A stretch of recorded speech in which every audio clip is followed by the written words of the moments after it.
All right. Okay. Okay. I forgot something. I know I forgot something. What the fuck did I forget? Oop. I know what I forgot. One moment.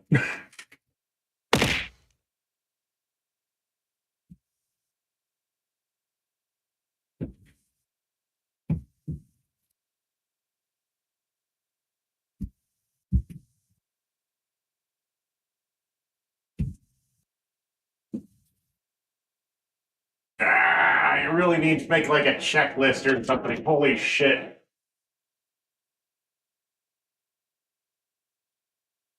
I really need to make a checklist.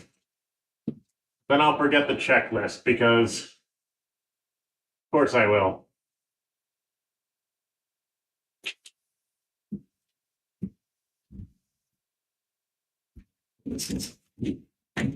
Ugh. Okay, now I'm here properly. Okay. Hi, Bubba. How you doing? Hi, Chungo. Ugh. Hi, Tanky.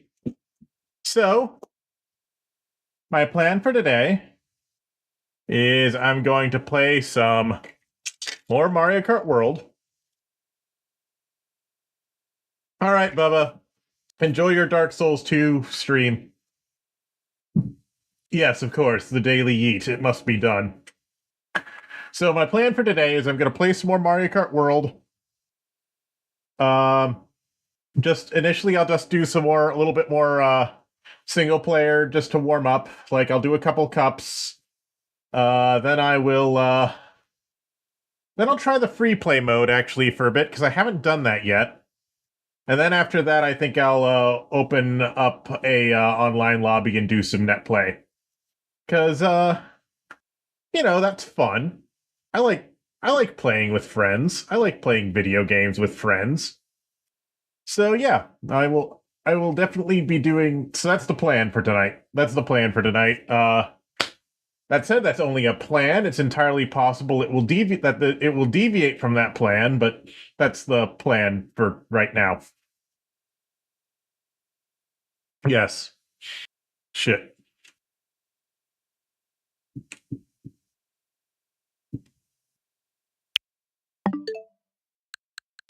I have been messing around a little bit with my setup, and also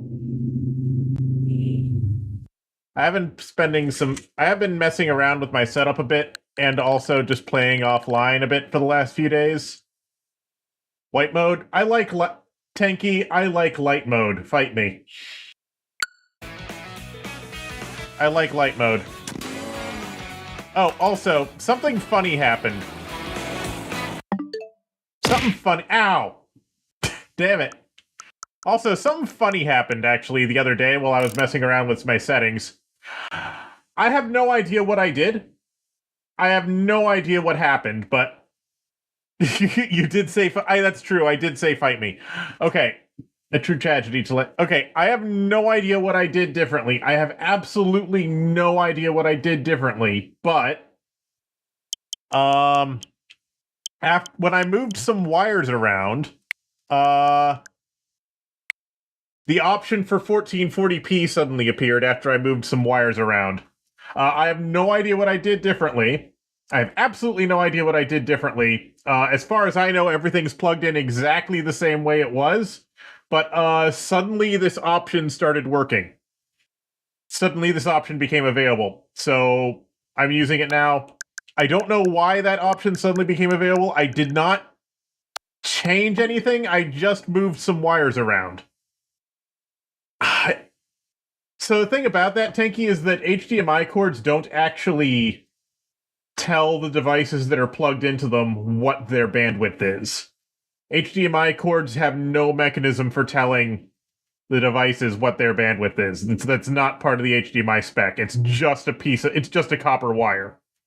So it can't be that.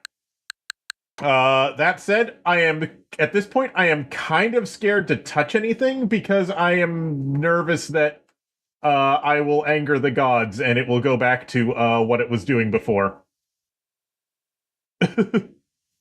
Good though odd news. Unfortunately, I wish I could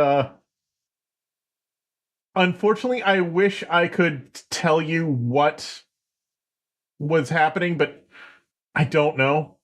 It's entirely possible. It's just that, like, the Switch 2 needed to, like, be reseated or something in order to detect the new the EDID change. I don't fucking know. Look, I don't get it. I was using the EDID spoofer before too, and it didn't work, but now it does? Maybe the Switch needed to turn off and on again? I don't fucking know. I'm scared to find out. I'm scared to find out. So I'll just deal. The secret RetroTink bunker. Bold of you to assume it's a secret.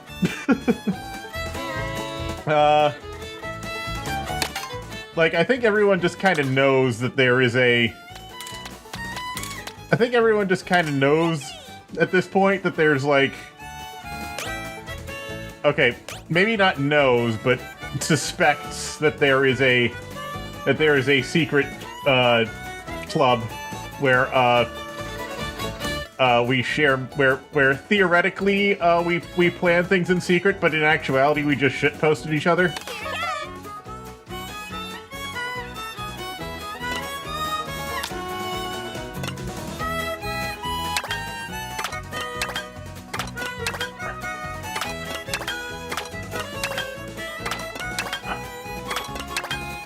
Reminded of the Proto John Claire having newer systems act up when Les turned the Wii U on, which wasn't the... What? Turning on a different console caused the system to start working correctly. Caused a completely different system to start working correctly. Yeah, okay, you know what? It's the fucking... Look, sometimes you just need to satisfy the Omnissiah. Okay? Or whatever the fuck. Sometimes the tech priests have a point. You just need to do whatever the fuck. You just need to make the offering to the machine spirits for it to work, and what exactly they consider to be like a proper offering is like varies randomly based on the whims of that specific machine. I don't fucking know. It makes me think of this one story I heard a while back, which I've heard variations of this story many times over the years. So I don't know how true it is. It feels like it's a story that got passed around and around and around and around over and over again many times before it was actually, like, codified and people started writing it down online and stuff, but it's... the story is that, like...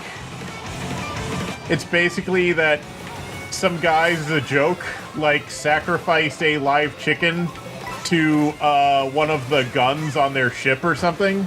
Some Navy guys, like, just as a joke, sacrificed a live chicken to one of the guns on their ship. And after that, the gun would only work if the bones of the chicken remained in the gun. Like, if they took the bones out, the gun would stop working, and the only way to keep it working was to leave the bones in, or something. Something absurd like that. And they brought in engineer after engineer to try to figure out why it was doing this, and none of them could figure it out. And they all just put the bones back. Like, you know what? The machine spirit wants the bones there. There's nothing we can do about it. It has tasted blood now. It now requires the sacrifice to function. Sometimes machines just be weird like that. Especially, like, particularly touchy ones. Also, enjoy your food, Chungo.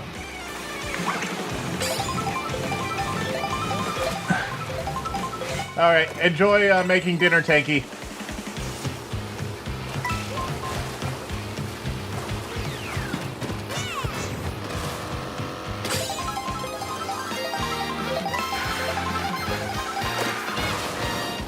Good luck at getting knocked out. I'm sure it's fine. It's just against the AI. I think. I'm just warming up right now.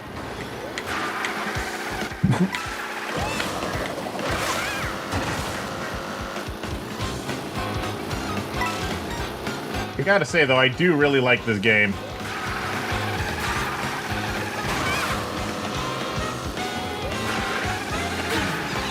No! Oh, well. This is actually one of the few areas in the game where that's actually really useful, but not in the specific area where I am, so it's fine. The feathers. Like, the feather is an extremely situational item, I found, which is probably why they also give it a speed boost. Why they also give it, like, a speed boost as a side effect of using it, because,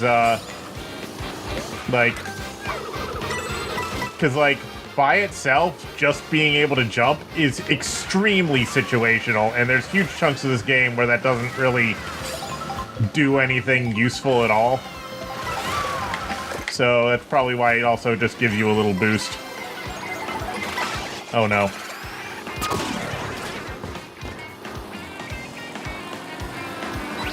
Yeah, we're fine.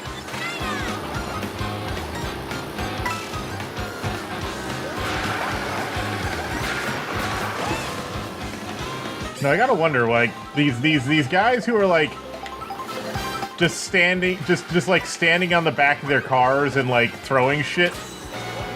Like, they're not even throwing stuff at the racers, they're throwing things at everybody, including, like, the other cars. Like, that can't be safe, surely. Like, some of them are throwing hammers, some of them are throwing food out the back of their vans, some of them are just straight up, like, vomiting out, like, balls. It's like...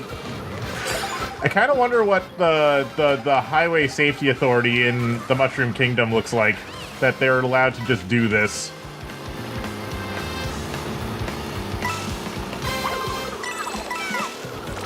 Am I playing on the right speed? I have no idea.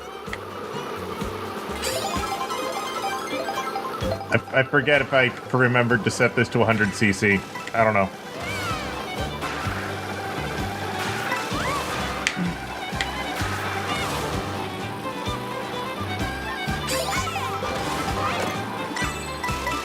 I don't remember. Yeah, there's a lot of stuff in this game that's just like... Okay, there's a lot of really great details in this game, I'm not gonna lie. A lot of these places do feel like actual, like, real places.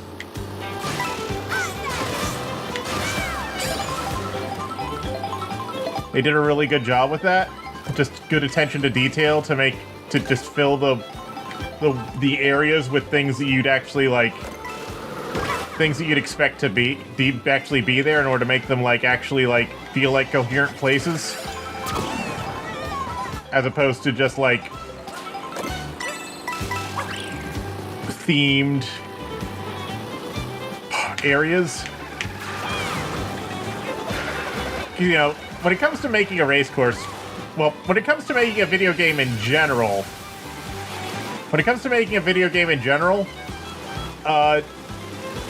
or even like a theme park or anything else, where the main point is not to actually make the thing a functional place, but instead just to make it look like it's the functional place, but not have it actually be a functional place. Where it's like, oh, this doesn't have to be an actual, like, working boat. It just needs to look like a boat for the sake of the entertainment or whatever. Or this doesn't need to be an actual functional village. It just needs to look like one for the people who are walking through it or whatever. There is a lot of that in, like video game level design and, like, yeah, you see a lot of that in, like, video game level design and, like, normal, like, theme park, like, area design and all that. The place does not actually need to be functional, it just needs to look functional. But, and quite frankly, trying to make it functional might actually, like, make the actual intended experience worse. Because, like, actually laying out your, like, fake town, like a real town, might get in the way of the flow of the level, so to speak. I'm saying level loosely because, like, is it a level if it's, like, part of a, like, amusement park or something? I don't know. Your point is, gameplay or, like, user experience is, like, your priority in, like, level design or, like, area design in a theme park or whatever. And, having it actually be functional is either, or at least, like, seem to be functional, is pretty far down the list, actually. You do not need your, like, fake town to actually be functional beyond, like, being able to serve as a setting for your fictional world or whatever. So, but when they actually do put in the work to make it be both able to function, like, or at least appear to function, as opposed to just be, like, set dressing. Well, I mean, it's still just set dressing at the end of the day, but there's how much effort you're willing to put into that set dressing to make it feel like it's not just set dressing, I guess. When they actually put attention to detail into that, into making it, like, seem to be actually functional and, like, stand up to just a little bit of scrutiny. It doesn't even need to stand up to that much scrutiny, just a little bit of scrutiny. It really does, like, push the idea quite a bit that, like, this is a functional location. And you know, games can run the full gamut of that. Obviously. Ow. Obviously, games can run the full gamut of that shit.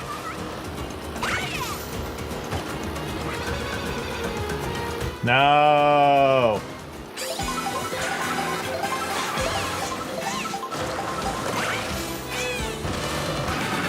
Oh, I see. You need to actually, like, do a trick after using the feather for the boost to kick in. I see.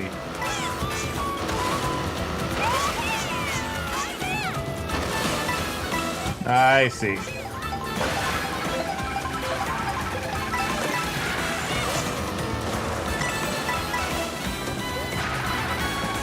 I've been tricking so much I didn't even notice that was a thing.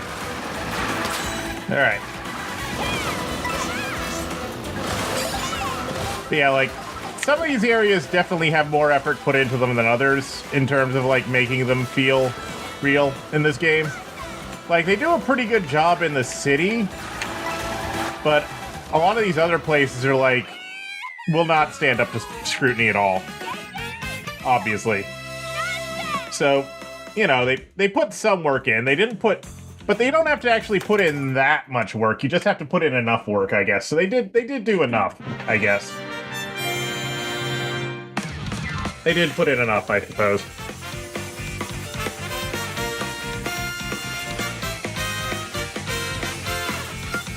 Ugh.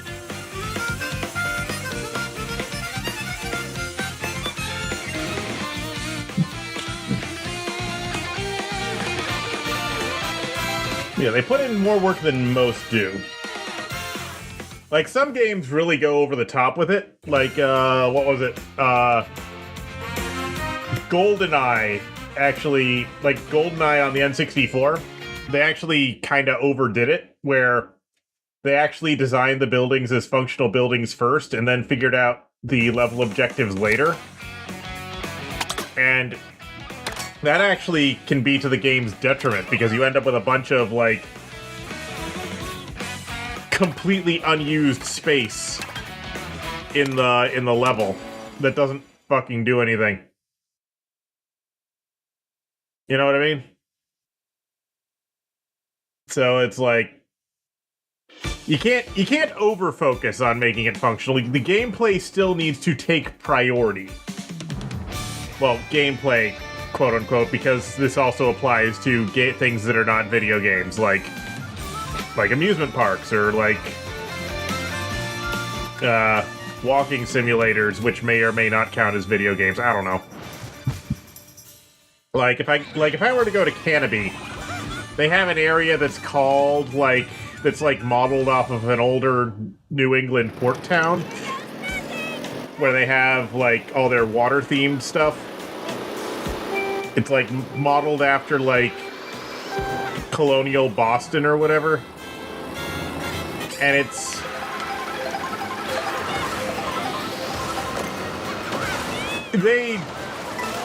they did not put that much effort into making it feel functional, I'm not gonna lie. Like, they look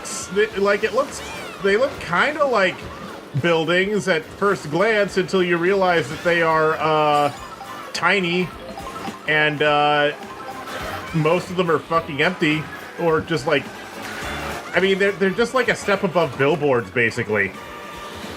They're like cheap movie backdrops,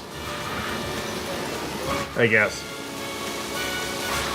So, you know, there's different amounts of attention to detail that you can give. I guess it depends on if you're doing it in real life. If you're doing it physically, then there is like if you're doing it physically, if you're doing it real life, then there is like a budgetary limitation as well, which is important to take into account. Like, you don't want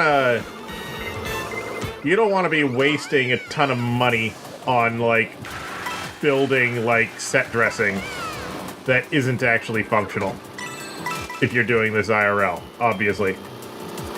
GoldenEye is IMSIN like Deus Ex, and should be thought of that way instead of like an FPS. I don't know.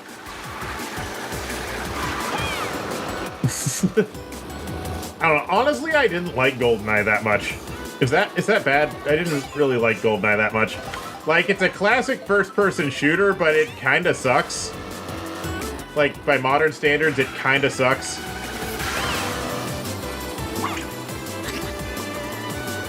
You've played a level of GoldenEye back when Xbox 3.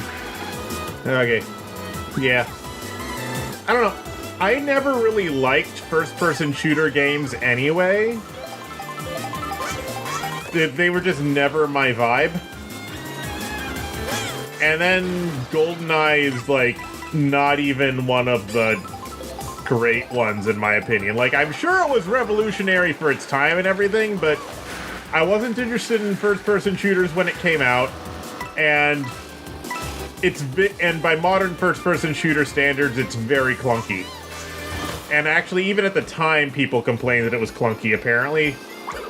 which is part of why it has, like, a dozen different control mechanisms in it, because Rareware also couldn't figure out how to make it play smoothly, so they were just like, they just gave people a bunch of different gameplay, like, control styles to work with, and we're like, here, you figure out how you want to play this game.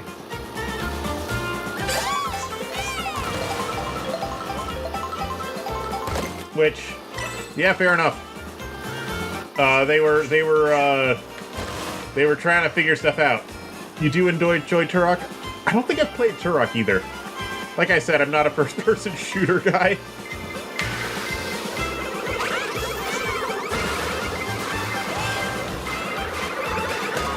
Ow.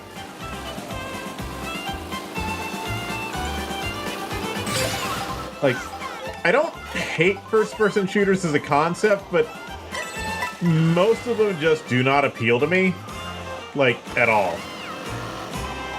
I couldn't tell you why, they just don't really click with how my brain works. Especially PvP first-person shooters, they just don't work. Ow. Mistakes were made.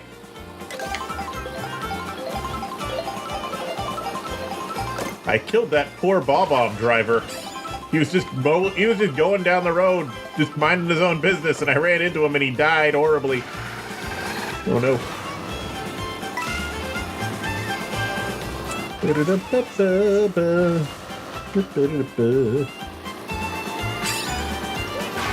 Yeah, like, I guess I'm sure someone who actually, like, knows, like, civil engineering could probably tell you a lot better than I could how much of this stuff is functional, would be functional if they actually built it. Like, I don't know if those windmills we just passed were, like, optimally placed or anything like that. I don't know if this canal makes sense. I don't know if that river is actually coming from anywhere.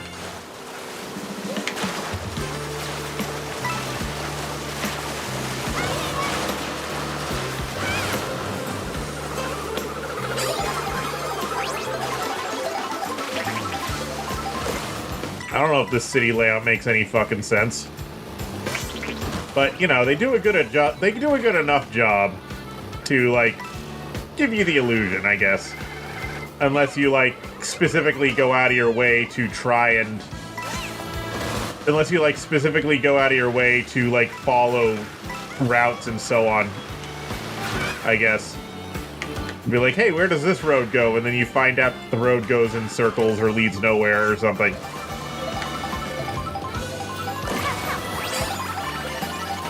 Which, you know, a lot of games do that. Which, I mean, what are you gonna do? What are you gonna do? Being a game still takes priority. Also, how was your dinner, Chungo?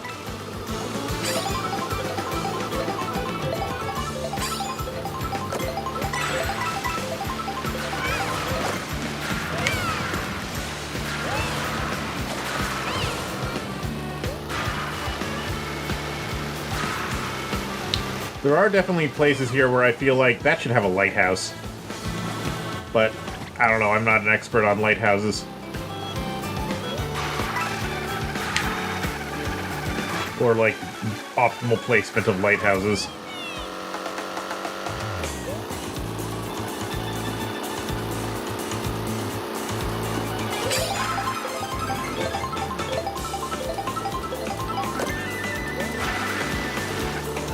But yeah, the way they're using just, like, completely normal-ass, like, road barriers in order to tell you which way to go, that's nice. What was that?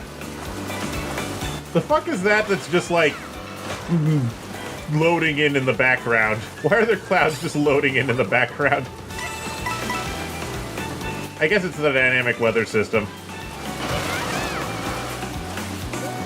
Still eating, but good? That's good. Oh yeah, I guess... Wait, no, we're getting close to the haunted ship area. That's why those are loading in. Okay, that makes sense. But the way they just, like, poofed into existence was funny. You know, I do feel like that this game is doing something with its I do feel like this game is doing something with its level of detail system. I feel like this game is doing some shenanigans with its level of detail system, specifically to make distant areas look more distant than they actually are. I'm not sure if they actually are doing this, but I feel like they are. They're doing some shenanigans with the level of detail to make whatever biome you're in feel bigger than it actually is, and to make distant stuff look more distant than it actually is, in order to, like, you know, make the place feel bigger than the amount of land you're actually traversing, sort of thing. It's not the only game that does that by any means, of course. Like, the first Dark Souls did that a lot, actually. Like, the distant LOD, the distant LOD, like, areas in Dark Souls, like, whenever you saw another area in the background, they intentionally, made it further away than it actually is. It didn't line up. They made it further away than it actually is in order to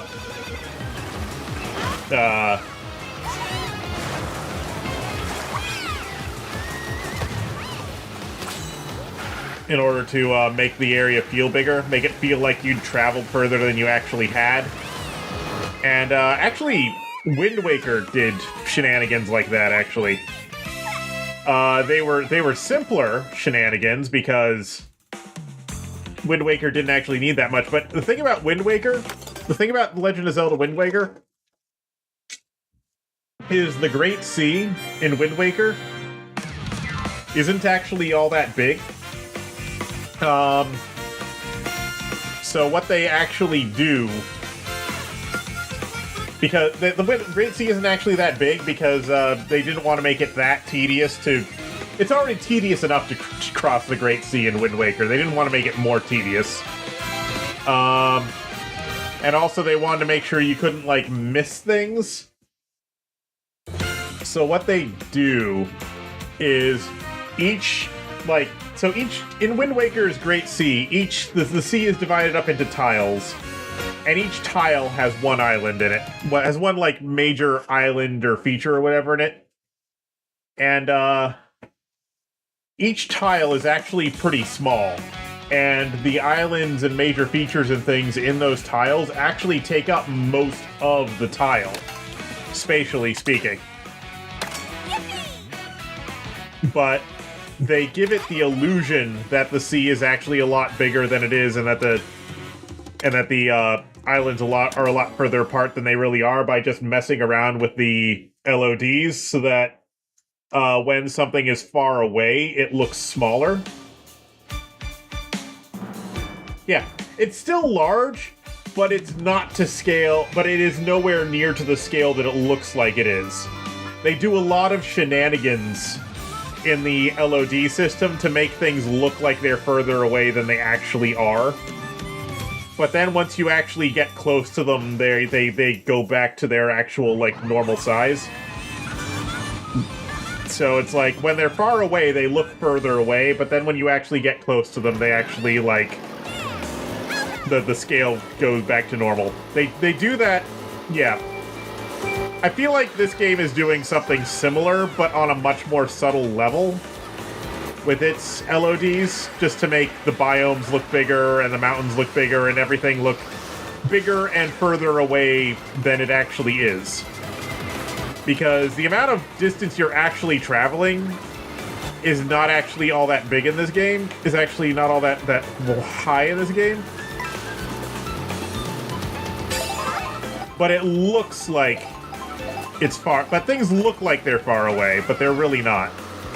Things look like they're far away, mountains look like they're big, but they're really not.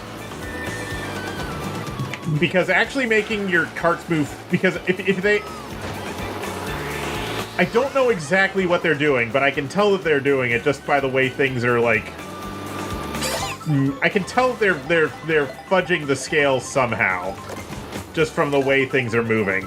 I couldn't tell you exactly what they're doing, but you can see that they're doing something. some of it's just like LOD stuff, like some of it's kind of obvious, just like not loading in the... God damn it. Like when you're in a biome, it like... But yeah, like right now we're in this biome here, and this biome looks a lot bigger than it actually is on the map. I'm sure, than it actually is in terms of like level geometry. I'm sure it is, and they're probably doing that with like a bunch of like atmosphere stuff and like fog effects, and they're doing some other shenanigans too. I'm sure. I'm not the most technically savvy person to know or like the most artistically savvy person to know exactly what they did. But, okay, we were in like a desert area, and now we're in this jungle area, but you could not see... This area did not look like jungle area when we were just in the desert area just now. You can tell that.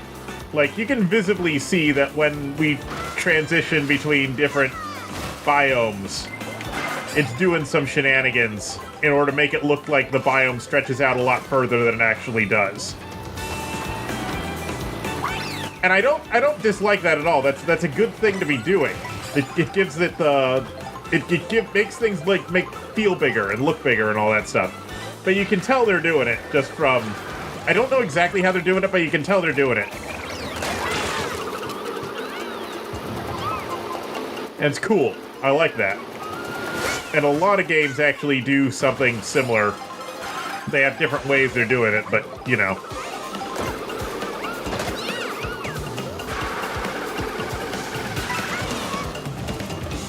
Dinosaurs.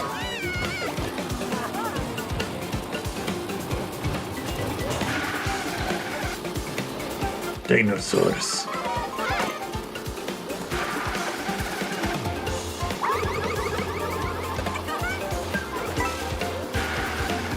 Sorry, Dolphin.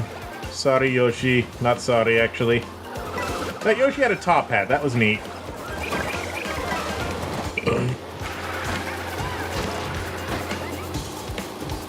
Crates. Interesting. I haven't seen that one before.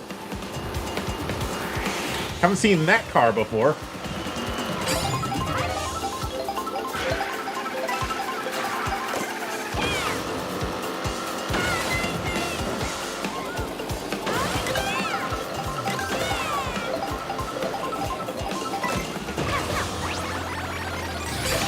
Give me the pizza. And now I'm Italian, apparently.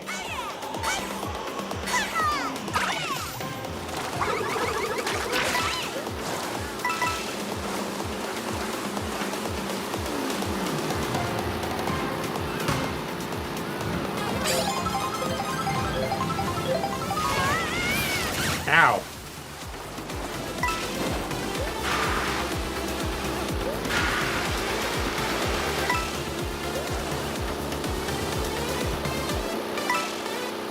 Yeah, you can actually do quite a bit of pretty cool stuff with LOD stuff, though. LOD shenanigans.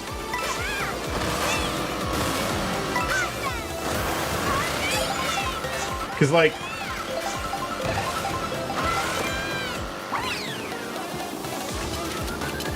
especially if you have, like, especially if you have broken sight lines and you know when the sight lines are going to be broken, you can actually do quite a bit of really cool, like, technical stuff with LODs. Which, Dark Souls, like I mentioned before, does this. Dark Souls 1. Where,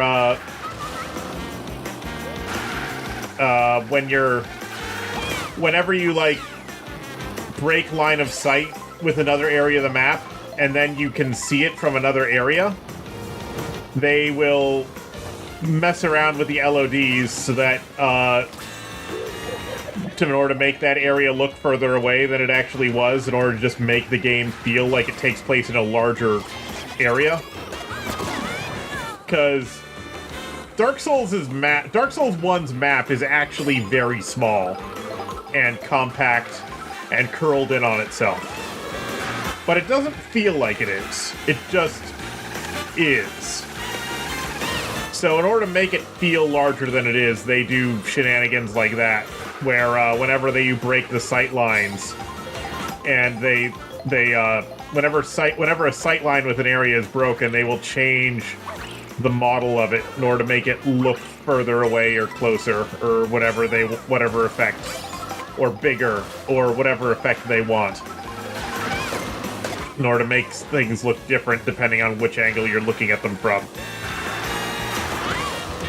And a lot of games probably do that to varying degrees, depending on how much effort the developer actually wants to put into doing that.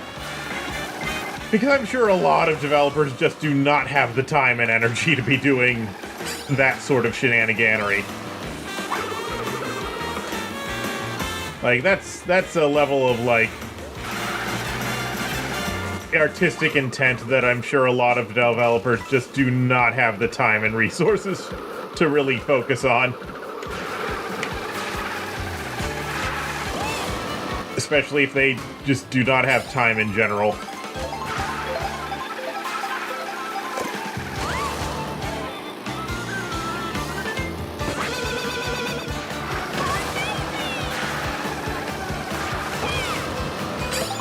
You're fast, Luigi. You're fucking fast, Cowboy Luigi.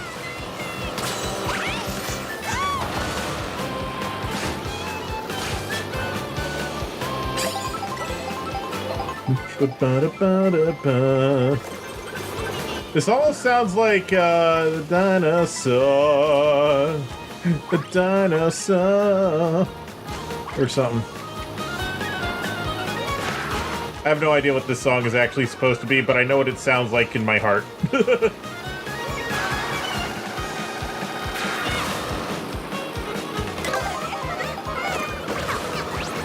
Give me the root beer. I want a Donkey Kong barrel root beer mug.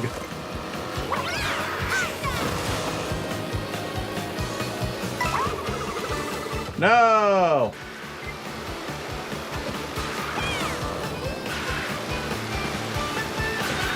I don't know, I don't necessarily know a lot, but I do like studying the shenanigans that game developers do. Because there's a lot of really cool stuff in there. A lot of really cool techniques that people do behind the scenes when they actually want to.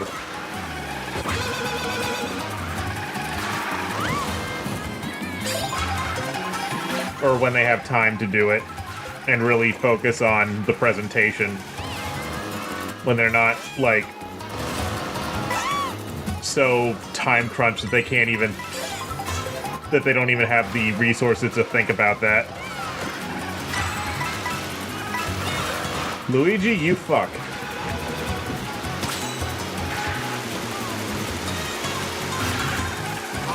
Well, I win, so it's fine.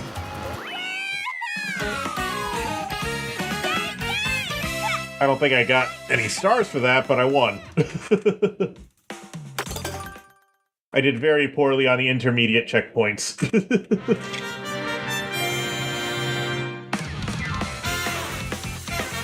Yeah.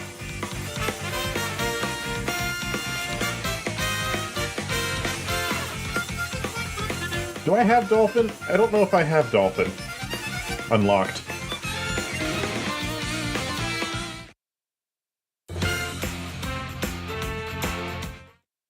Yeah, I didn't get any stars, nor did I expect to. But I came in first. I'll grind for stars when I'm offline, when I'm not streaming.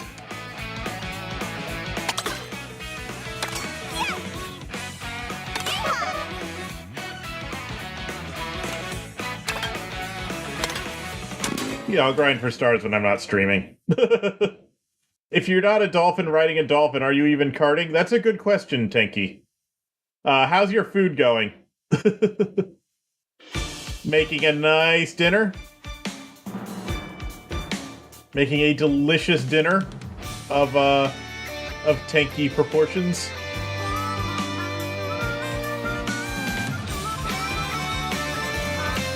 Blech.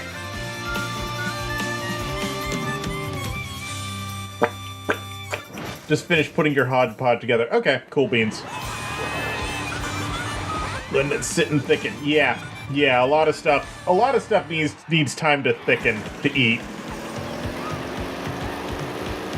Like, even like instant food, which you would expect to just do that, it'll be like, yeah, this needs to sit for like 10 minutes after it's finished cooking in order to thicken, or else it'll still be basically water. And it's like, huh? Really?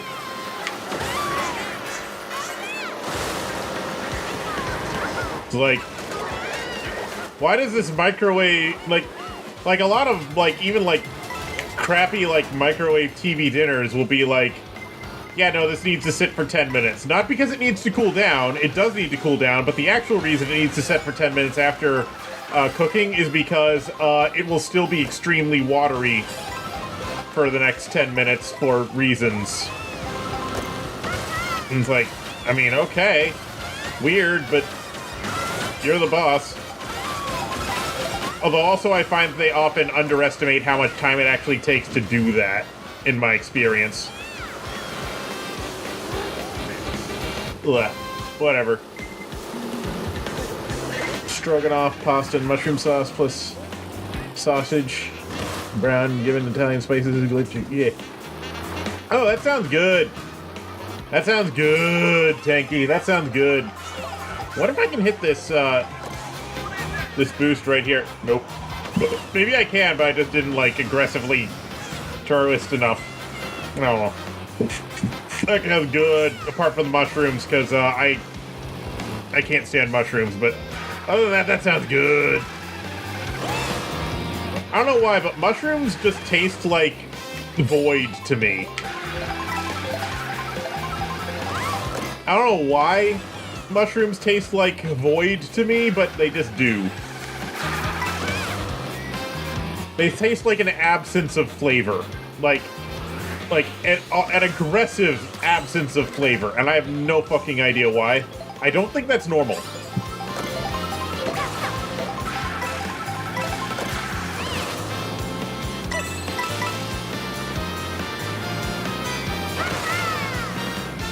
That said, I do respect the mushroom. I don't know. You're pretty good at figuring out what you can do with what you have. That's cool. No, he was out of range. Haha. No, I've been turned into Nabbit again. Ow. I can't fucking see. My all the time. Okay, but why does this work? Plus fajita chicken plus chili and kidney beans plus sweet and sour sauce. Okay. Weird flex, but okay. There have also been cases where I want tomato sauce on my spaghetti, but I do not have any actual tomato sauce. But what I do have is I have the marinara dipping sauce from Burger King left over because I never eat it, because I never use it. I never use the dipping sauce at Burger King, but they always give me some when I get carryout, so I'm like, okay, I guess I'll hold on to it, I guess. So sometimes I end up putting it on spaghetti, and it actually sometimes kind of works. For some fucking reason. It feels like it shouldn't, but it does.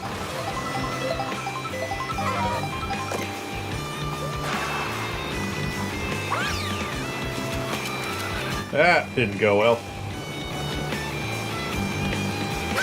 Why would I have enough marinara packets? Because I like mozzarella sticks, damn it.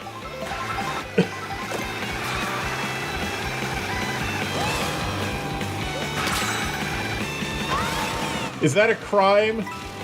Liking Burger King mozzarella sticks? What is my crime? Eating mozzarella sticks? Succulent Burger King mozzarella sticks? Why the heck I keep vomiting out spike balls? That cannot be healthy.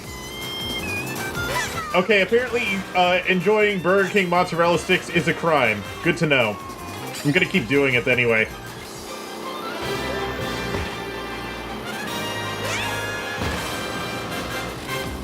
Jail immediately. Yes. But yeah, actually, just last night, I was like, I want tomato sauce. I want spaghetti with, like, tomato sauce and meat and stuff. So I made my meat and tomato sauce that I like making. It's your small crime you must do to keep access to queer okay. That's right. Right, you need to maintain a certain level of criminal activity to maintain access to those. It's true. It's like it's a street cred thing. Haha. You got to maintain a certain amount of street cred.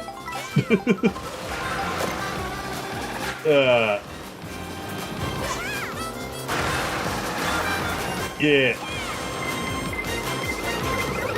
Something like that, yeah. Ow! No, it hit a hole in my shield. Curses. Ow! I did not expect that. I was not expecting the bomb. I don't know, I feel like how effective the triple item shields are is extremely variable from one Mario Kart to another. And depends on, like, how fast they orbit, and also, like, how fast incoming items, like, smack you. I don't know. I do like that these are, like, food stalls. That's a nice touch.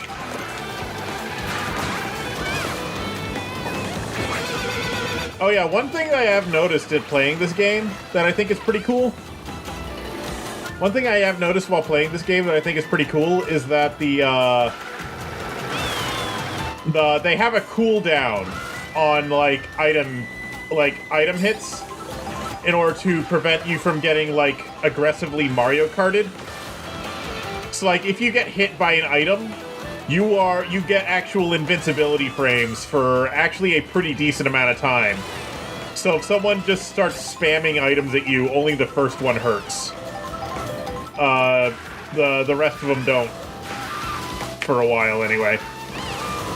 Because that was really bad in some Mario Karts, is you could just get stun-locked forever if you just kept getting items spammed at you. So it's nice to see that for this game they decided to do something about that. Because it can get pretty fucking bad.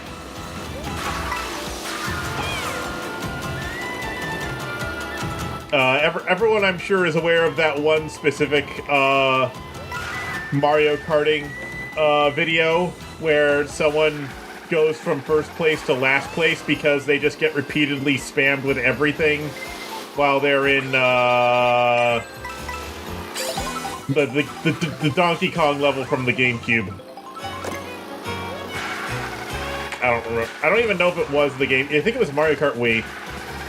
You have the timing on. Ah, shit. What the fuck? Why did that work? Okay, that was interesting. I did not know that was a thing you could do.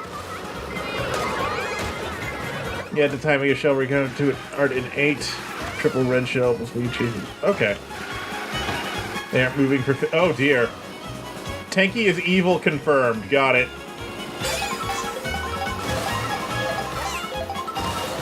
Then again, Mario Kart just turns everybody evil, doesn't it? To some degree. Like, not like malicious evil, just like playfully evil, but evil all the same.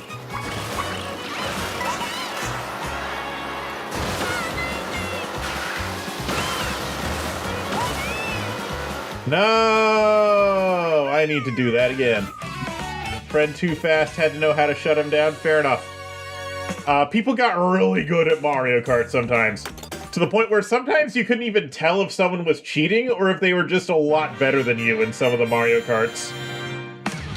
Especially since some of the Mario Karts, especially DS and Wii, had some completely broken character kart combinations, which could just like...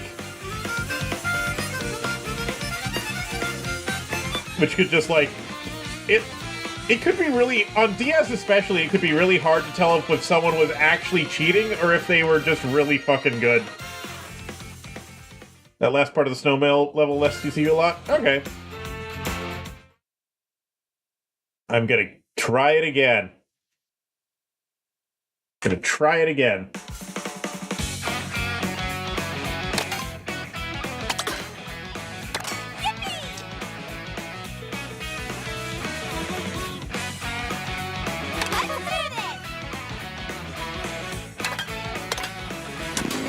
That said,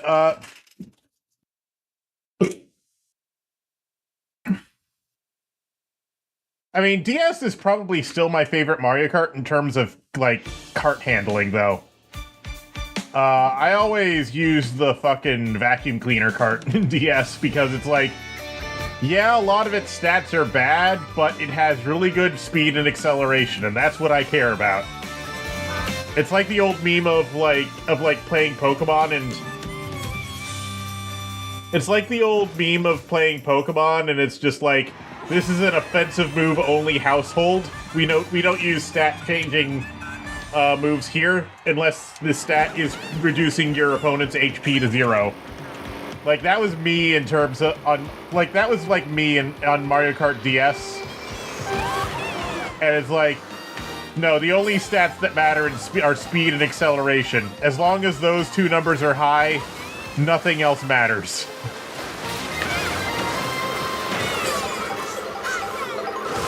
Harden. Yeah.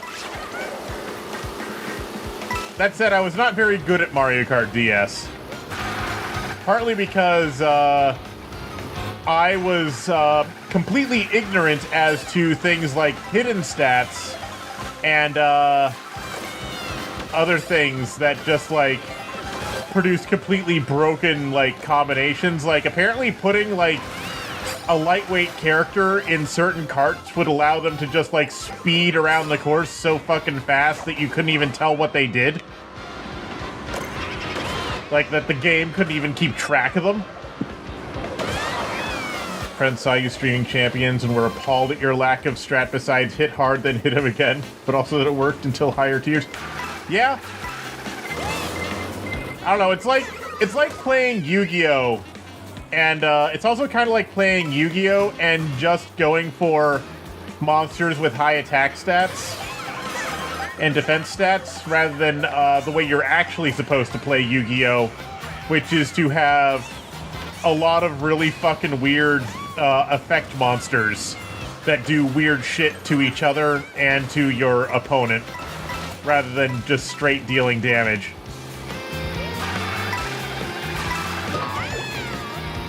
It's like, I can... Which, to be fair, when I was a kid, I had no fucking idea how to play Yu-Gi-Oh! Like, yes, in theory, Yu-Gi-Oh! Back then was a matter of just reading the cards, but that does not mean that young me had the patience for that.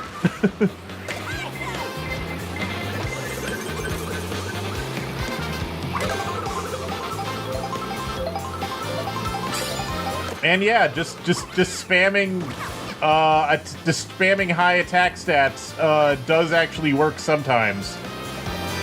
But yeah, the meta in Yu-Gi-Oh! But yeah, if you want to be good at Yu-Gi-Oh!, you definitely do have to abuse weird fucking effect monsters to do anything. God damn it.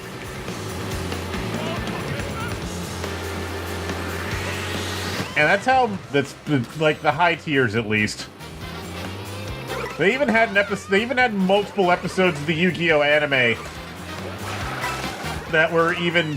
They even had multiple episodes of the Yu-Gi-Oh! Anime specifically telling people, hey, stop only caring about high attack stats. There are more important things than that. Please, actually learn to play the game, please.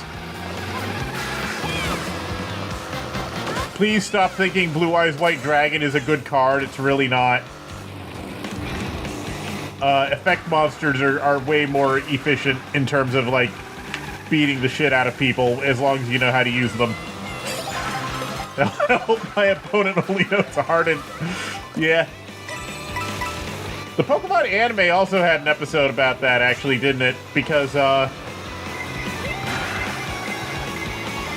the Pokemon anime also had an episode about that, didn't it? Where it was like, they kept using Harden to the point where, well, actually, they had multiple. They had one episode where the two trainers just kept using Harden on each other, and as a result, the entire episode went by with nothing fucking happening. And everyone was bored out of their fucking minds, because of course they were. Because why did I do that?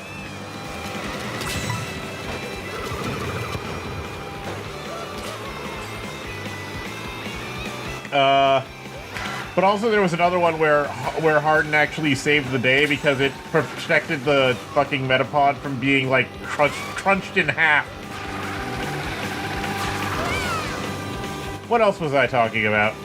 I don't know. Oh, right, Yu-Gi-Oh! There were multiple Yu-Gi-Oh! Episodes where they were like, hey, you need, like, to care about, like, spell cards and, like, card effects and shit. Especially there was that one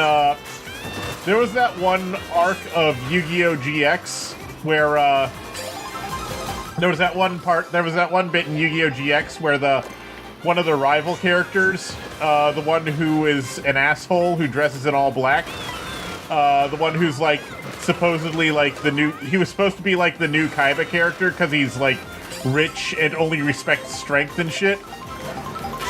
I don't remember his name. I do not remember his name. But, at one point, he, apparently his brothers are disappointed in him for not being good enough at duel monsters.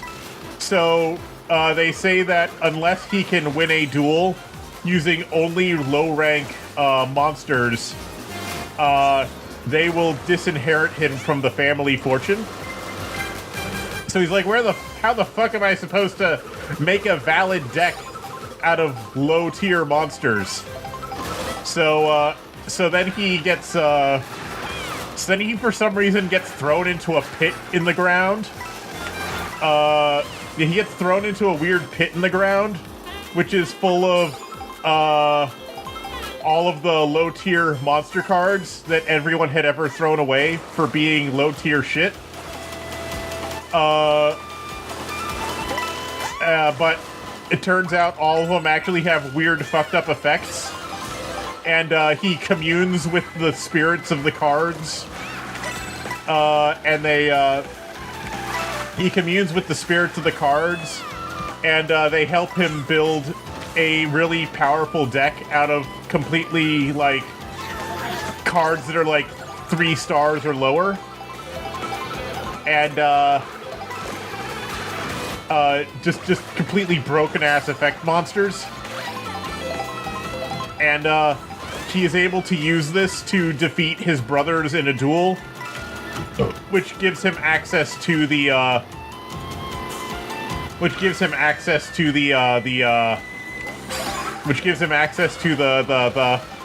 higher, which allows him to retain access to the family fortune.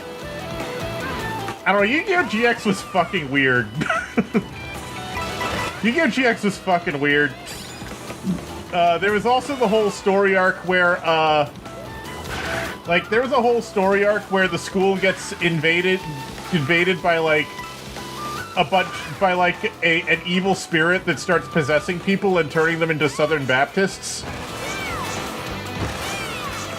Like, that was just a thing in Yu-Gi-Oh! GX. You know, also the fact that there is a school that teaches people how to play card games.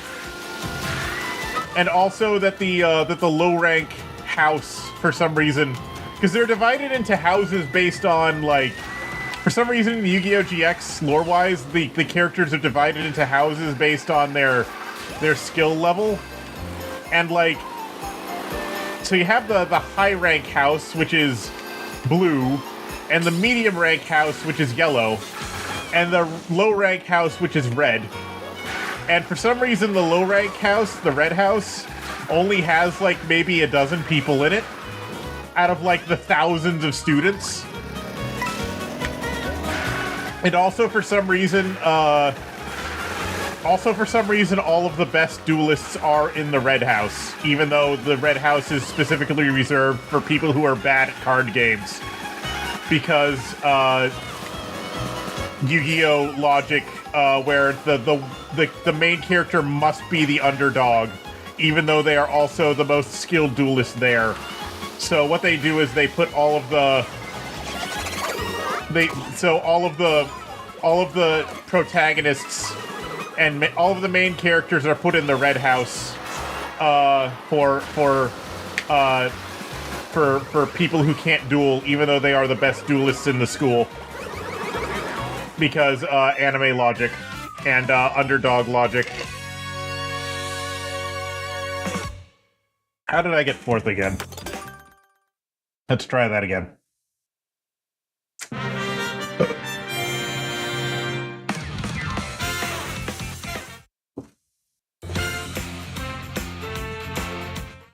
I don't know. I actually didn't. Honestly, Yu-Gi-Oh! GX added a bunch of extra, like, card techniques that I don't freaking understand. Because, I'd already stopped buying Yu-Gi-Oh! Cards by the time Yu-Gi-Oh! GX came out. How can you be rated well if rich people are buying all the good cards? Yes, that too, but they won anyway. All the protagonists were in the low rank house. And therefore were like characters would start out in the other houses, like they'd be like in the blue house or the yellow house, and they'd be transferred to the red house for angering the school administration, I guess. I don't fucking know. It's Yu-Gi-Oh! It doesn't have to... They have a school that teaches you how to play card games. It doesn't have to make sense. I guess. There was also an arc where Pegasus shows up and is like, "Hey, I'll give you a job at my company if you can beat me at card games." And he does that to like the two asshole teachers. And of course, both the asshole teachers lose horribly against Pegasus because, of course they do. He's Pegasus. Only protagonists are allowed to beat Pegasus. Only protagonists or major villains are allowed to defeat Pegasus. Minor villains are not allowed to defeat Pegasus.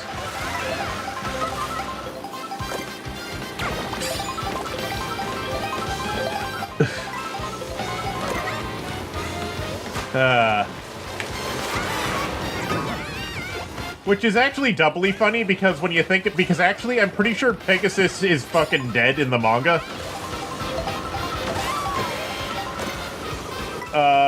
I'm pretty sure in the manga, Bakura just killed Pegasus at the end of the Duelist Kingdom arc.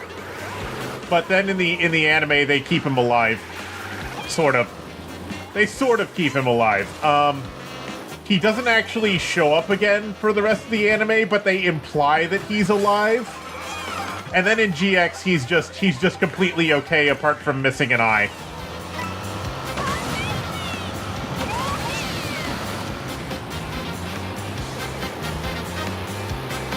Yeah, in GX he's completely okay apart from missing an eye and being like, and he even gives advice like, "Hey, don't go crazy following your obsession, kids. It will turn you into a monster."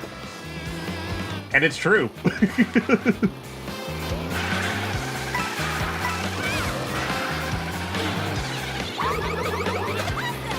Because that was the whole plot of Duelist Kingdom.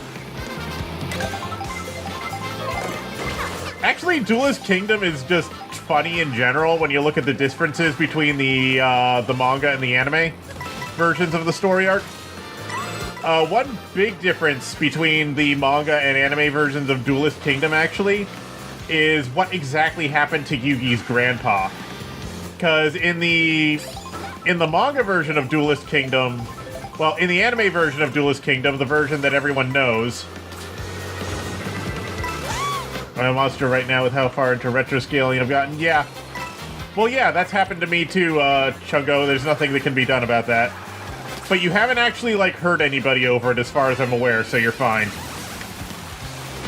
You've just wasted tons of money on it, probably. Which is less of a monstrous thing to do.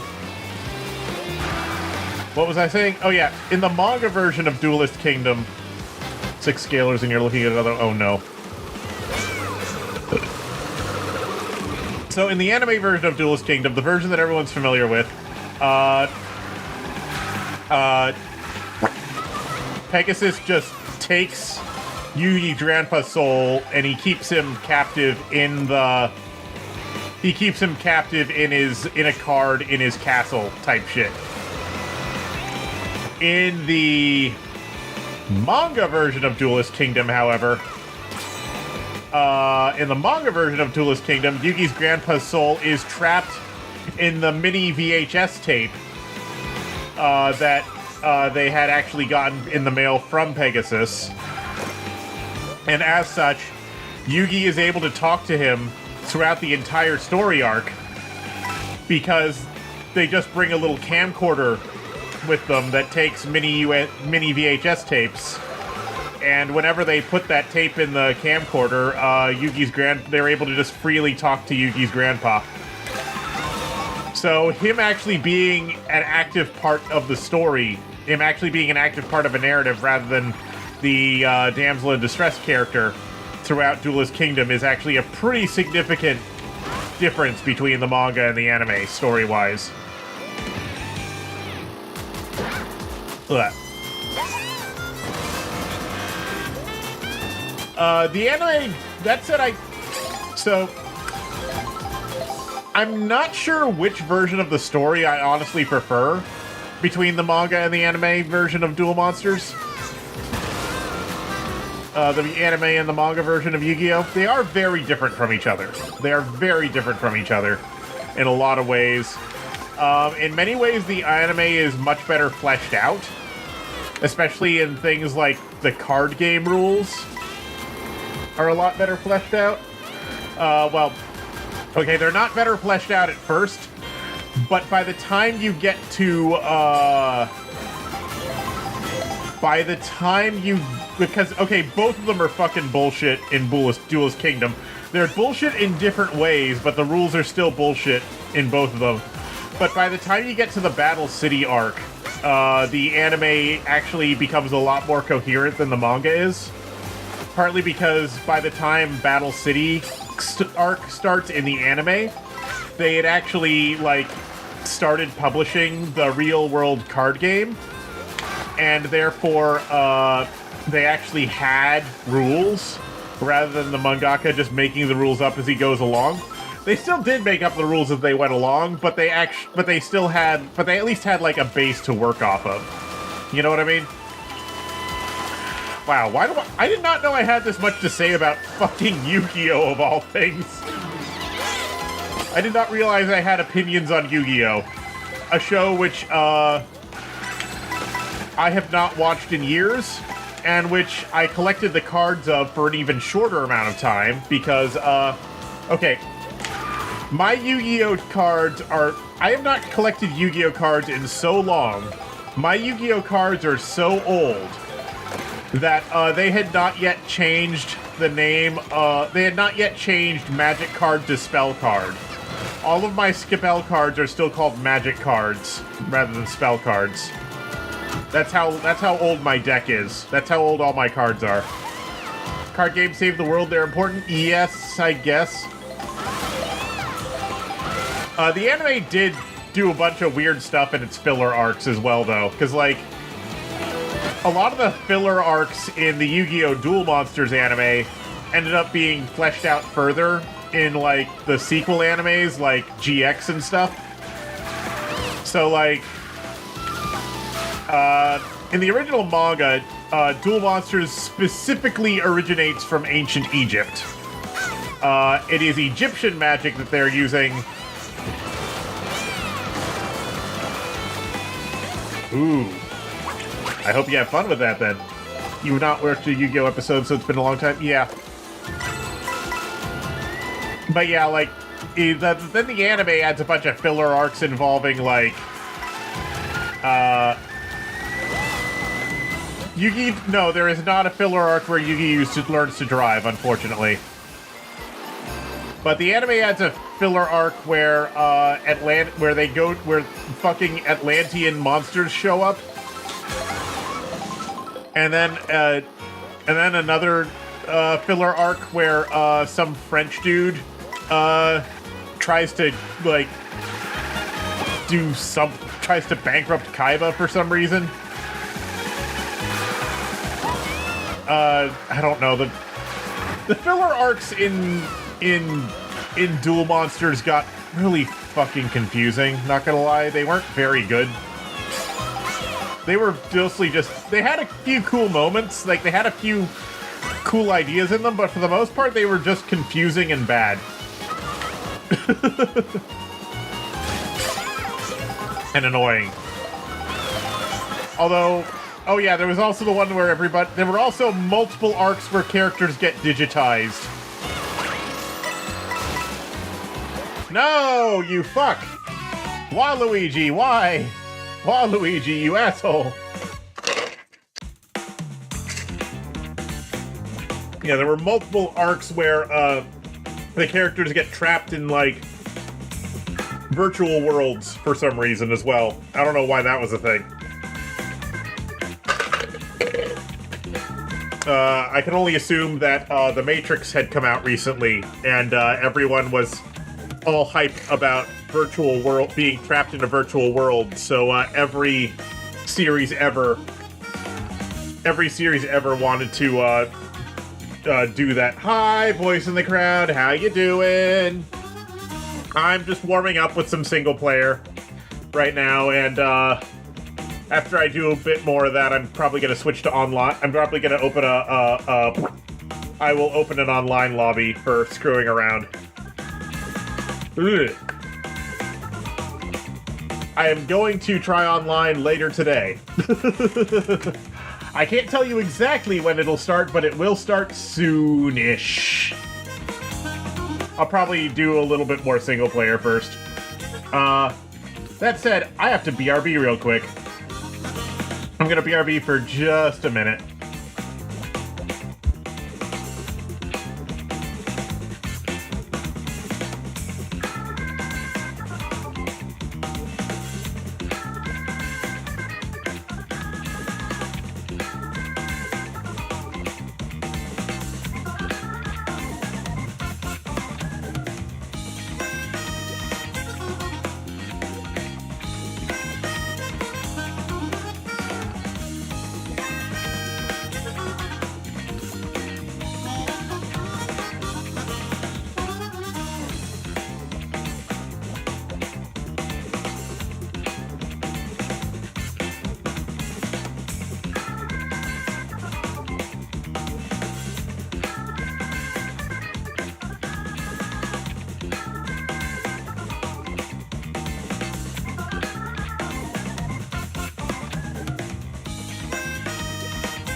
Okay, I am back. I am back. I'm gonna try this cup again, because I want to come in first, damn it. I want to come in first, damn it. Bleh. Bleh, I say. Bleh, I say.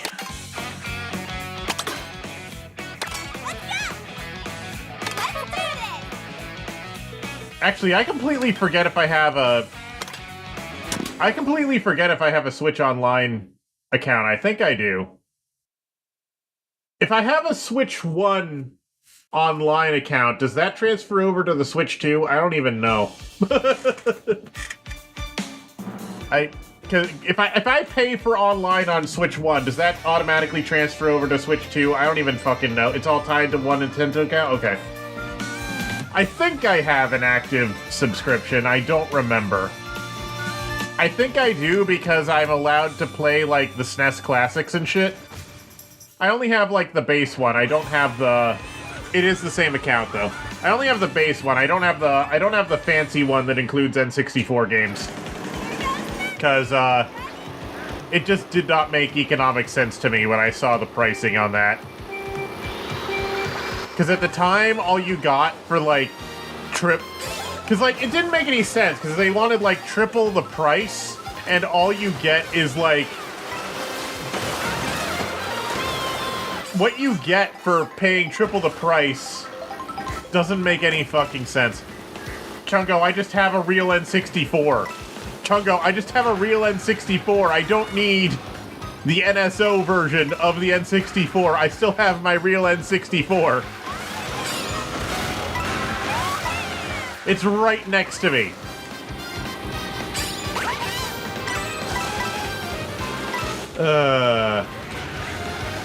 You do to get... I also still have my GameCube. My GameCube is also right next to me. All of my consoles... All of my consoles are on, like, a rolling shelf that is right next to my desk. Expansion pack is worth it if you're willing to share with friends? Okay. Your group spill it's a family pack. Okay. That makes sense. Oh. Haha! Sniped you out of the air, idiot!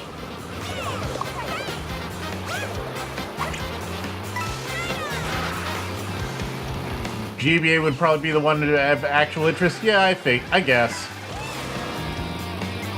I don't know, I mostly have...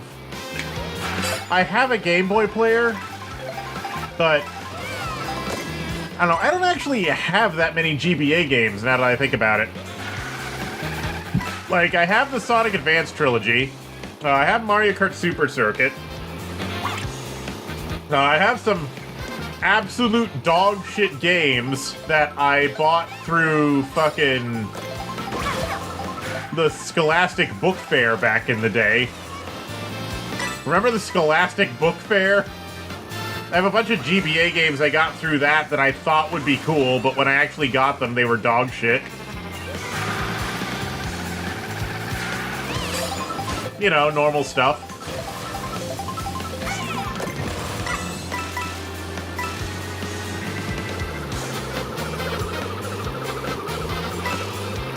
GBA had a short lifespan, but yeah, the GBA actually lasted a surprisingly short number of years. Like, it was only like... There was only like 3 or 4 years between the launch of the GBA and the DS, if I remember right. And yet... The GBA, I feel like, had a ton of really good games. Like, really, really good games. Despite its short lifespan. Also, it feels like it lasted a lot longer than it did because it got so many revisions within such a short span of time as well. Because you had the original wide GBA. Then you had multiple completely different revisions of the SP that worked in radically different ways. And then after the DS, they released the Game Boy Micro, which was a GBA without the Game Boy Color CPU in it. And, but it was also so fucking small you couldn't see anything.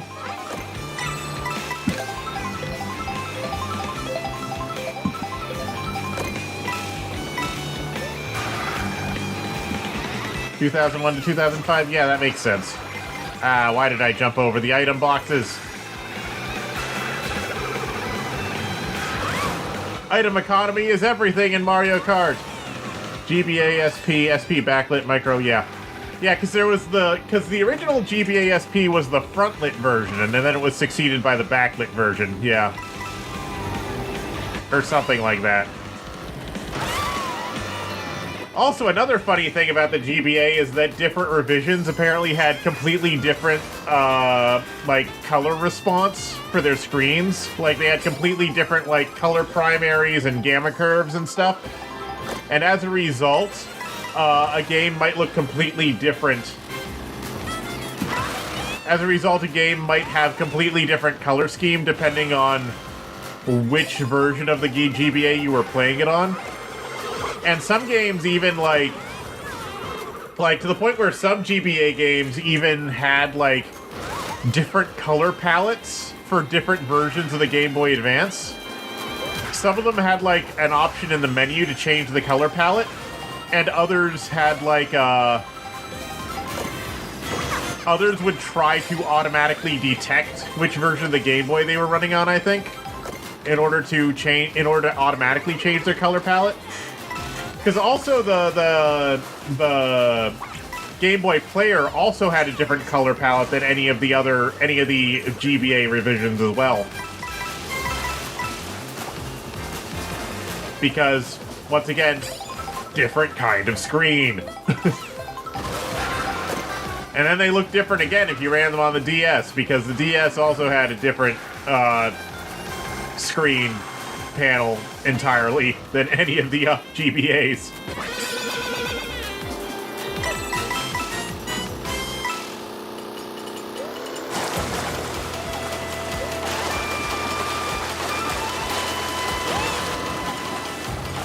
Because I remember it's because if I remember right, Extrems has a bunch of settings in Game Boy Interface about that, where you can change which color scheme, which color palette you want it to emulate, and also you can, like, have it tell the game different. You can also change the setting where it tells the game which version of the Game Boy Advance it is, apparently.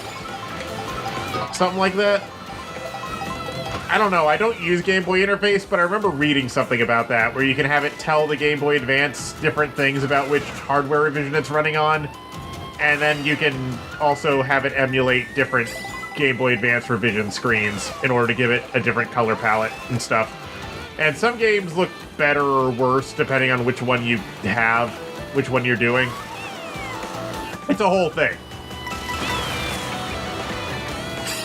It's like, oh, hey, this house is supposed to be brown instead of, like,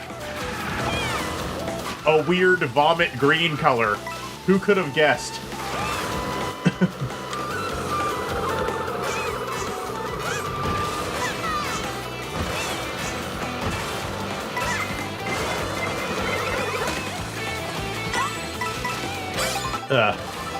Oh yeah, speaking of, since everyone was talking about food earlier and making dinner, last night I got a craving for like really real spaghetti. So I ended up making some of my tomato and meat sauce. I ended up making a big batch of my tomato and meat sauce. That said, I did not have any ground hamburger to use when making sauce, so I ended up just making, so I ended up having to use some old meatloaf instead. It still worked out, but, like, it would have been better if I'd had any hamburger to use, but I didn't, so I used meatloaf instead. I used old meatloaf instead. Still good, though. Still very good. Still very good.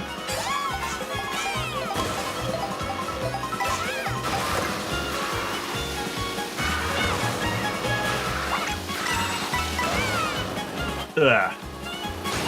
And I have a bunch of it left over, too, so I'm probably going to be using it for, like...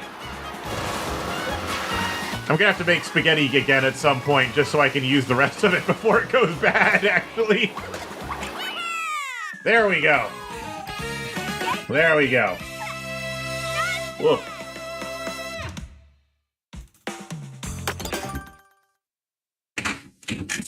Ugh.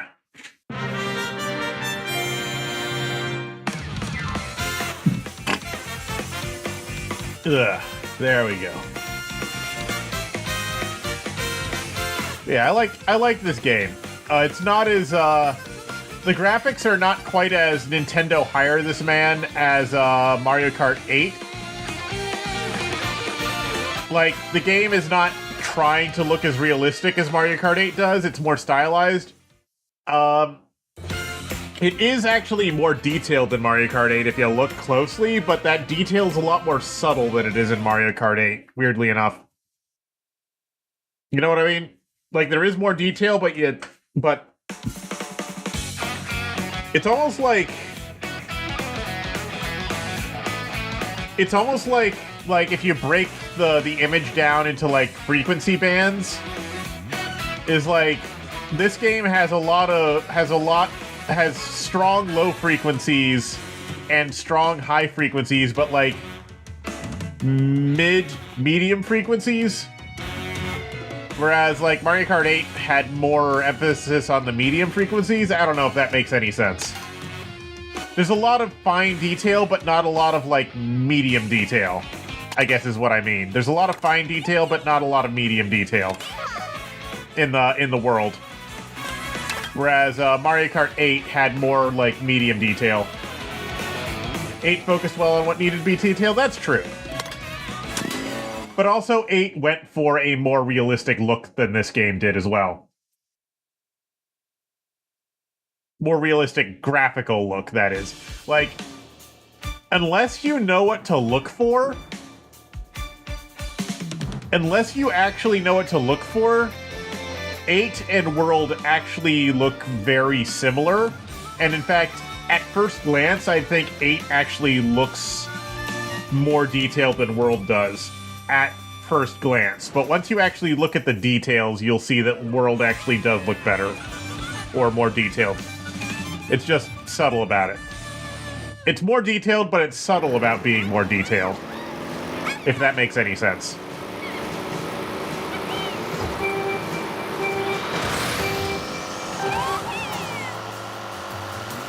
Lorb.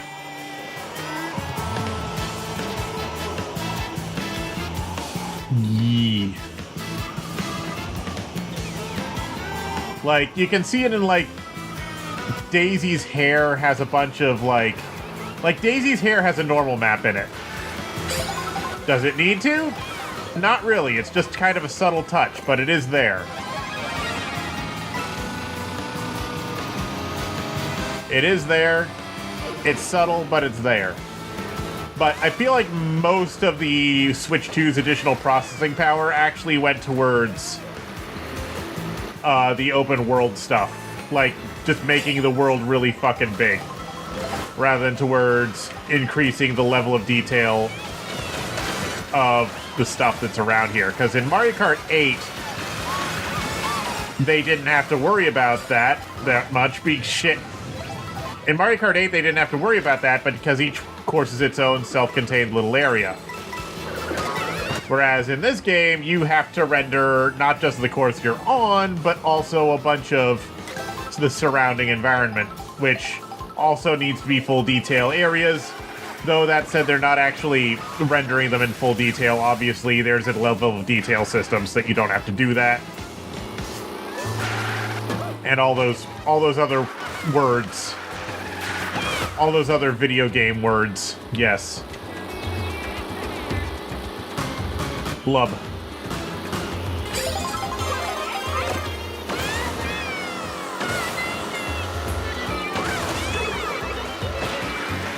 Lord.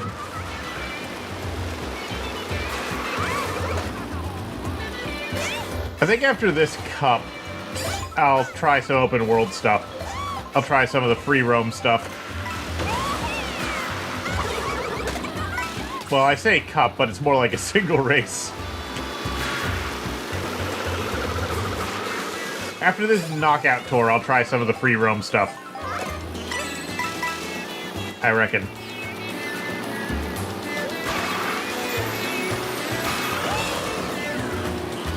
Yeah.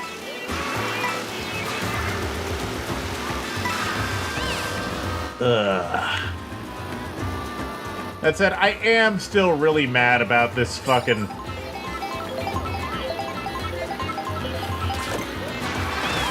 I am really upset about the fucking... Okay, I know I gave in and bought the Switch 2 in a moment of weakness. I admit I gave in to the FOMO. I am not immune to the FOMO. But it is really bullshit what this memory crap is. This whole memory shortage is fucking bullshit, dude. Ugh. This whole memory shortage is bullshit. And the thing is, I'm not sure... Okay, call me a conspiracy theorist if you want, but I'm not sure if the memory shortage is entirely because of the AI bubble. I'm sure a lot of it is because of the AI bubble, but I'm not sure all of it is. I'm not sure all of it is, because I feel like the number of data centers actually being built does not completely, like,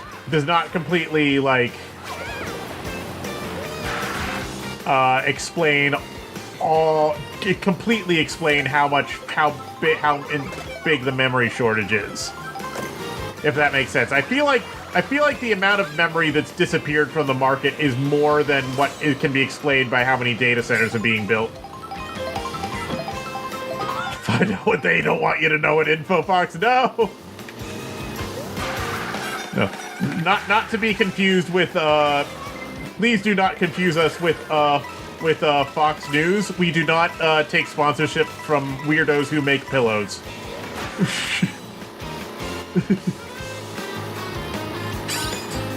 Gamers Nexus did a video about this a few weeks ago.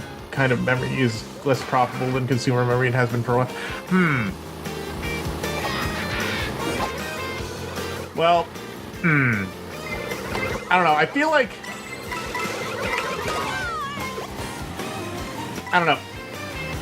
Call me a conspiracy nut if you want. I don't know. But remember how right before the AI bubble like really started to get big and the memory shortage started, how a bunch of tech CEOs were talking about how renting your computer was going to be the future? Either renting a computer from either renting a physical machine from a manufacturer,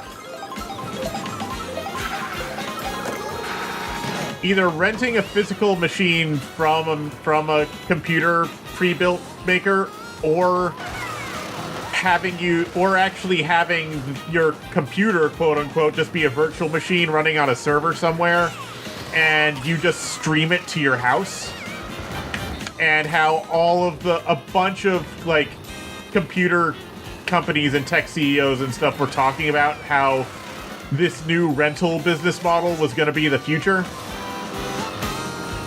And everybody shat on it. Literally everybody shat on the idea because that's fucking stupid. Why would anybody consent to that? And then almost immediately after everybody shat on that for being stupid, suddenly the memory shortage happens. That's not normal. That cannot be a coincidence. That the conditions in which their business model, that the conditions that their business model would need in order to be viable suddenly manifested after everyone told them their business model idea was stupid.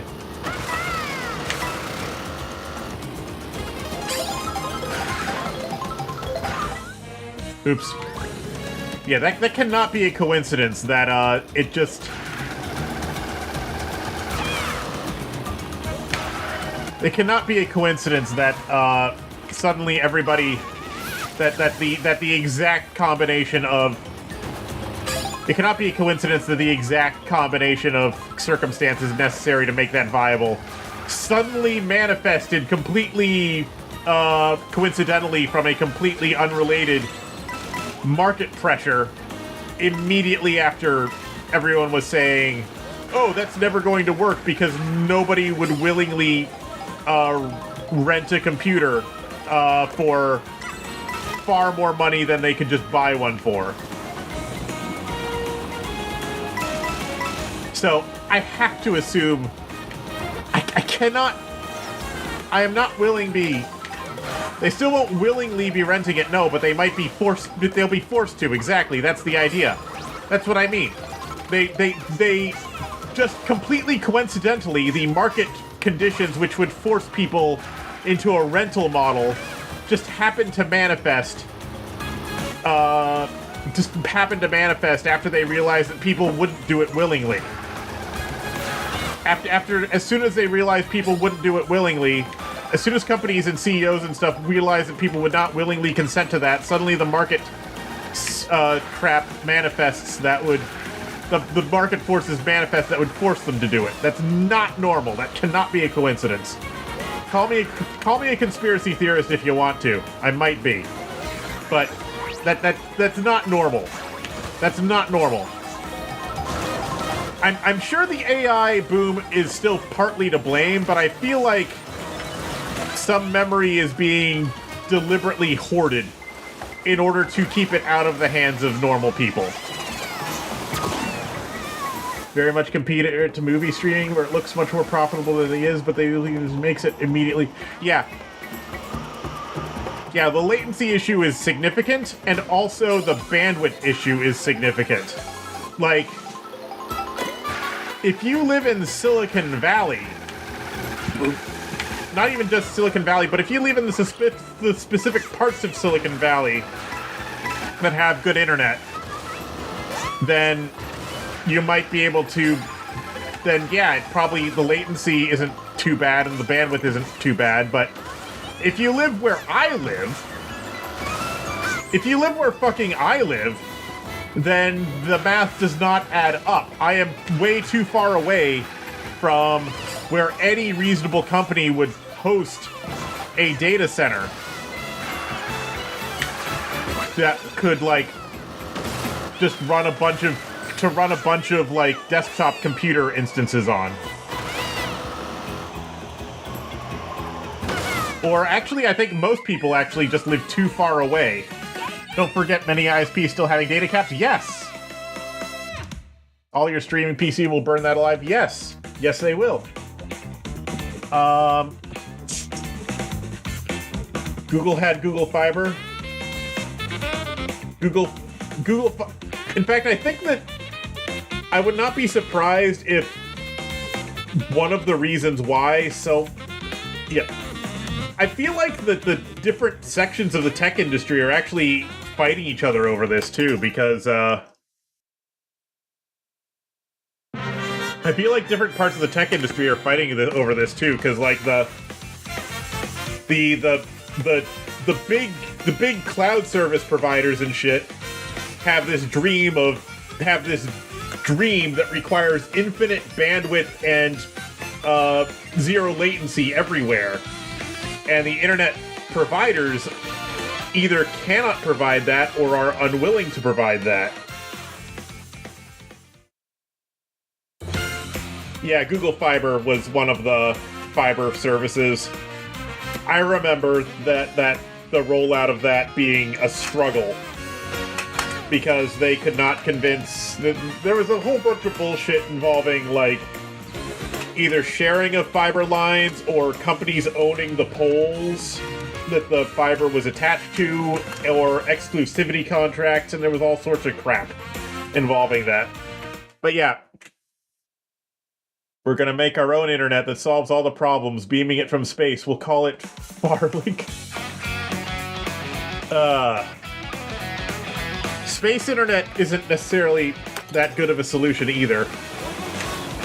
Anyway, let's try the free roam mode a bit. What's this? Bound from block to cloud to reach the goal.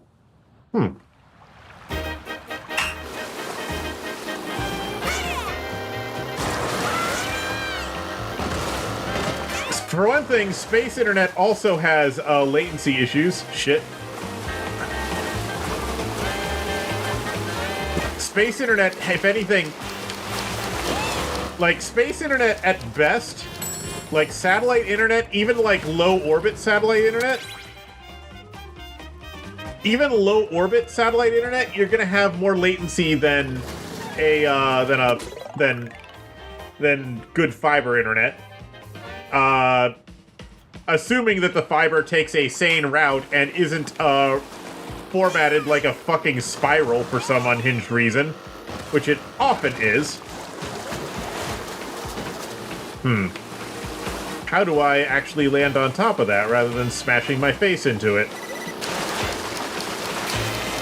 Because you'll often find that even in places where they have fiber, the satellite internet is very. How bad is the situation? How is the situation so bad to even be considering this? Yes, satellite internet should not be necessary. It's just that, okay, even in places where they have fiber. Okay, sure, whatever, game.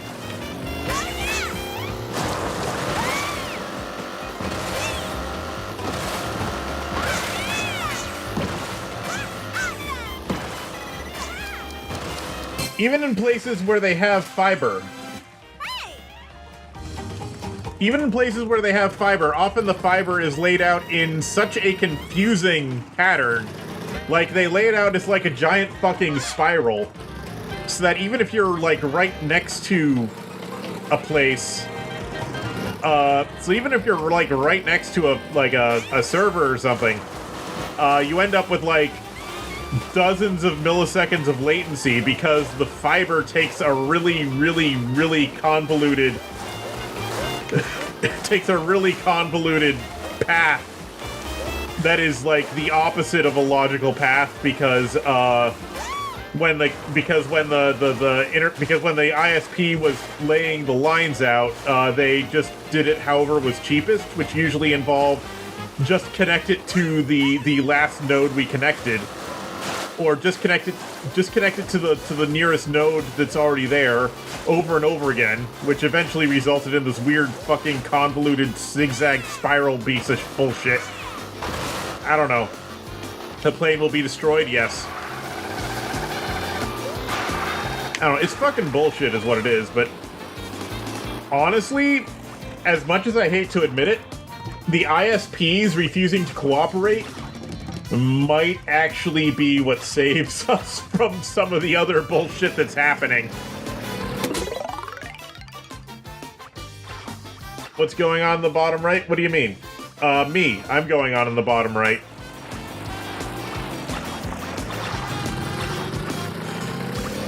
What button did I press for what map? What are you talking about? I don't see a map. I have no idea what you're talking about.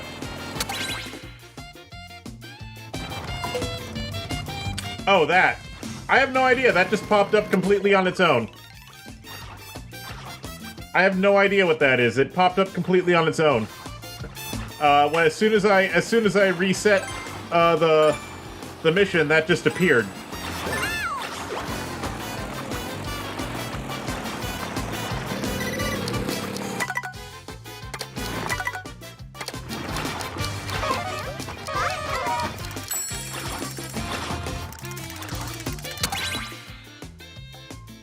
Yeah, I don't know.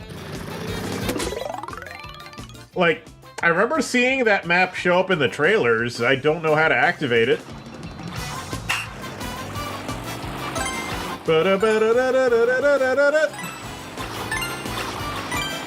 There is a specific song that uses this theme, which I don't think I can sing it on stream, because if I did, I'd almost certainly get taken down immediately.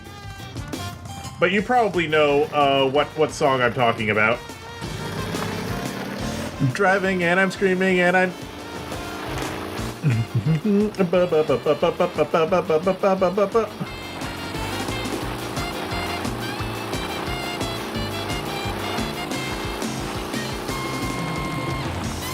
The 3D map does not seem to have very good culling, however, because frequently it gets blocked by stuff.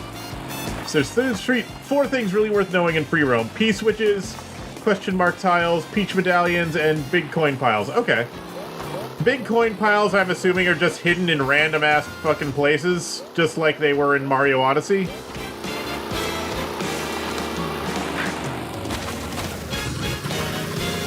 Okay.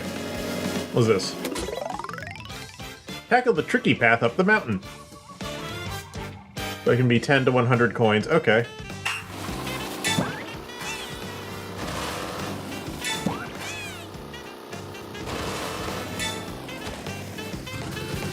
Uh-oh.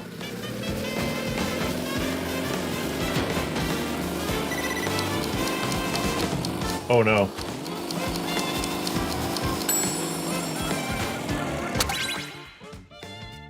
Dino, it's a map. Dino! No! Dino, it's jungle. The wicked wild.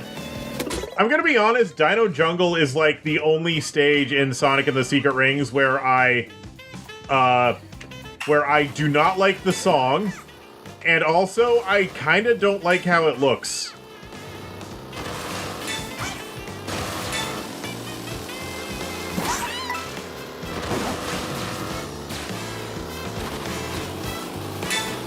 Like, I like parts of Dino Jungle, I like how the cave looks, awesome. But most of the level sucks. Most of Dino Jungle sucks. Most of Dino Jungle sucks. The visuals in most of the level sucks, the gameplay of the entire level sucks, and the music is the worst song in the game. Now, being the worst song in Sonic and the Secret Rings is still means you can still be a very good song because it's Sonic and the Secret Rings. Some of the challenges need trick jumps that you need to get to figure out. Fair enough. Like, Sonic and the Secret Rings, so it's Sonic and the Secret Rings, so even a bad song by that game's standards can still be pretty fucking good, but Dino Jungle is not. Dino Jungle's theme song is merely okay.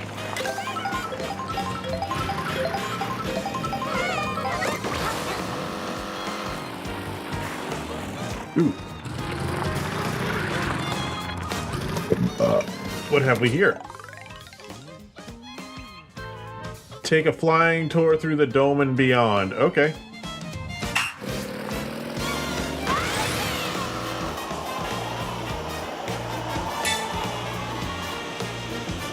Welcome to Jurassic Park.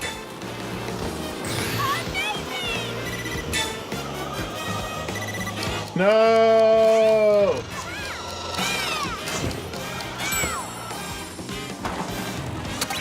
Let's try that again. I do. So, okay, some of the reimaginings in this game I don't like. Like, the reimagining of,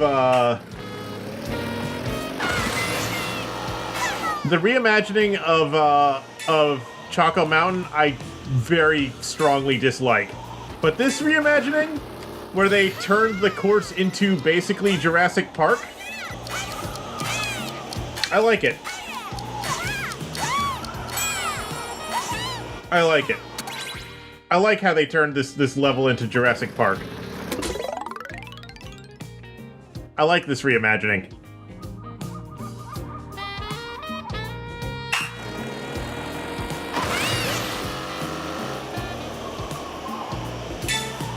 Specifically Jurassic Park after the events of the first movie.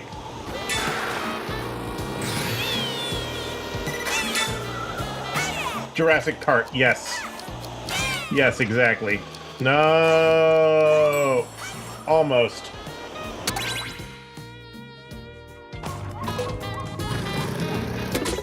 Ugh.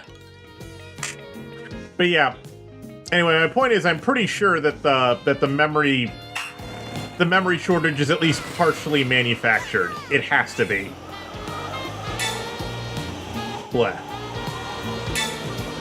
Because they wanna make us rent our computers.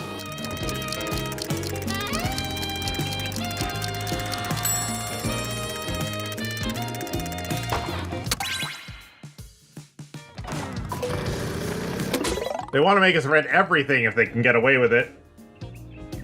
I don't know if it was the memory manufacturers specifically.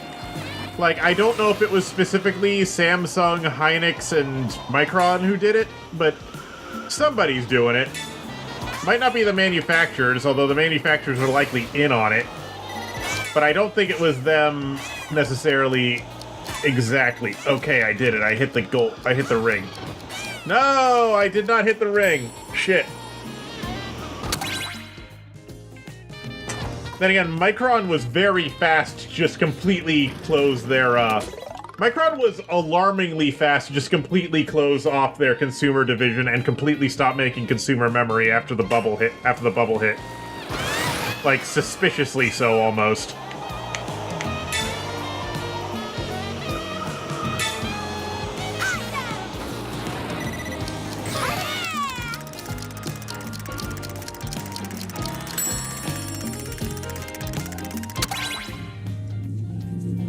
You can link the video you talked about earlier in Discord? Okay.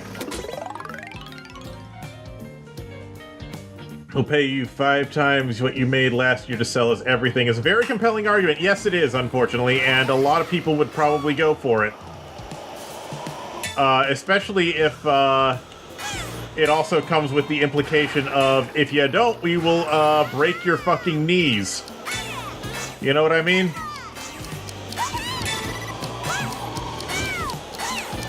No!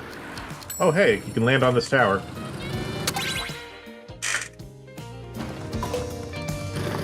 Because, like, I can imagine if one company did just refuse to sell to the whatchamacallit, to just refuse to sell to the commercial channel completely and, like, enforce, like, some strict, like, one per customer shit, most likely what would happen is, people who have money and power would, completely obliterate them. Because, you know, if you can't be bought, because, you know, if someone with enough money and power wants something to happen, and they find someone who cannot be bought, they will just use force to enforce the outcome that they want, if they can.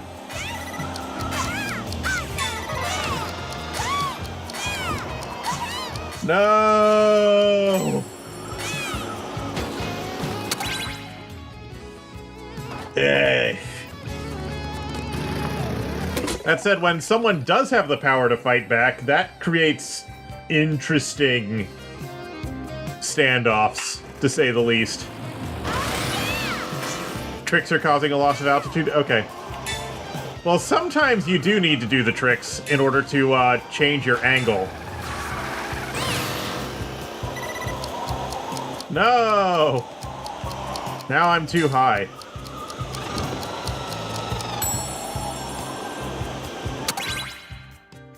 For this bit. Yeah. Bleh. I don't know, it's weird.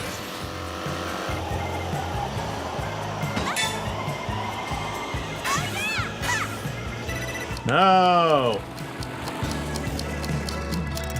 Now I'm too high. I wanna fly high so I can reach the highest, the vault of heaven. Somebody will be waiting for me, so I have gotta fly higher, gotta keep going. Everything is a brand new challenge for me. I will believe in myself. This is the only start for me. Yeah, tricks seem to eat up your altitude. Okay. Especially if you spam them. Okay. I don't know, sometimes tricks actually, like, help, so I don't know, I'm figuring it out still. A lot of stuff isn't, like, clear what it does.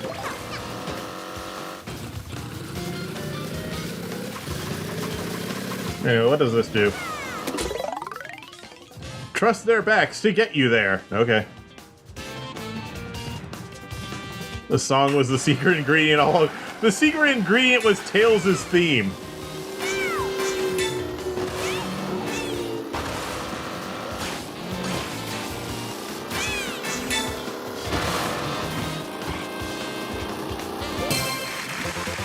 The secret ingredient was Tails' theme, which is a really good song. Both versions of it are really good. Ugh. Always trust Mofu, I guess. There's that again. Okay. Why is the nabbit running from me? Where'd he... Okay. Egg. Not your favorite SA theme? Fair enough. Honestly, I kind of like the SA2 version of Tails' theme better, but that was just the one that appeared in my mind. So, I don't know. Two-tone fox inspired by two-tailed fox? I don't know about that. What happens if I catch this nabbit? No! I feel like catching the nabbit does something, but I don't know what.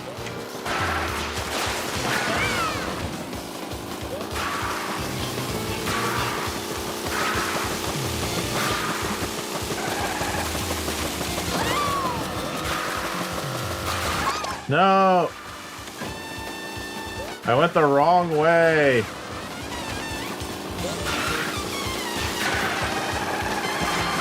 Come on, come on.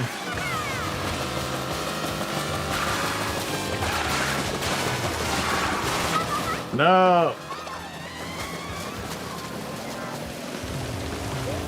Yeah, let's find out what happens if I run over this nabbit. I feel like something has to happen. This is too challenging for it not to do something.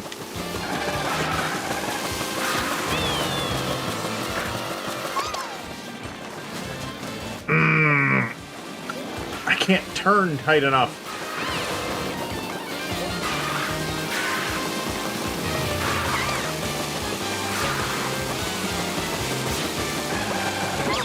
There we go.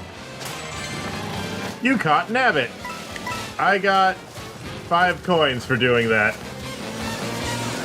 Step 1, don't miss. That's hard, though.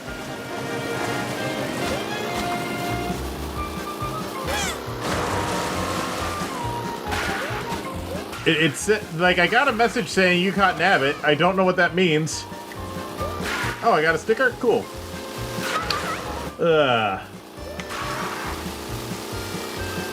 I like it. Anyway, I've been streaming for about 2 hours now, so, yeah, let's open a lobby. Let's open a lobby, I guess.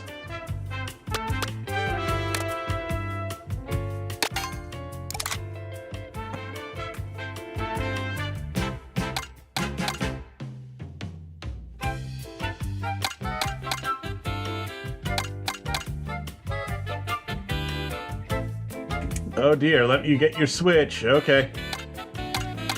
What mode should I pick here?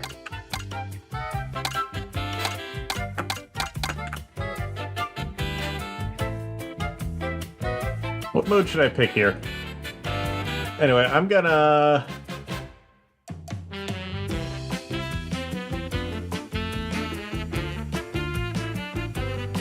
secretly get in here.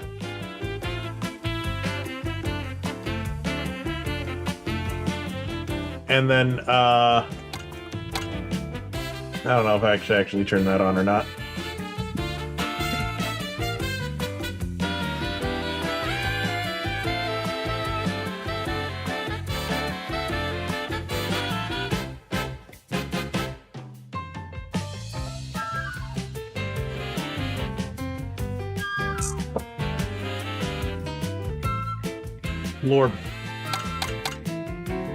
Lorb, I say. Let me check something.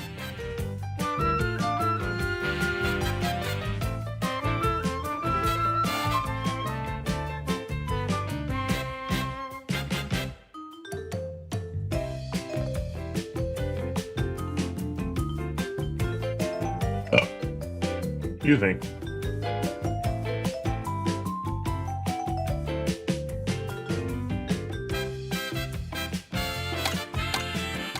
Yeah, I have no idea what game mode to pick.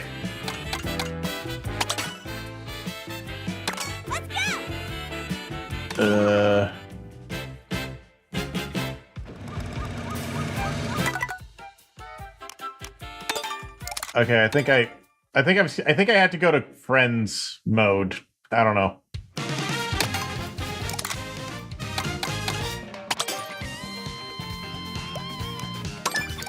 Create room.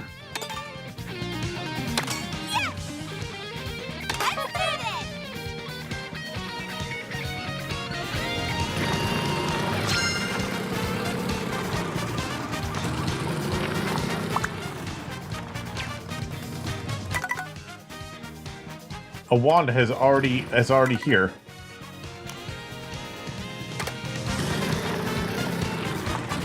Where are they though? Ah! Toad, no! All style, no stats? Okay. There's apparently a wand in here, but I have no idea where they are. I don't know how to find them either.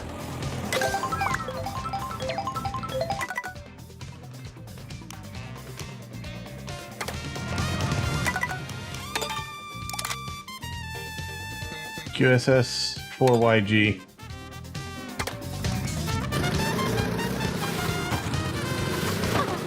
Okay, ah! I see you.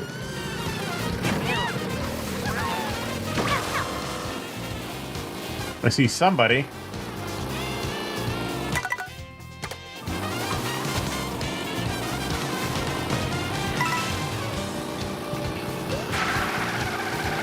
Why should be map? What does that mean?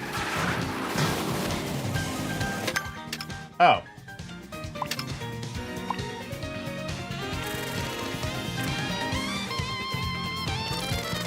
Learning something new every day. And there's Wanda.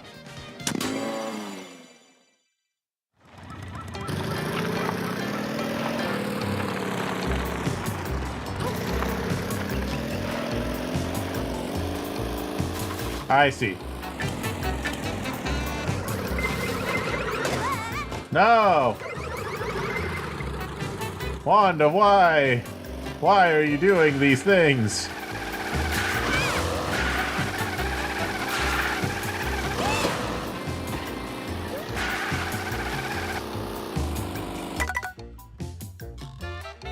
Anyway. QSS 4YG.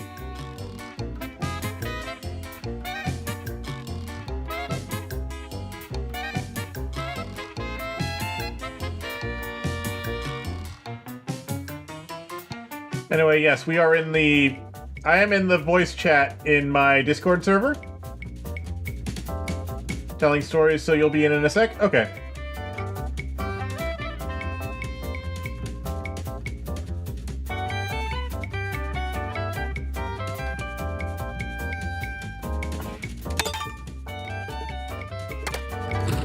I'm in the voice chat in my Discord server, so come along in. And, also, I am just wandering around randomly, pretty much.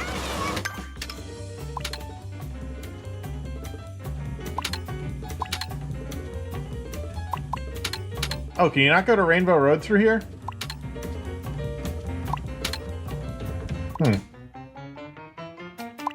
That's a shame. That's a shame. There's parts of Rainbow Road I'd really like to check out in free roam. Because, like, there's... Ah! Ah! Hello. Why? Okay. Hello. I looked over at the stream and I see that I'm just pointing in your general direction. Oh, I have whatchamacallit mirrored because Ikoma's Fugi is pointing the wrong direction. Okay, well now I'm pointing the wrong direction. Okay, let me flip it again then. Hold on. And I need to stare at the game, not at your chest. Yeah, okay, hold on.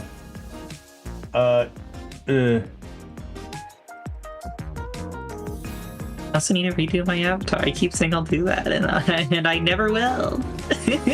Okay, hold on. There we go. Yippee. Lord.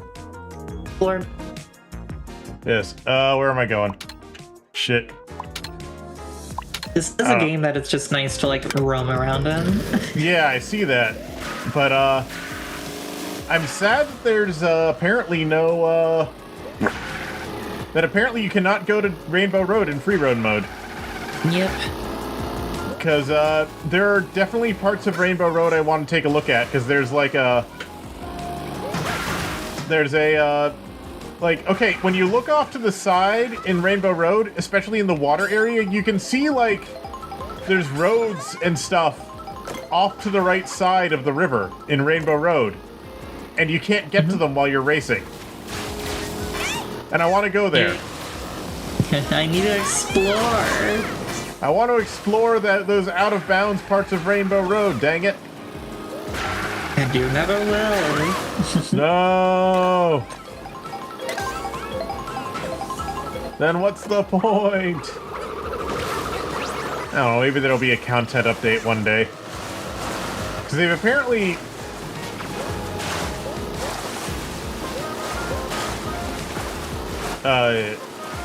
what's the word I'm looking for?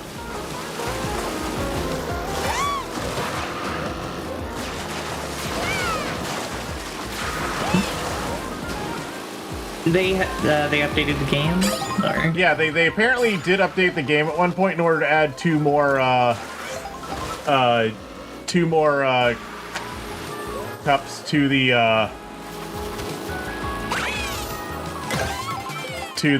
whatchamacallit mode. Oh, knockout? Knockout tour mode, and there's room for more of them, so they are making content updates. So they could do something at one point. The question is if they want to. Because it is Nintendo, and Nintendo is erratic as fuck. Yep. Like, Nintendo, I love you sometimes, but you are erratic as hell. And often they just do things without telling anybody what they're planning. Which, I mean, I get it. I get why they can be like that sometimes, but like sometimes they feel like the weird art guy who like lives in. Sometimes they feel like the weird art guy who like lives in a basement and like occasionally just vomits out something and then goes back to being a hermit. Yeah, I know somebody like that. You're like that. What do you mean? What do you? No, okay, you're not completely like that, but I know a lot of artists who are like that.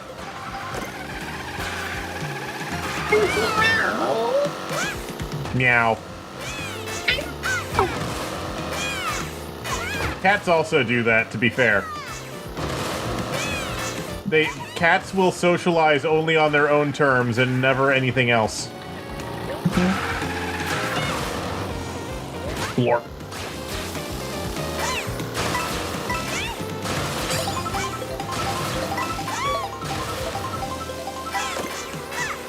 Alright, so we're waiting on a couple more people to turn up, I suppose? Yeah, it still seems to just be you and me in the lobby. Not that I mind, because they have a free roam mode for when you're not in the races. Yeah, exactly. Chungo's in VC, but not in the lobby. Yeah. Tenki said they're gonna show up soon. Chungo says they fucked up something. Oh dear. This is normal. Jank and Scuff are expected.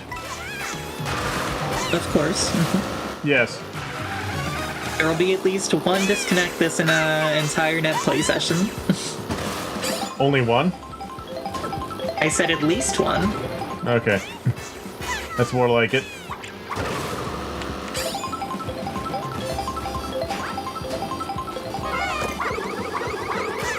I thought you said exactly one. I misinterpreted.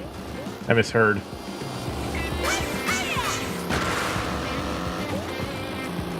I suppose I haven't... Even though I voted for Mario Kart, I was off doing something else. So how was the stream so far today? I was having a lot of... mostly I just ranted about stupid bullshit. What kind of stupid bullshit?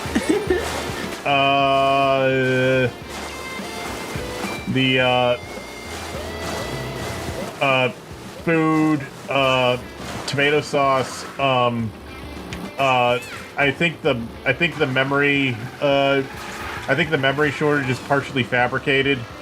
Yeah. No, I'll bite that. Yeah, no, definitely. I could see that. Because CEOs have been wanting to have wanted to eliminate PC ownership and replace it with a rental model for a long time now, and they've just needed, but they weren't able to get anyone on board with it.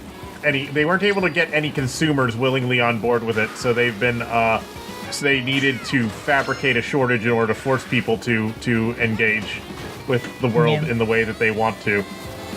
Because, like, it's the same thing that they've been doing with housing, where, like, in order to force people into a rental situation, they need to make property unattainable. And with property, they can do that. With property, they can only do that with property, they can do that by just buying up all the land. But with memory, there's a lot more memory than there is land, so it's harder to do. And also, it looks more suspicious if all the memory disappears than if all the land disappears. They needed a weird scapegoat reason for all the memory to disappear. And funnily enough, there is one right now. Yes. Like, don't get me wrong, I'm sure the AI is still part of it, but I don't think it's the only thing going on. Of course. AI is definitely a component, but yeah, I think the memory is being hoarded. I think the memory is being hoarded deliberately to keep it out of people's hands. By people with money. By organizations with money and want more money. Because they're not monetizing people enough.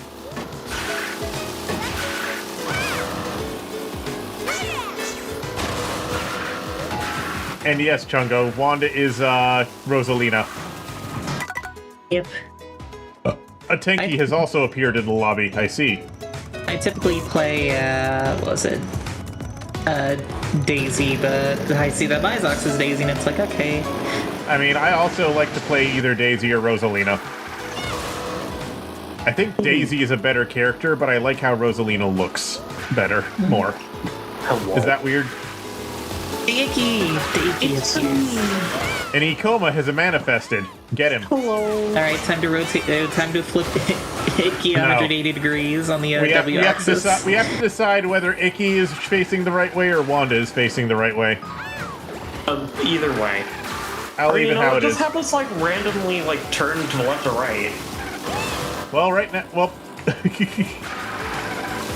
well, the thing we can do, Icky, is we can just, like, flip your GIFs and then re-upload them to whatchamacallit.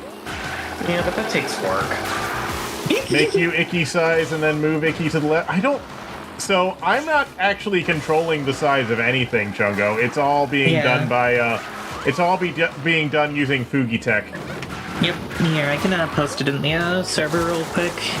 But, essentially, I'm assuming... I'm assuming since it is being that little jittery profile picture... Oh, wait, no, your profile animates. Yeah, Chungo does not, to my knowledge, have a Fugi, so it's just showing their Discord icon, because they don't have a Fugi. Yeah. Meanwhile, the rest of us do. Here, I just posted it in the server. I mean, there's a lot of people who don't have Fugis. Yeah, no, of course, obviously. Most people don't have fallback. Fugis. Your Discord icon moves even though you don't have Nitro? Well, that's because Fugi Tech is referencing the actual file that Discord has, rather than how Discord renders it. Yep. And so if you previously uploaded like a GIF image as your icon, then like it'll render that. Yep, yeah. But Mizox said. Yeah. Is he smart? Yeah, I'm so smart. Nort. So, Ikoma, are you going to join us in Mario Kart? You bet. Okay, he's coming. He's coming. The apple is coming. Lord, I know. Ah, Lord, he coming. Ah, Lord, he's squishing. Oh, now he's whipping. Yeah. Peach still Metal Gut, good controls. job. I'm just kind of wandering around because, like, there's a lot of places here that are like off to the side that I've never actually looked at. Ooh. I should probably turn off auto accelerate, even though I know that's gonna hurt my paws in a bit. Wanda's a furry confirmed. You didn't This is new knowledge to you? You didn't know this? My avatar hasn't updated to like match the thing because I have to like draw new images. That explains a lot. Okay. Yeah, no. And no matter what I say, it's going to be the wrong answer, so I'm just not going to say anything. Exactly. Just keep nodding and smiling, and I'm going to sit here and go. No matter what I say, it's going to be the wrong answer, so I'm just going to shut up. You're being applied with a curse. Good. Good, I deserve it. It's actually My little witch's curse. I played Mario Kart World. Okay, Well, I only just got it a few days ago, so I don't know I'm not good at it yet. That is Niceox doesn't know the routing. Nope, you sure don't. Even in Mario Kart, I'm quote unquote good at. I don't know the routing and the optimal whatchamacallit, what the words of the things and which parts of the roads you're supposed to drive on in order to min-max your speed and how those differ from different carts.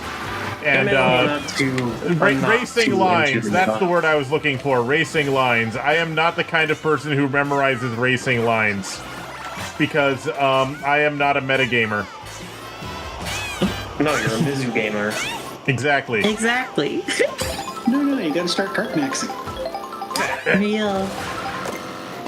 I switched to the standard cart because, like, I just have gotten fed up with the handling of the, what was it? Okay. Mock bike? I forgot the name of it. Hey. It's a Hello, bike. Tanky, you are here. Hello, Sort of tanky. Some sort of tanky creature. I've been putting my fancy Fugi. Wow. Wowie! Oh my goodness, that is fancy. Yes. I mean, They're wearing a dress. She is wearing a dress. Oh, that is really cool. It's the one they stream with. It's their PNG tuber. It's probably like... Like, I have my normal Discord icon on there by default, but a friend of mine did this bit of art of the character version, and we were co-streaming the Game Awards and just like going to the Mystery Science Theater 3000 over it, and I was like, no, I need. I was like, can you give me the file for the artwork because we can do this in fancy dresses and it will be extra funny. Yes. Good. Excellent. So are we just walking around the map, or are we gonna race? Until I was hoping to race. I was just waiting for everybody to show up. Okay. Or are we expecting any more? I have absolutely no fucking idea. I don't know how many people I know even own this game. You can always just spin up a race, and if somebody joins in, then they can join in on the next race, and then the... And then Okay. the next one. Amishu. After that. Okay. What do you think? Versus race, knockout tour? There are a couple of knockout tours. Well, some of the newer knockout tours I've never played yet, so that would be interesting. Okay. Okay. 150, no teams, normal items, easy computers. How about no computers? No, we'll go with easy computers. Okay. You gotta have some sort of filler. Yeah, Yeah, otherwise there's you're only gonna have 5 of us. 5 people. Yeah, otherwise you're gonna have 4 or 5 people really spread out. Okay. What are even new Also, courses?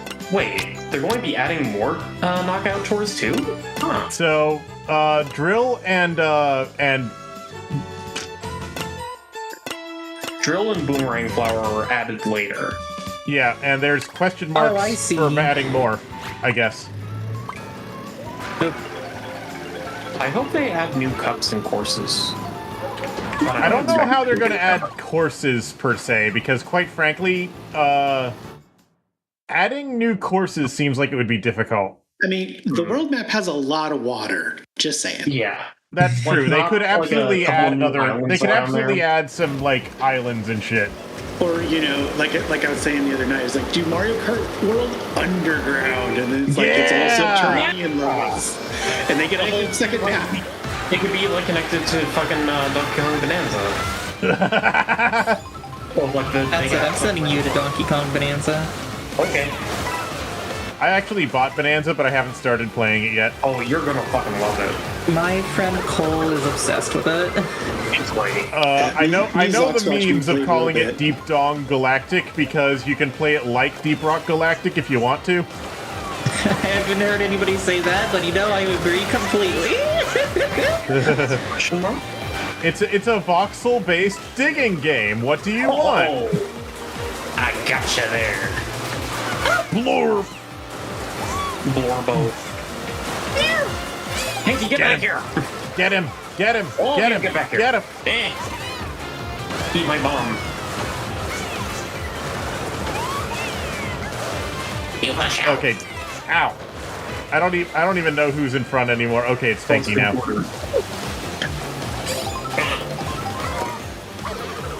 Why did I throw that? Why did I do that? That's a stupid idea. Why would I do that? Because you're having fun. Yes, it's true. Grab myself a kitty treat. Fun video games. I'm gonna That's eat not this allowed anymore. kebab. And then swimsuit in a snowy environment. This makes sense. Why are there so many bombs? Why are there so many bombs? Where are the There's a bombs truck coming in from? front of us that's throwing bombs. Oh. Wanda, I thought you were better at me than kart racers. Why are you behind me? Now, when have we played a kart racer together? Yeah, but you can actually comprehend Dr. Robotnik's ring racers. I cannot. Me neither. But I do have a custom character for it. No, you have a custom character for SRB2 kart. Game, yeah. SRB2 kart is significantly easier and less confusing than ring racers is. I mean, it just has a couple extra sprites, if I remember right. Yeah, you can convert from one to the other without that much issue, but it's something. Well, you can convert characters over, but like the gameplay mechanics are completely different between the two games. Like SRB2 Kart, if you've played any Mario Kart game, you can pick it up and understand it immediately. Dr. Robotnik's Ring Racers, even after you've done the 30-minute tutorial, you are still going to be confused as hell.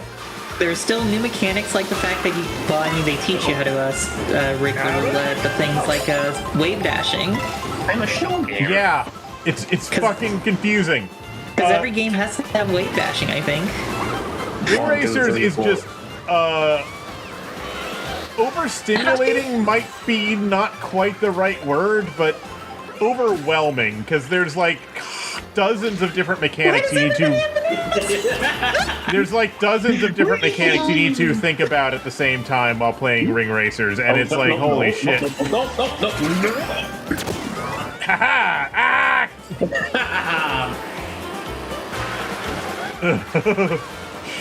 You curse you! Where I am a moo. No! I am spookified. No! That got rid of my ghosty power. Ghost. Ghost. Do you know about these ghosts?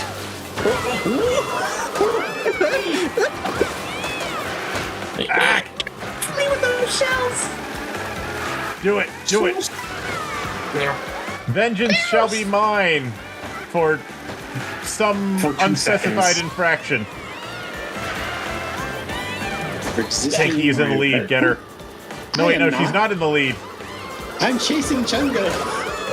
No! How is Chungo in the lead?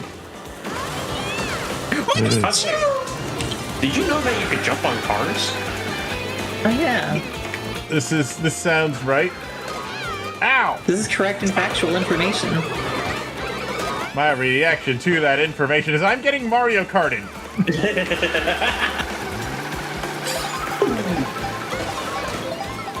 Get away from me!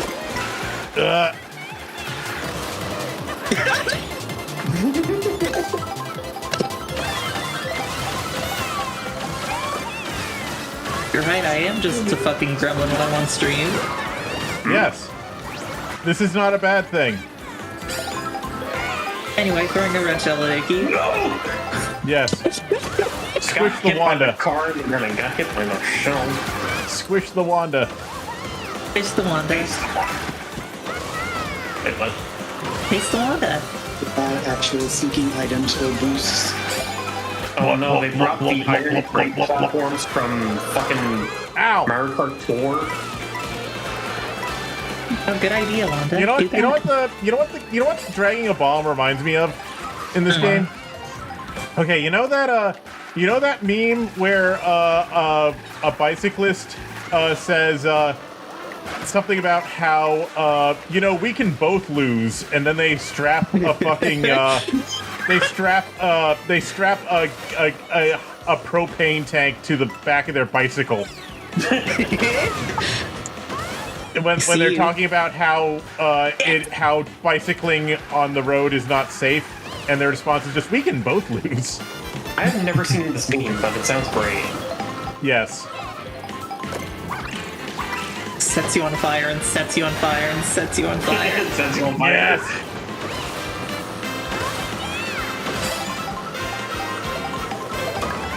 Ow! Stop throwing it!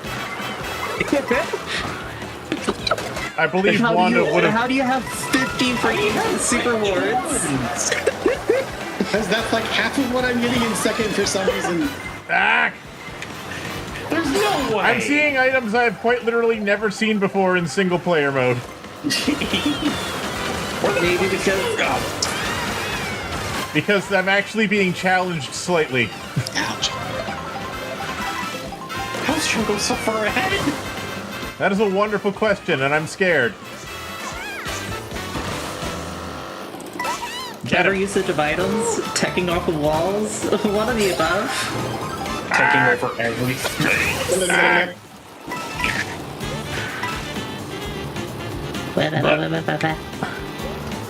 Yep. Honestly, I'm considering actually getting a better Fugi myself, because I have not shown up in anyone else's stream yet, to my knowledge, but if someone did display my Fugi, they would see the most low-effort doodle I have ever done. I should probably make my own Fugi. I mean, I did you a Fugi, but if you want your own Fugi, you can do that too. If you want to draw yourself a Fugi, I won't be offended. It was also something I kind of threw together in a hurry. That is true. I don't want to insult the Miku. No, it's fine. Do it. Most people have multiple Insult the Fugis. Miku right now. Whoa! I don't want to be mean. Most people have multiple Fugis. It's fine. Let's go faster. I thought that Let's go faster. was hello? Bonk. No! Someone stole the pickup! Vroom vroom, motherfucker. Ah, shit! No! Did you just dunk the entire thing into lava? I thought I could drive through the lava. No! I am Truck. I'm invincible. No! Get over here! Hey, You wretched creature! Bridget's Come. fire! Come. Ah! Third place for now. Oh my god, no. Brrr, top 4, let's go. Okay, who got knocked out? Little Wanda, it was me. Okay, no, sorry, Wanda. It happens. This does give me an opportunity to try drawing a little Wanda cookie.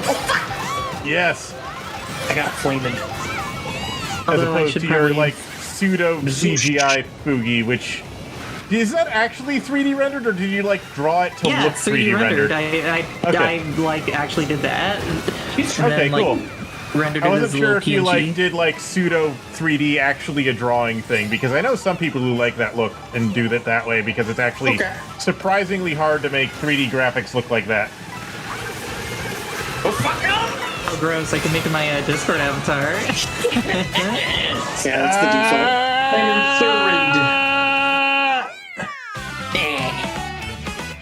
Let's see here. Second place. Reactive. I was holding first or second until that last stretch and bunked into the wall. Chungo wins. Chungo is actually really good. Chungo says, I was suffering at the start and got good defensive items at the end. Yeah, that'll do it. Mason. Let's see here. I actually have a sprite installed because I want to Alright. update. Shall we do another race? Yep. Yes. Let's do the other new tour. I need to export mine. Wait, I can animate and draw file, can I? No, it'd probably be best for me to do this in a sprite anyway. Blorb. Which which one did we do just now? We did the drill rally. Let's do the boomerang rally. Boomerang. It's all coming back to you. When did I add back color to my... Okay, I'll just deal with it. I don't know. Whenever I hear drill, though, I keep thinking the drill announcer from frickin' Sonic Colors. Drill. Because like. All right, export palette. Also, Final Color Blaster. Wanda.gpl. Final Color Blaster. Final Color Blaster. What was that called? Sonic Colors. Sonic Colors. When it's in the final boss, you use all the colors at once, and then they say Final Color Blaster. I thought it was a Digimon attack. I wouldn't be surprised if that was also a Digimon attack. Even Digimon. But Icky, you don't even like Digimon, so how would you know what is and isn't a Digimon attack? Because I have friends that talk about it non-stop.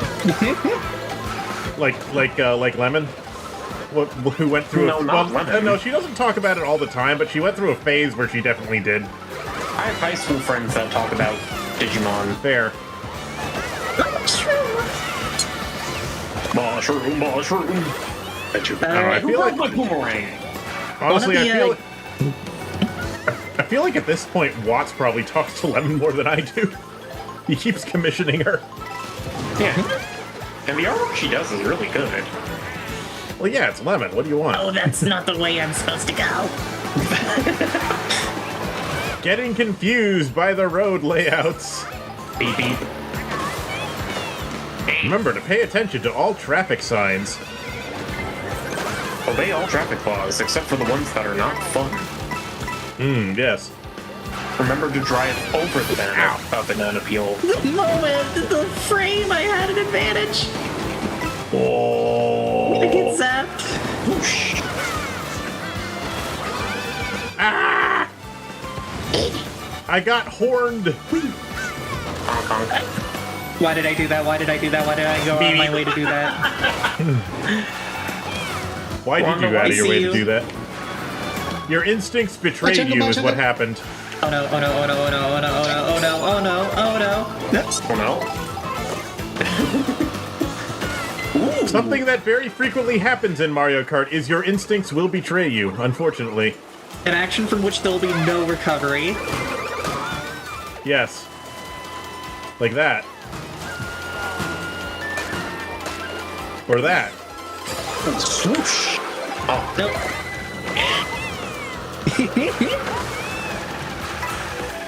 I'm a banana peel, you. Go ahead and try. Ah! God damn it! I got caught on the glass. And now my roast his ass. No! Getting caught on the grass is an action from which there'll be no recovery. There was a car turning in front of me. I was cutting through 3 lanes of traffic. Yes. Oh, hi, Kamek. Spike.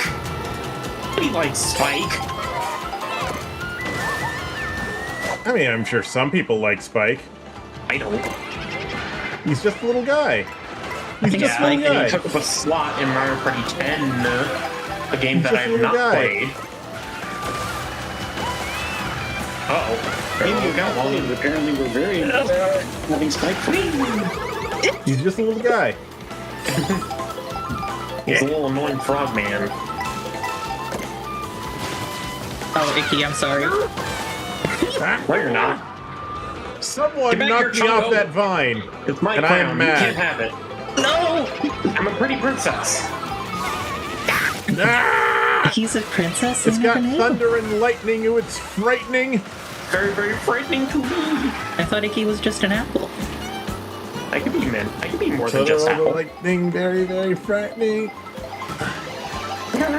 What happened to my items? No! Well, that blue shell's gonna be someone's problem in a second. I'm on it. I was trying to stop and go backward.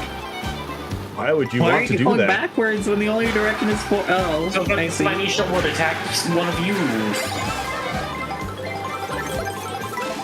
Hey, no, this keeps happening. Why does it keep happening? Kungo is. You know what they say, Directly the beside only me. way to progress is moving forward. You know what they say, neatness counts. That's what the tech bros say, is the way I like to make progress is by moving forward. And breaking And that's why the everything. trains explode. Yeah, I thought Taking that away was, everything from everybody else. Oh, fuck.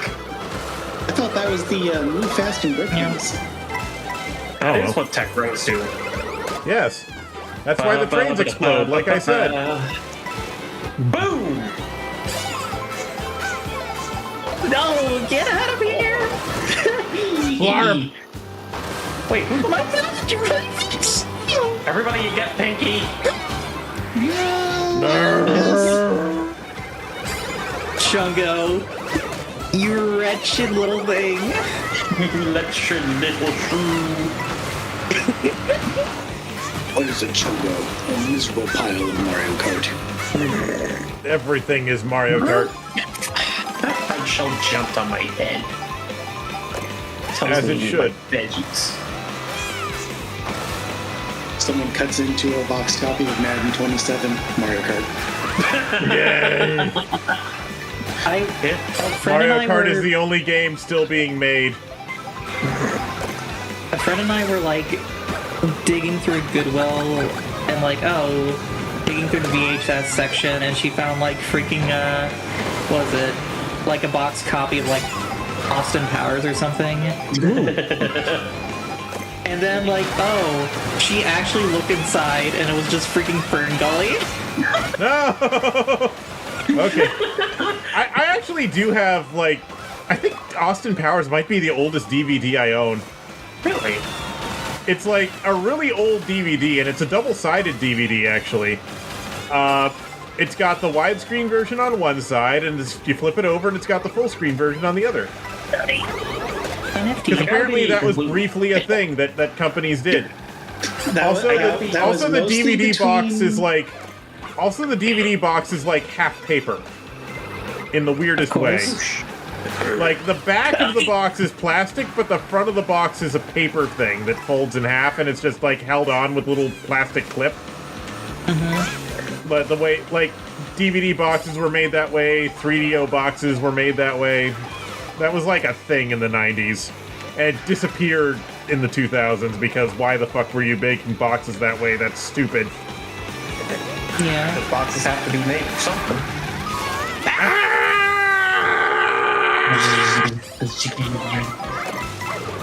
An action from which there will be no recovery. I drove into that hard shell. Stop!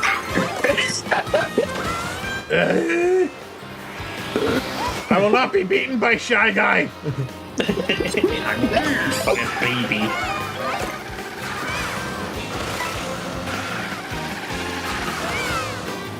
I am so livid. The fuck? What? Me? What happened? I don't know. I got disconnected.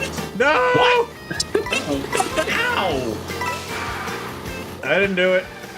No, I know you didn't do it. That's Just just by CPU. really just for- funny. Get back here, you swine. You godless pig. You got This does so give me an angry that your excuse. internet exploded. I got so angry that my internet exploded. Turns out if your sodium gets too high, it corrupts the fiber lines. Goodness. Yes. Well, this does force me to take a break and catch my breath. Yes. They're the longest breaks It's anyway. important to breathe. Allegedly. It is important to drop have my, a brain that is brain. Stream stuff.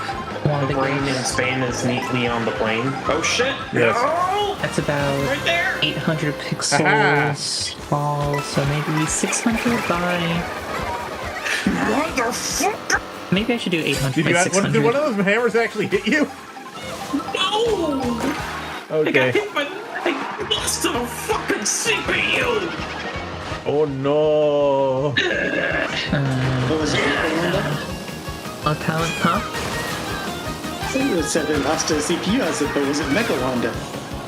No. Mecha Wanda. Slime Wanda.gpl. What's the name of that? What's the name of that guilty gear character? Mecha Kai. Metcon. I think they were Mecha Kai because like Robo Kai, Robo-Key. not Robo Yeah, Kai. Robo-Key. That's it. I Kai have this in the wrong. Kisuke. Dang it! I thought I had a little more time, or I would have chucked that bomb. Lord. Sprite properties. Third place again. Woo! Chungo wins again somehow. Adding. Let's see here. Player. Let's judge the frame. ending point. Could have blown Chungo into face. Why don't we play some regular ass courses now? Okay. Canvas size. Is Wanda Chungo reconnected? by the one. Wanda is Yeah. reconnected. Yes, good. Alright. So I think roughly. And I have. Oh, that changes the indexing. That's cool. That is Let's see here. dynamics. Size Versus and race. pressure. Versus. Battle?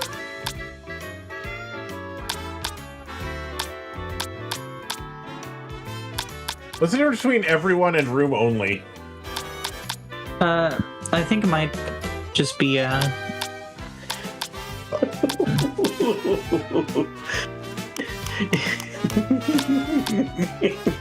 between everybody in room only. I think it might just be that best replicates my brush. Okay. I think I might drag in random players if I I'll just do room only then for now then. Okay, 150, no teams, normal, easy, 4 races, 1 minute. Yep. Wasn't sure what the 1 minute was, but now I see intermission. Interesting. Oh, there we go. Oh, we can do your favorite course, Choco Mountain. No! Ba-ba-ba-da-ba-ba-ba. I like the music from this version of Choco Mountain, but I do not like this version of Choco Mountain. Yeah.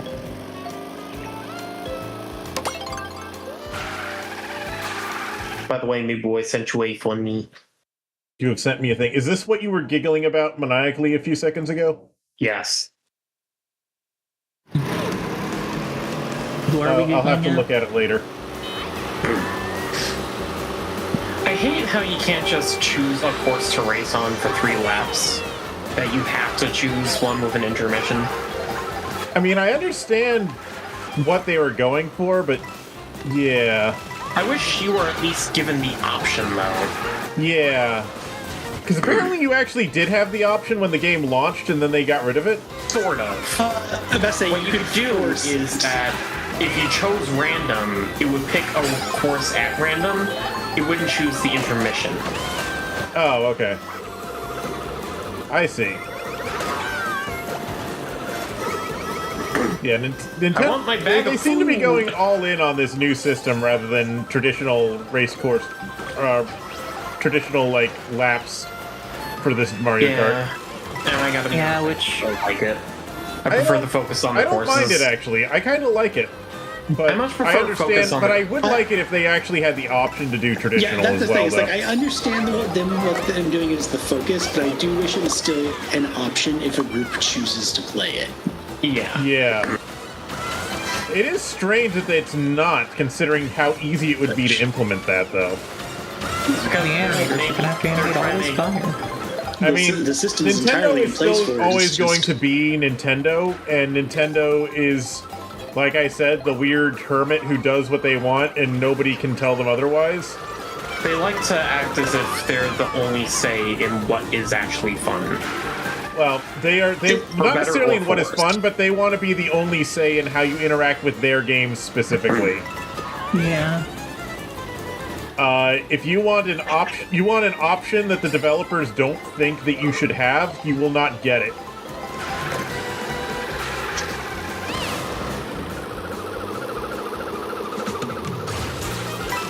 No fucking piranha plant! It bit me out of midair. Yeah, they do that. The plant bit me, guys. Oh no. Chomper bit me! Chomper! Hey! Chomper! Ah! Oh, I lived.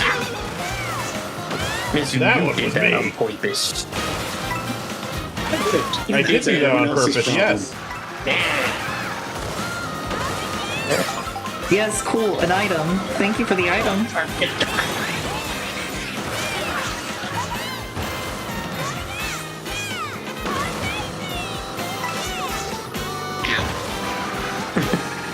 You said that with all the, you said that like one of the fucking magic crafter enemies, like the druids, they go, ow. Or ow. I might suck at this game. Me too. It happens. Okay, the winner was Wanda. Cool. I did something. You did it. Congrats, you jumped. Apple.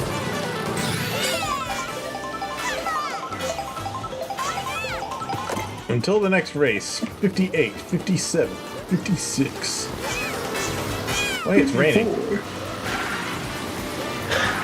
It's like that scene from Austin Powers where they're doing the count. The woman's doing the countdown manually, and she reads every single second for like multiple minutes.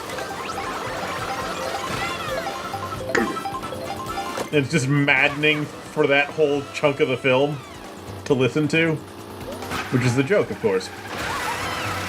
Oh, some jellyfish here. Blorb.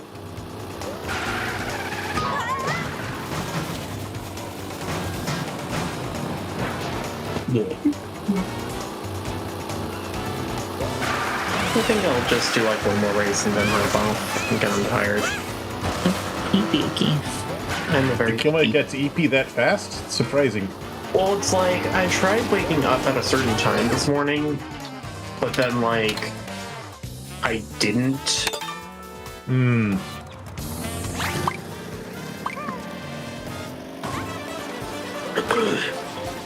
I see.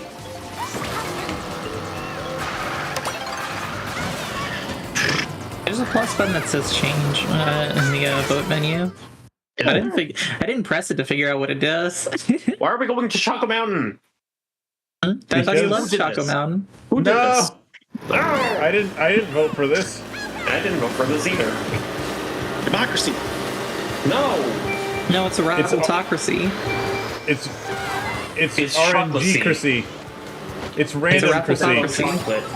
It's a raffletocracy.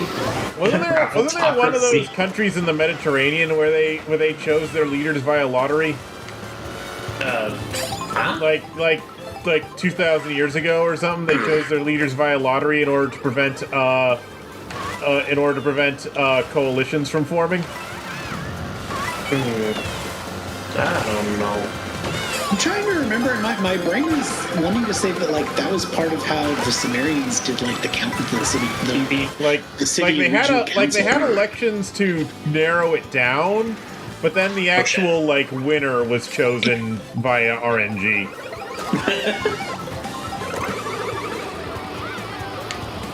in order to ensure that nobody could plan around who would be the next leader. Because having people be able to plan around who the next leader is bad and leads to corruption. It was somewhere in... I feel like it was somewhere in friggin' Italy. It was somewhere in Italy, I think. Capri? Positano? The Amalfi Coast? That's the one Yeah. Mediterranean part of Italy I can think of. The whole of Italy's in the Mediterranean, Icky. No, The whole just one country's side in the of it. Mediterranean. But it's not Greek. Oh lord, my brain jumped to. That's why it's marinara. Wait a minute. The whole What? country's in the Mediterranean. Also, the Mediterranean's a lot more than just Greece, Icky. Yeah, it's greasers. The Mediterranean's a What? whole sea with like dozens of civilizations on its borders. Sorry, I Like Egypt- sneezed. Like Egypt's in the Mediterranean. He's taking a like- lot of punishment for me. One day I'll get to move again. That day is over right now. Maybe someday. Like Egypt's in the Mediterranean for that. Oh no, I hit the sign. Egypt's in the Mediterranean. Carthage is in the Mediterranean. Greece and Rome are in the is in the Mediterranean. Mediterranean. The friggin' like parts of Russia and Ukraine are in the Mediterranean. The Galapagos Islands are in the Mediterranean. Oh, hi, Icky. I don't feel that's correct. Alright.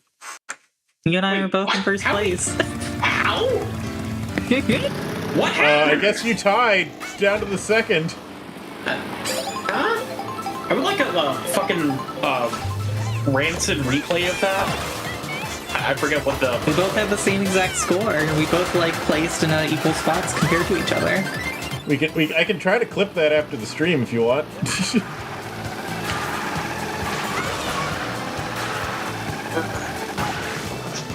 Good game. You know what? Player named Daddy begins to make me feel uncomfortable with the pre-generated chat messages. Huh? Sorry, I've been quoting this Mario Kart 8 video that I've seen a long time ago this like entire time. Focus cart. It has a lot of quotable phrases like freaking oh yeah, driving into the grass, which is an action that is which is unforgivable and an action from which there will be no recovery. Haha. Shy Guy Bizarre. I want to do Shy Guy Battle. Why am I in the mud? Because you drove into it. You know what these long steppy things on the roads remind me of? Stairs. Chicken. They remind me Pikmin? of those things in the in parking lots to prevent you from going too fast. Speed bumps. Speed bumps. Speed bumps. I know speed words. bumps. I know And then, words. you get the ones that are on the highway that are actually designed to be driven over at speed, which are called rumble strips. Rumble strips are something else, I think. Well, like they're the ones on the side of the roads. They're supposed to wake you up if you fall asleep at the wheel. They're the things that make your There's joints go longer- crazy in Kirby Air Riders. There's long versions that go over. A lot of times they'll put them like near the entrance and exits of construction zones, so that if you're not paying attention, you get slapped into it. Yeah, that's true. Or you'll get your fat ass behind mine. Nikki, I'm sorry, you're not getting your 3 stars with this behavior. No! I need all 3 stars so I can unlock Rob. So I can Bobbert. have online Wi-Fi cred. You want to unlock Bobbert? Yes. He is a bobber. He is a cop. He is a bobber He is a cop. blobbered cop. Hey, What Shungo. about Robert Cop? Blobbered cop? Streamer Proton John has a Waluigi Robocop. Wait a second. Was this a normal ass It's- three lap race course? Yeah. How did that happen? Like if there's no route Because there was no intermission or connecting it. select, Oh, okay. like if there's no route connecting to the course that you select, it will be a 3-lap course. Okay. I didn't know it even showed the option for courses that weren't connected. Wait, banana. Nikki. We both got points by that. Oh, you got hit. I was. I got hit too. Dorp. before. I'm making so many noises tonight. Oh my goodness. Wanda makes the best I don't know noises. why, but I have an urge to make noises. Some say it's the just. Welcome to Mario.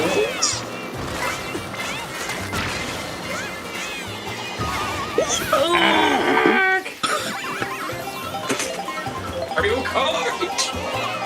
Super Mario Cars. Super Mario Cars. That Super F Subaru F Subaru. bad turns. How the heck did I place higher than Chungo overall? That doesn't make sense. No good turns on that track? Okay. Fucking, I want to do one more. Yeah, I set it to 4 courses. Okay. 4 horse. Horse. But yeah, I really wish I could do free roam on Rainbow Road. There's parts of Free Rainbow Road's background I really want to drive on. Yeah. I originally assumed it would be added to the map after doing the special cup, and I was so sad when I realized it wasn't. Same. Like, why? Yeah, Rainbow- Why gatekeep us, Ninty? Why Ninty, have gatekeep? that background part in the river part of Rainbow Road where you can clearly see there are roads off to the side that are out of bounds? To make us fucking jealous. Why tempt us with that and then not let us drive on it? So you Because can that's come going to be back like with, the last bit of update content they ever put in. let's say, Rainbow Road 3, even Rainbow Year. How many versions of Rainbow Road are there in Mario Kart 8? Several. I want to say 6. There's a lot of them. Well, let's go Rainbow Road. We're there. Okay.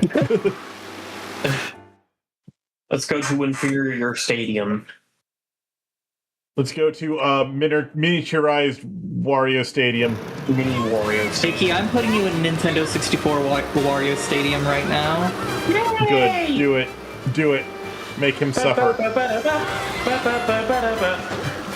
Now, the only time you suffer in Wario Stadium 64 is when someone manages to spike you over the jump. Oh! That's the worst kind of Wario Stadium. Whack! Whack! Whack!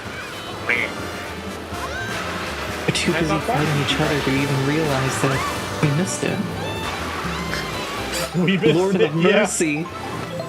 We missed the food, no! Nobody picked up the fast food order. Oh no, somebody did. It just wasn't either of us. Dang.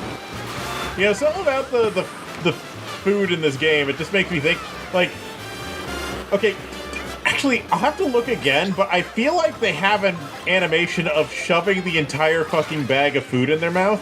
They do. And it's just like, okay, I guess they They're snake eat people. I guess they like to eat their burger with the shell still on. And the pin on top. Yeah, it's like, okay, I guess all of these characters grew up with siblings then if they're able to eat like that. They have pica. Yep. Oh, I've somehow missed It's the like that.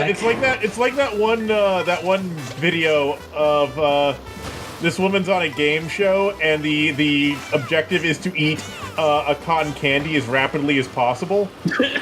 and her opponent is this guy who like I'm tries to actually killing like both eat of it you. normally, and she just rips the entire cotton candy off the stick and shoves it in her mouth all in one go.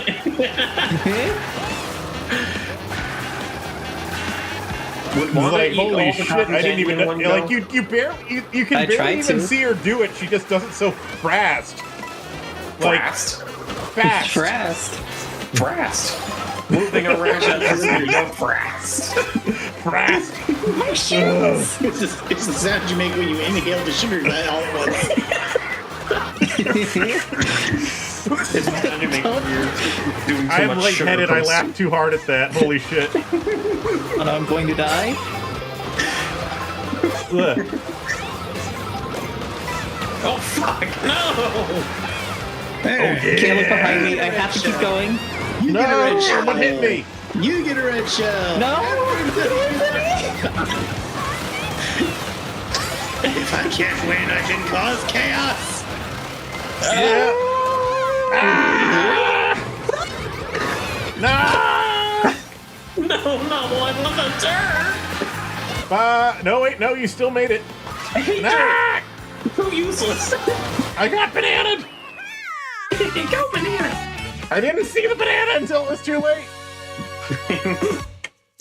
Oh my goodness.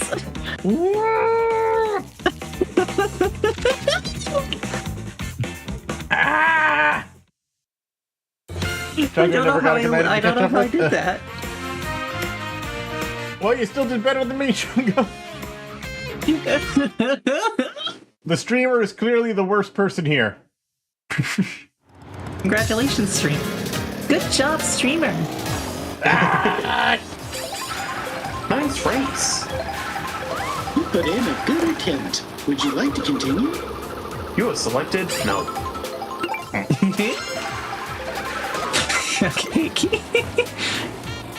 Look. What the fuck? What? Monopoly Brain Rot Billionaire. What? It's a thing that I just stumbled across. Okay.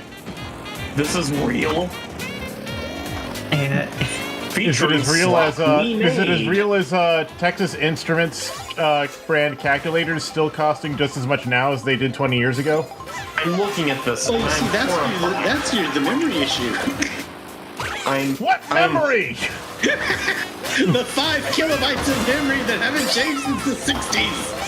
I am horrified by looking at this. Like, I don't even know if I don't even know if the screens they have on those are like actually LCD or whatever the fuck they used before LCD was a thing. I posted a link to it in the memes chat, by the way. Okay. It's like, what are those Texas Instrument calculators like made out of? They are 80s technology. You can tell by looking They're at made them. out of brick. Nokia. Icky, Yeah. would you become a money maxer? No. What did Ikoma send me? Icky's Well, become a Ikoma money sends me a maxer. lot of things. Or not. Okay, a Monopoly brain rot billionaire. Brain lot.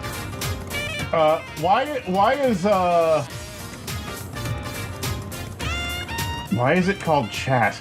Because Ikoma, I hate they this. stole from Vinny Bun Sauce. I had to look at it, now you do too. I hate this. What the? I hate it as well. Okay, I wish this was not made. Ow. kill it with fire. Burn it. Who owns Monopoly? Parker Brothers, or is it someone else? Hasbro. Hasbro, brought to you by Wizards of the Coast. Oh. Hasbro, more like Hasbro. What happened to Parker Brothers? They got bought by Hasbro. Oh, okay, that tracks. Drax, Shall we we're playing Mario? Shall we do some more courses?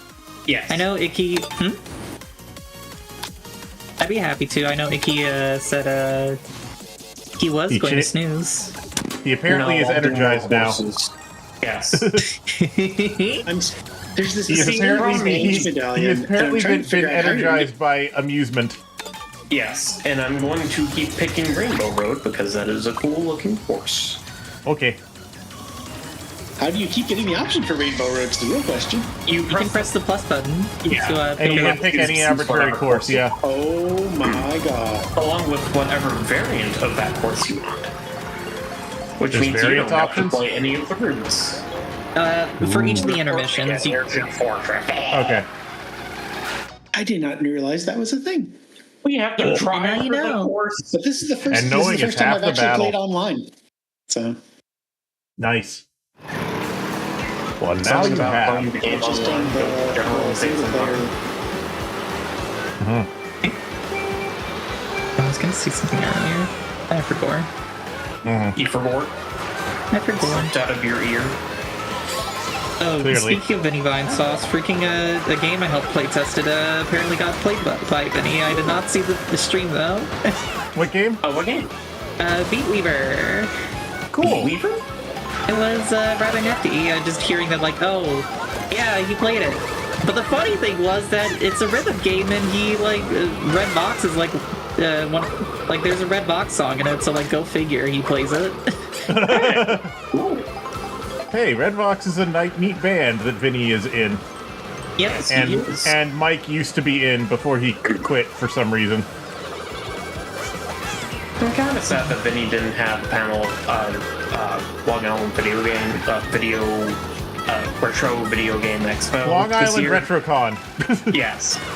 I'm kind of sad that he didn't have a panel this year, but I am glad that I was able to attend a Sean Chiplock panel. Ah! Sorry, streamer. The poster that he promised to send me. Or, If I'm not Indeed. oh my god. Yeah, that blog scared me. I was gonna say, I've met Vinny a couple times. He's a cool dude. He is cool. heck He yeah. is a friendly man. Yes. Can I Thank get you. out of my face? I think the only interaction I've ever had with Vinny was like doing community management. Like, it was some shit that happened with Fantaria. Oh.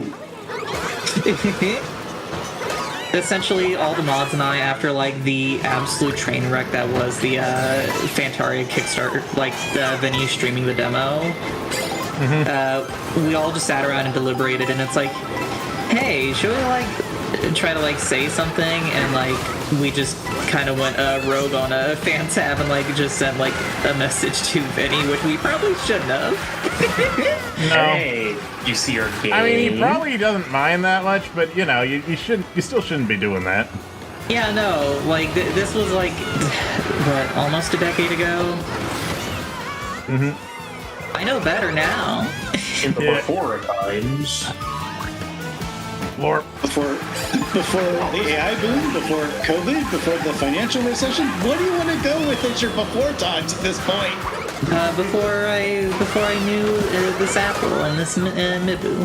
Ah! Scraped in at fourth somehow. I don't know how. Nikki in first. Oh no. Oh no! The Ikoma is gaining strength with every race. It's gaining momentum. My icky What is moment. Sonic Riders World? Ikoma is building momentum. By Look the at way, that did you know display that of you do this? overwhelming squish. Hey Tinky, did you know that you could do this? And how's that? See how I'm jumping and wiggling? You have to hold forward and then do a jump. There you go. You got it. What are you doing? Wait, let me see what you're doing over The there. timing on it's a little funky, but Let me see what you're doing over there. There's a jump button. what happens? remember I when assume lost you my mean, like, goddamn right mind trigger myself when you this say first jump. time. You know, just do a hop hop. Yeah, I did it like 3 times, then I can't do it again. Oh, I'm just spamming both triggers. There it goes. You're just holding up Oh, I on see. the control stick, and yeah. Oh fuck! I accidentally chose random. Nah.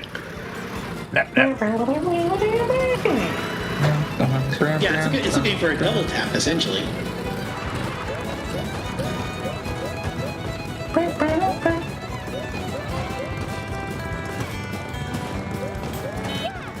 Where's the 5th player to choose the course?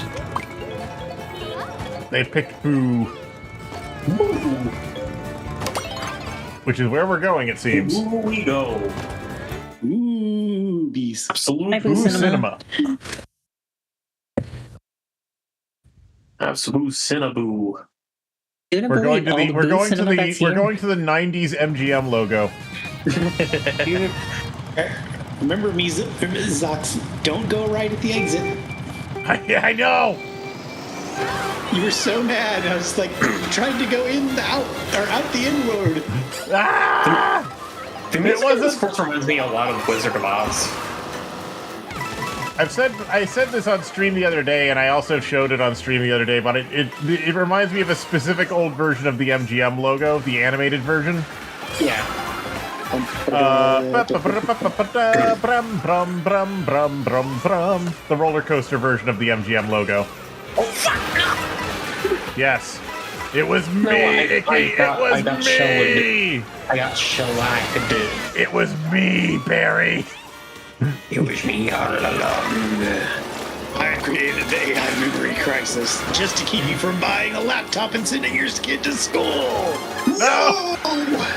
Dear God, that would be evil. Like, I think that would be a lot even for Reverse Flash, not gonna lie. No, that is the level of petty he entirely is as a character. Shit. Okay, fair enough. Like, he has done insane levels of stuff just to be like, and you'll never get your memory of your family at Disneyland level of evil. Like, except he's also like, he's also a speedster and probably could just kill Flash if he wanted to, if he's fast enough to. What? Hello? I did go out the out, but apparently I flew very slightly over the railing, and the game decided that's out of bounds. I'm sorry. Yeah, it's kind of stupid like that. Ah! Yeah, Reverse Flash is fucking stupid as a character because he's a speedster and he's apparently faster than the actual Flash. So why does he do these weird petty things rather than just fucking kill him? Because he's a nuisance more than he is evil. Also, he is legitimately tried a few times and it backfired so spectacularly that he kind of just settled on, I'm just going to make his life a living hell instead. Okay. Because there's also the issue of if he kills Flash before they technically interact at a point in his timeline, then he doesn't exist and then he doesn't have his powers because his powers come from the future. So if certain things happen to the Flash, so certain thing happens before that instance is set into motion, he literally just deletes himself from existence. Okay, so he has to avoid creating a time paradox, so he just fucks with him instead. Okay, that makes sense now. Yeah, I do that. I torment somebody if I could. With the power I of locked time somebody travel. who wanted to torment Nexus. I know the series got a lot of flack, especially in the last couple of seasons, but the CW version for the Flash series actually handled all of that really well, in that you spend the first couple of seasons trying to figure out why the hell he cares so much, and where the hatred came from, and he keeps hinting at it's one of those things that happened and you can't know about yet, and then in the final 2 seasons, all those events get put into motion. You're just like, oh God, I actually get it now. I hate it. Oh. Okay then. Does he end up causing his own bullshit reason for hating the Flash? Yes. One of the final episodes is the third time that Flash has ended up back on the night that his mother was killed by the Reverse Flash. And at this point, Flash has actually figured out this is an event you caused and you get stuck in the past because you do it in the first place. I see. And he tries to warn him ever so slightly, but the moment he pushes back on, he's just like, all right, I still need this to happen, so it's literally only yourself you're screwing at this point. I've already been through my trauma. Rainbow. Ah, it finally happened. At last, we have the vision to find the road. It's at the road, it's at the rainbow road. It is a road that you drive. We actually start on the course. That's cool. It is a course where you go bend. I like how Rainbow Road takes different forms each game. So this one, I've said this before, but I like how this one feels like the road is made out of opal. It's very opalescent. Yeah. It feels magical. Well, I mean, they all feel magical. Well, most of them feel magical. Not all of them feel magical. The one that Mario Kart 8 starts with is very technological, but this one definitely feels magical. The Mario Kart 8 version feels very artificial. Like, I think that's the well, insane. it's built into a space. Recreating The one in Mario Kart 8 is built around a space station. Yeah, This one is also and built pieces. around it. This one also has a space station in it, but it's like only part of it is a space station. Like it was added later. Also, it's literally the Mario Kart TV station, like the the insinuation is like that's like the space station slash satellite that they're filming all the Mario Kart TV stuff from. Yeah, that's their It's like this broadcast holy ground for satellite. driving. And it's like, I actually love that they kind of tied it back to that right at the end, because, you know, when Yeah, Mario Kart 8 originally launched throughout on the the game Wii you U, see those like, oh, that's the road on the right that I really want to drive on, and the game won't I let me. don't think that's a road. I think that's a ridge. No, there's a dirt road on it. No, that's a There's a cliff dirt road on ridge. top of it. That's a cliff. No, above the cliff. I mean, you can always drive on a cliff Oh. for a while. Yeah, but Oh, I see what past you the mean. cliff. Yeah. Past the cliff, now there I is see a what dirt you road. mean. That dip in the ground before you reach the road again. No, before that. Like when you can see it when you're actually like coming down, still flying before you end up Shit. before you flash down in the river. No! I'll have to take another look. Yes. Because I kind of want to nap it. Oh, what the fuck? Bombs? Bombs. You want them? No. Bombs.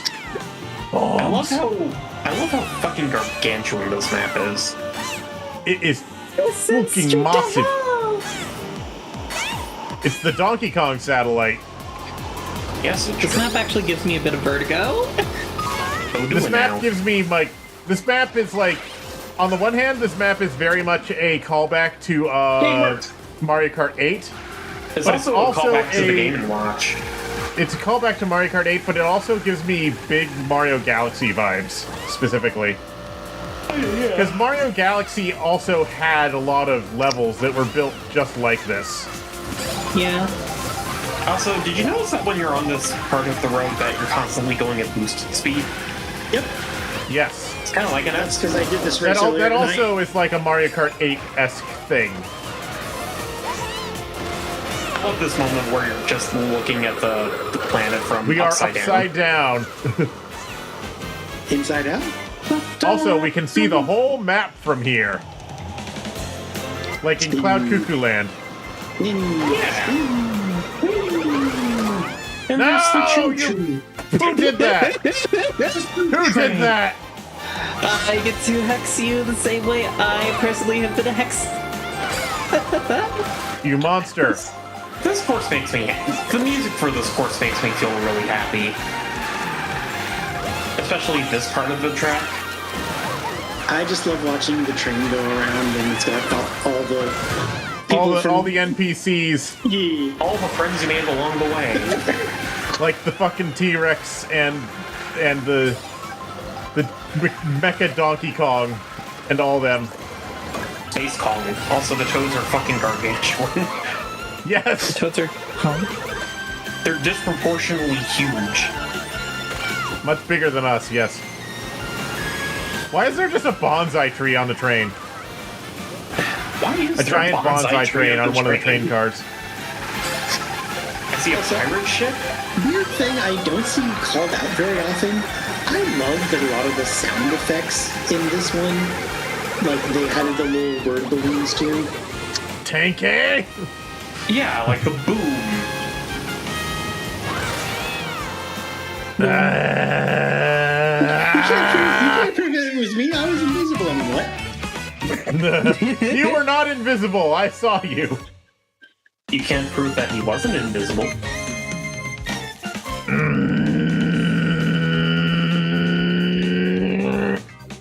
Chungo got 8 feathers that round. You're still higher score than me. It's fine. I will stab everybody in this room and then myself. Oh no. Okay, yay. Why you're still Don't stab me. I mean, what? My plasma would be able to take it. Oh yeah, you have been doing the injections recently, haven't you?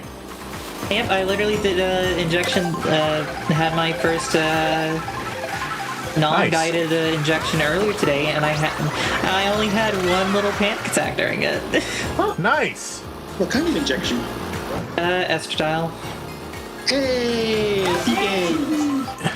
Yeah. Three cheers for the one who's won. Yeah. I'm Hip hip in halloo. a very bad situation for a bit, and so I haven't had money to get my medicine. But I picked up a fresh round of needles the other day, and I was going to double check the last of my old vial because I've got a little extra money on me again, so I'm wanting to contact my provider and see about getting that started back up. So Yeah. I hope that goes well. What course to finish off on? Yeah. The entire thing that happened earlier was that, like, after failing to get my, trying to, like, extract the medication from the vial twice in a row because I was using, like, a very high gauge needle, like itty bitty little thing. oh no. Generally, I'm really surprised that most places teach you. You can get one with you can get syringes with different caps, and you get like an 18 or so to draw from the bottle, and then swap to like a 20. I tend to swap out to a 23, and then use that for the injection. Yeah, mine is, here, let me see here. Yeah, I have a 25 gauge and, 18 gauge. The thing was that, like, we talked about it, but I didn't, like, drill into my head that, hey, the pack of syringes that I have, they already have a needle head screwed in, but it cannot, like, pick up the medicine. And so I have to, like, replace that with the 18 gauge they gave me. Yeah, the 25 is going to be real thin, so it's going to make drawing it a real pain in the butt, if not impossible. It has to do with pressure on it and everything. It's science fluid dynamics.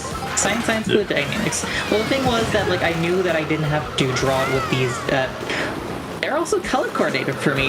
I knew I didn't have to draw it with the 25 gauge, but like, since I have them like individual needles for 25 and 18 gauge, respectively. I love color coordination.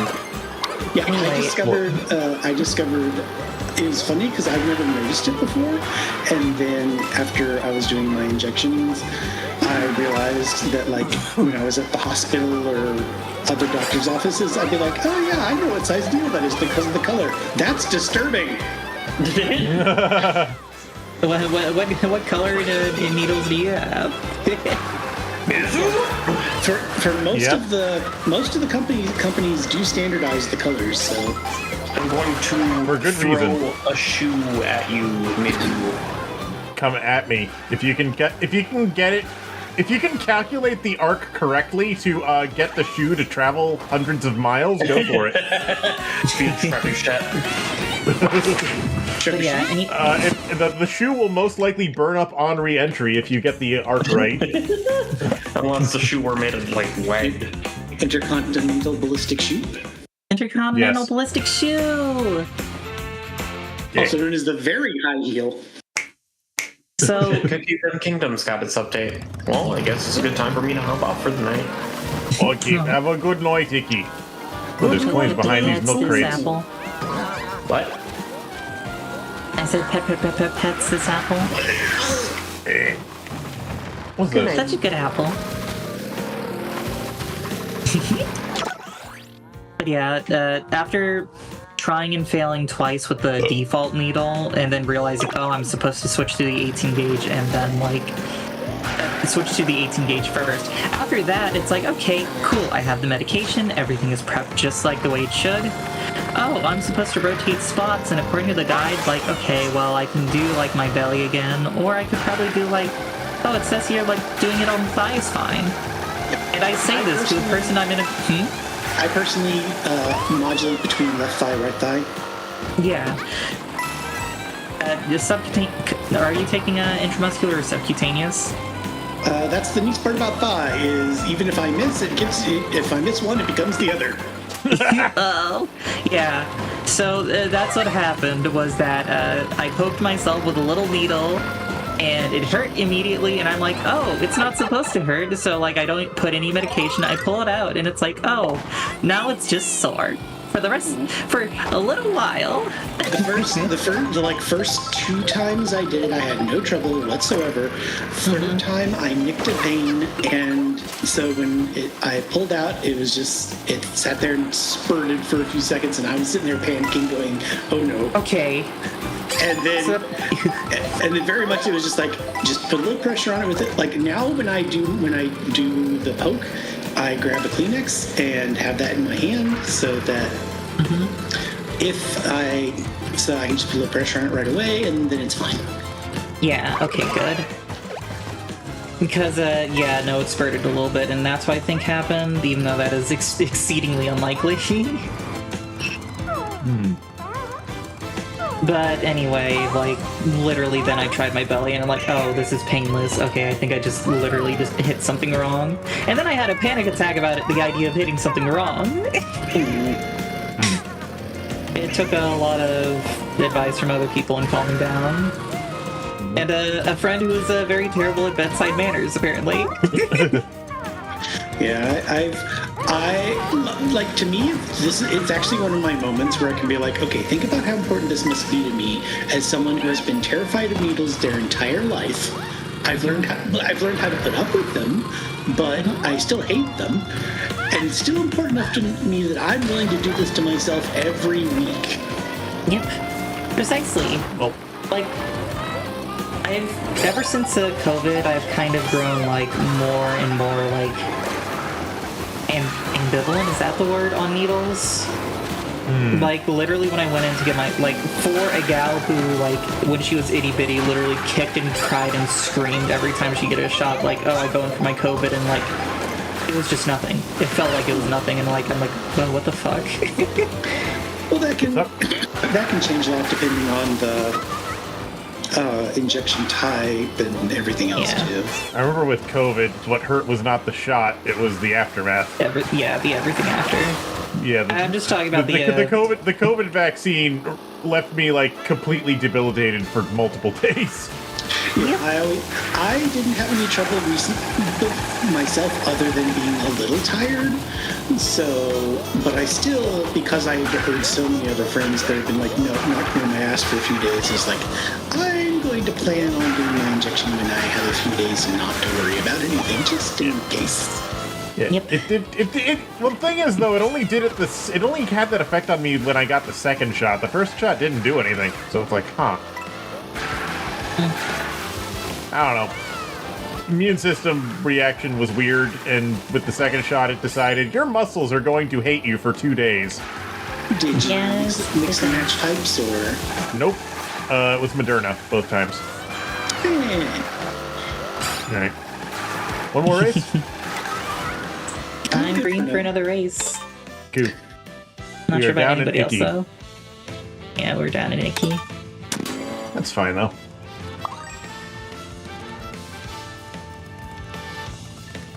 But yeah, I'm wondering if we're on your free roam, but I'm curious if the collectibles are like, am I getting my version of the collectibles or your version of collectibles? 'Cause I have no idea. Because I've been driving around grabbing medals and stuff, and I'm just like, You're getting your collectibles. I think it's all just client side. All the collectibles. Yeah, and I think stuff. that's client side. It makes sense. Because all my Zox is a little thing he has to track. It's just where we are. And Yeah, make sure it we're just not shows like me where committing you a are. It crime. doesn't show it. I don't get any response when you collect something.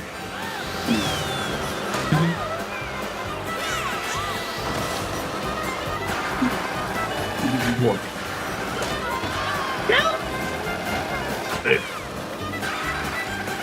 Yeah. Now that, like, I literally have, like, the worst case happen, it's like, okay, well, it's all gonna be downhill from here doing, like, future injections, because I literally had the worst case happen. Well, and there's the initial nervousness, the am I doing this right? Is this really the best way to handle it? All that kind of stuff. And Yeah. you get to burn through it a bit. Yeah. And now I know I can literally, even the individual who helped me through injection training literally saying like, oh yeah, no, you can literally just like alternate between different sides of your belly. Just like don't try to do the exact same spot. Okay. It's like I'd rather do that because it is genuinely painless to inject it there. One of my like little quirks that I've been doing is that I'll use the alcohol wipe to clear the injection site, and I will sometimes lose track if I look away for a few seconds. So I've started using my fingernail to make a really light X on my skin. And then I wipe, and then because of the alcohol, that turns it red for a few seconds, and so then I can see exactly where I was looking aim for. That's incredibly smart. Goodness.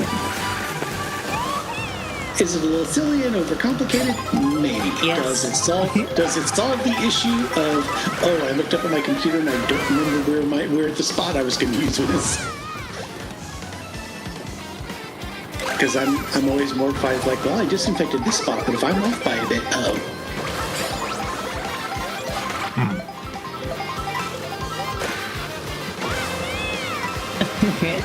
I see. Wanda looking behind and telling me not to be horny.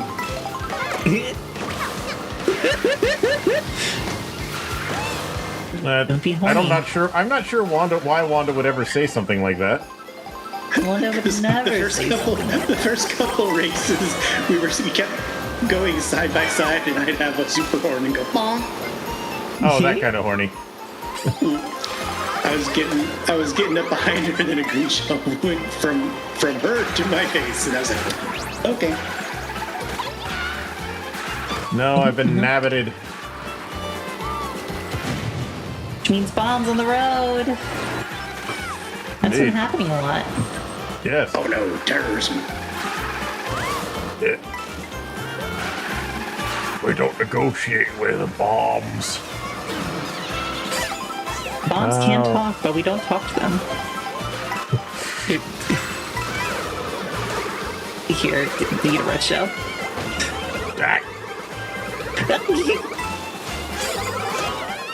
Ow! I got zapped. I need to get zapped. No! Larb. That's what I get for opening my mouth.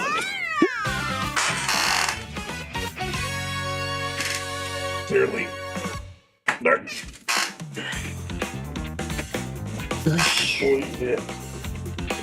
I see Chungo is also a Aurora Rosalina enjoyer. Okay. The outfit you're using for Rosalina right now. You had the Aurora outfit. Oh no, you got the racing outfit on now. As a treat. Yeah, the Aurora one's a really pretty, like gradient dress and sparkles in the hair. I love it a lot. Of course. Very nice.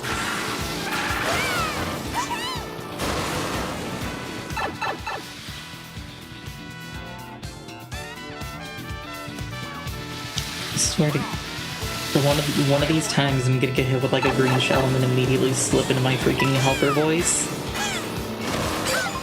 Your what? Greetings, user. Oh no. The flyfish is a delicate, precious baby, not to be confused with a human child. It flaps using ethereal wings, allowing it to push against a gravity current. Oh yeah, you did do a bunch of voice acting for that one game, didn't you? I did. Hi, Peach Beach. Peach Beach is pretty good. I think the voice acting I did for that game is directly responsible for my current the robot Sona and everything that I've put together recently. Oh shit, I'm getting raided! Oh, Yes, you are. goodness gracious! Thank you so much for the raid, Grandpa Gamer 79. We're just playing some Mario Kart. Thank you, user. We're ow.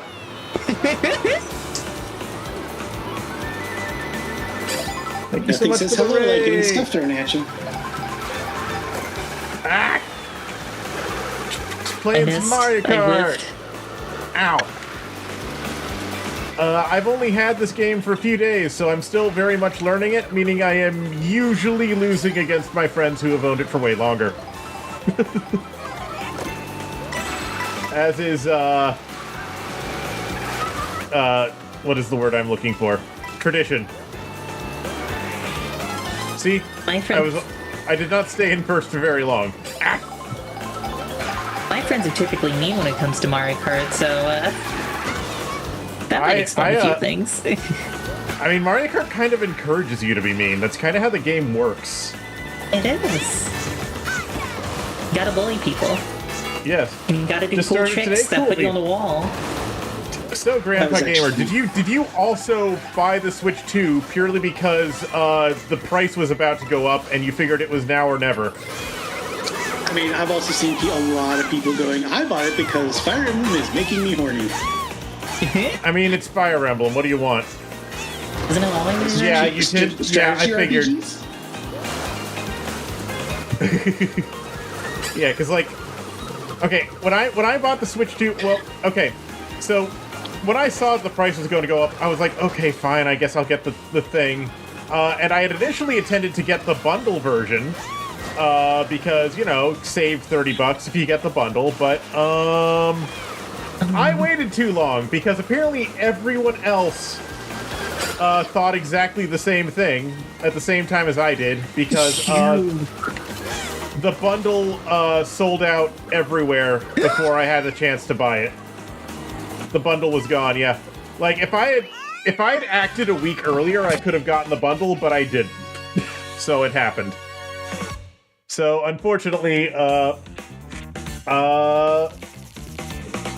to get the game separate, meaning had to pay $30 extra to get the game.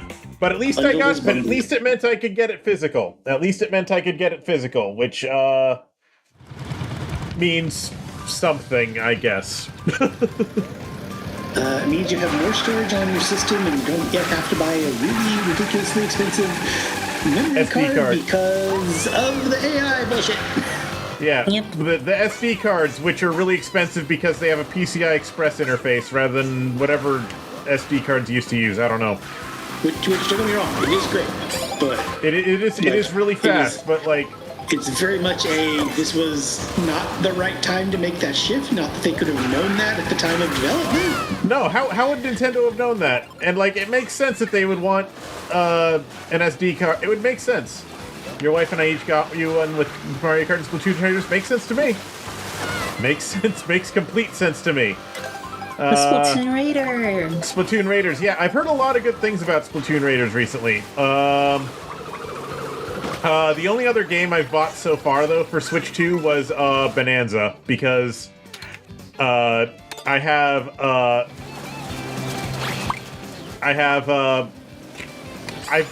been seeing a lot of Bonanza, and I really like Deep Rock Galactic, and Bonanza is like Deep Rock Galactic crossed with a platformer, so I was like, yeah, I want that. The Deep Rock Galactic Collectathon. Yeah, exactly. Collectathon platformer, but it's Deep Rock Galactic. Oh goodness. Raiders is so fun. That's awesome. It's actually been a while since I've last played any Splatoon. The only Splatoon game I own is the first one for Wii U, actually. Oh my so- god, finally somebody else has played Splatoon 1. It's like, and my yes, plan 3 of the 18 Wii U owners are in the room right now. my plan was to so my plan was to get Splatoon 2 after I finished the story mode of Splatoon 1, and then I never finished the story mode of Splatoon 1. What? Oh. I will get around to it eventually when I am like 90 years old or something. I don't know. Gotcha. In I don't know. 40 years, I will finally finish Splatoon 1, and then I will look for a copy of Splatoon 2, which will have been out of print for 30 years by then. If I'm being honest, Splatoon 2's single player, not the DLC one, but its base single player is Not great? not great compared to any other single player experience in the series. Fair enough. It gets the job of being a tutorial, but that's kind of it. Which is a shame That's because unfortunate. it picks up from a very interesting thread from the end of one. And then like it does pay it off at the end, but you also just have the weirdest. Splat 2 is pretty dead. Well, maybe I can find it for cheap. I don't know. Splat 2 is dead because literally when 3 came out, they said you could transfer your progress and everything to it. So everyone just went, well, no reason to hold on to this. Yep. Okay. Which is the You issue like for 2 me better than because 3? Okay. my Switch 1 is the Splatoon 2 version that you could get at Walmart. Oh, that's cool. And so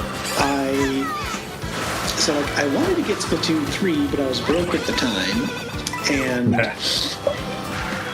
now it's like, well, if I do, everyone else has been playing, has imported from 2 or has been playing for like 3 or 4 years. And so it's like, I'm going to be playing catch up for weeks, if not months, and it's just like, That's generally the problem with a lot of these games that are like Netplay, but also with progress systems. So it's like, if you're not if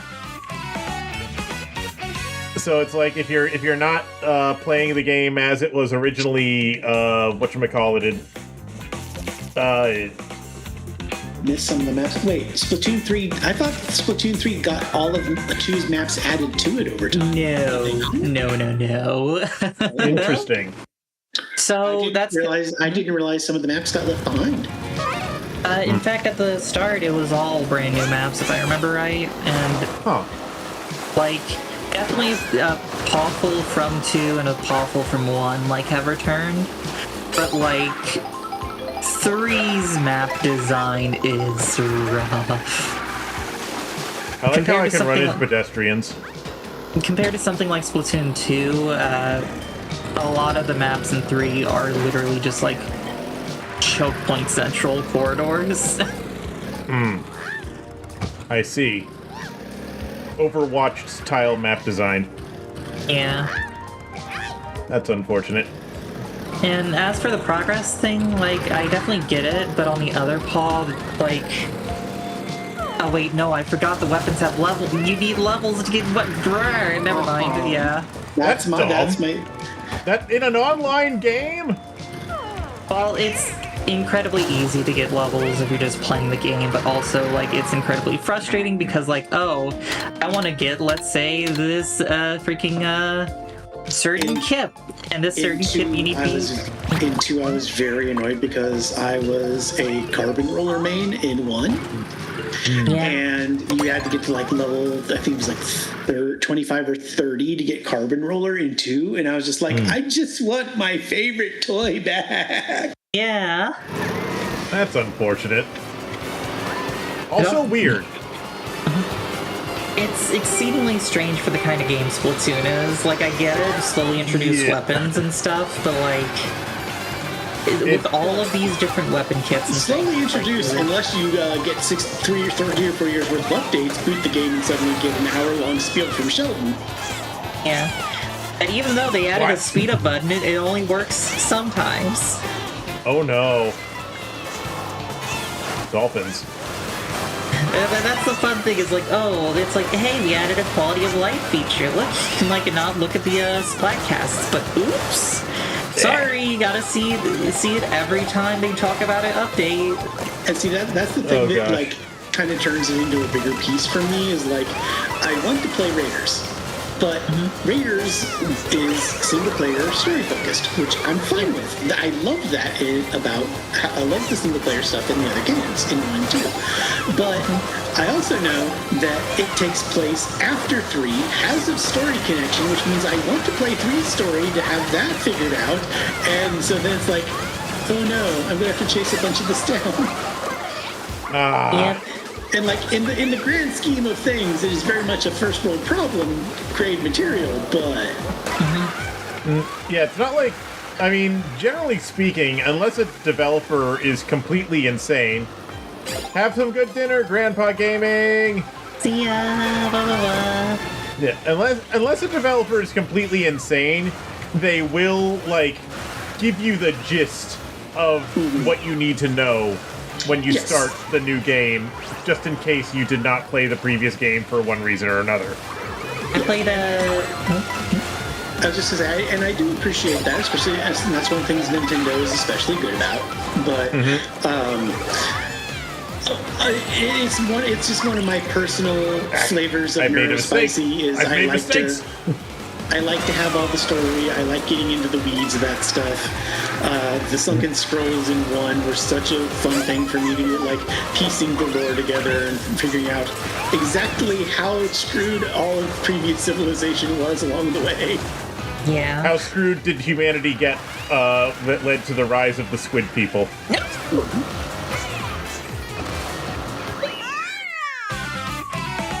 How the heck did I get third place? Because I fell into the water, died with fire and explosions and flames. You had fire and explosions in the water? On my end, it looked like someone hit the finish line and then bounced off of it backwards and did a backflip. And then landed in the water. That's what it looked like on my end. Watch me do this sick flip.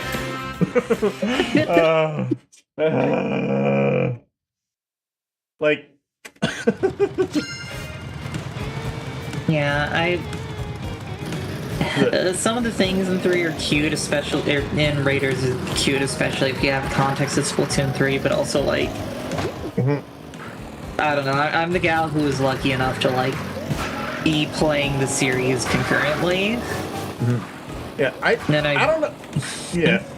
PvP games just don't like appeal to me strongly enough for me to want to get more of them, is the thing. That was one of the reasons why the original Splatoon was so refreshing for me, is that I generally hate PvP stuff, but because the Splatoon masters are like, hey, you're done in 3 minutes, so there's no reason to get salty about it.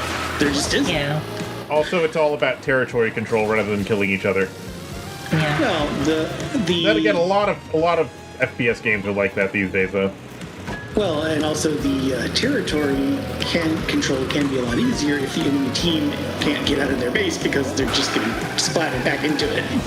Yeah. Right.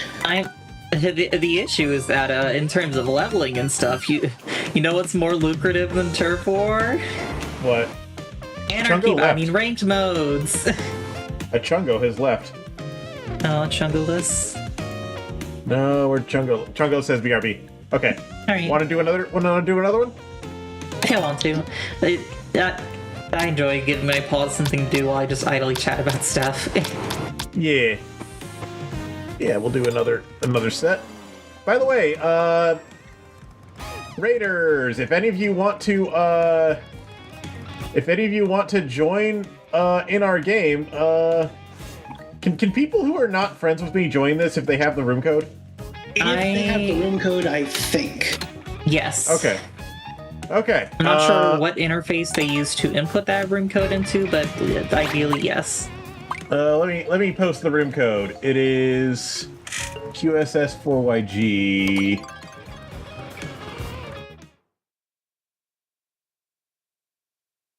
If you wanna join us, put in that room code and see what happens. I don't know if it'll work or not. I say, do you know how to pin the message, by the way, for like on Twitch? Absolutely no idea. Alright, who's getting pin message privileges? I don't want to figure out how to give another person mod powers right now. No, I'm bullying you. You do not need to. No. This is just an extent of one of the teasing. Good. Also, nobody's posted in chat for multiple minutes, so I don't know. I don't think it's gonna get lost. Oh no, but it's still a handy thing to know. That's true. It is a handy thing to know. It's just my hands are busy.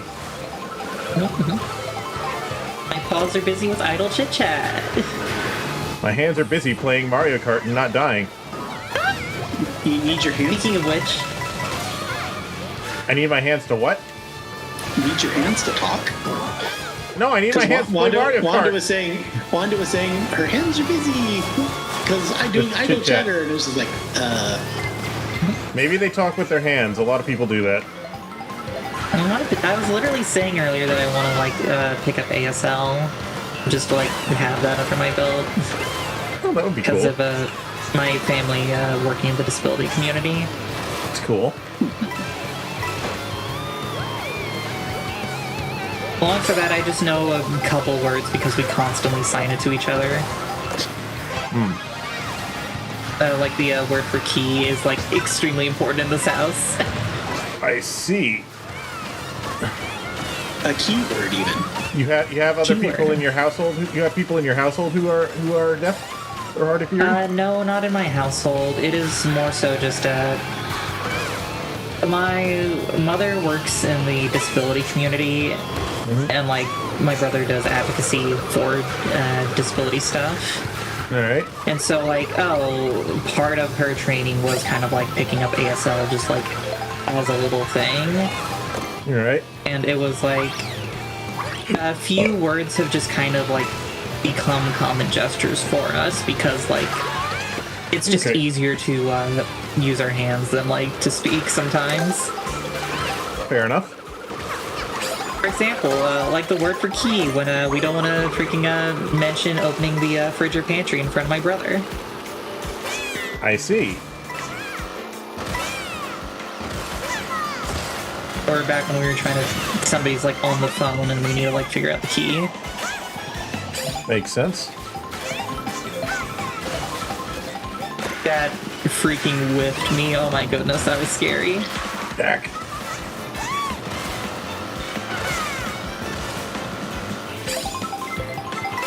Blorp, blorp, blorp, blorp. Mistakes were Please made. blurp responsibly. I cannot blorp responsibly. Blorping responsibly completely defeats the purpose of blorping. I missed. You only partially missed. You hit the shell that was hidden behind me. That is true, but I hit her with a red shell, so it doesn't count. Yeah.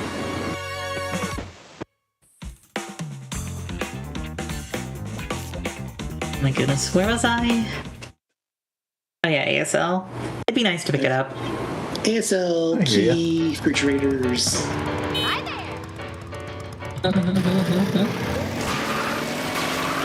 Speak with my kitty paws. Do it. See what happens. Sadly, my kitty paws are currently holding 2 controllers. I'm still using my my Switch 1 Pro controller. That was my my like little extra splurge when I picked up the system was I got the new Pro Pad. What's the difference between the Switch 1 Pro controller and the Switch 2 Pro controller? The Switch 2 one has the C button built in, the HD Rumble 2 instead of the original HD Rumble, which is just more layers and link, and it has a headphone port that can be used for both headphones and a mic. I want to say that's the main functionality outside of some slight ergonomic stuff. And it has the grip buttons. Okay.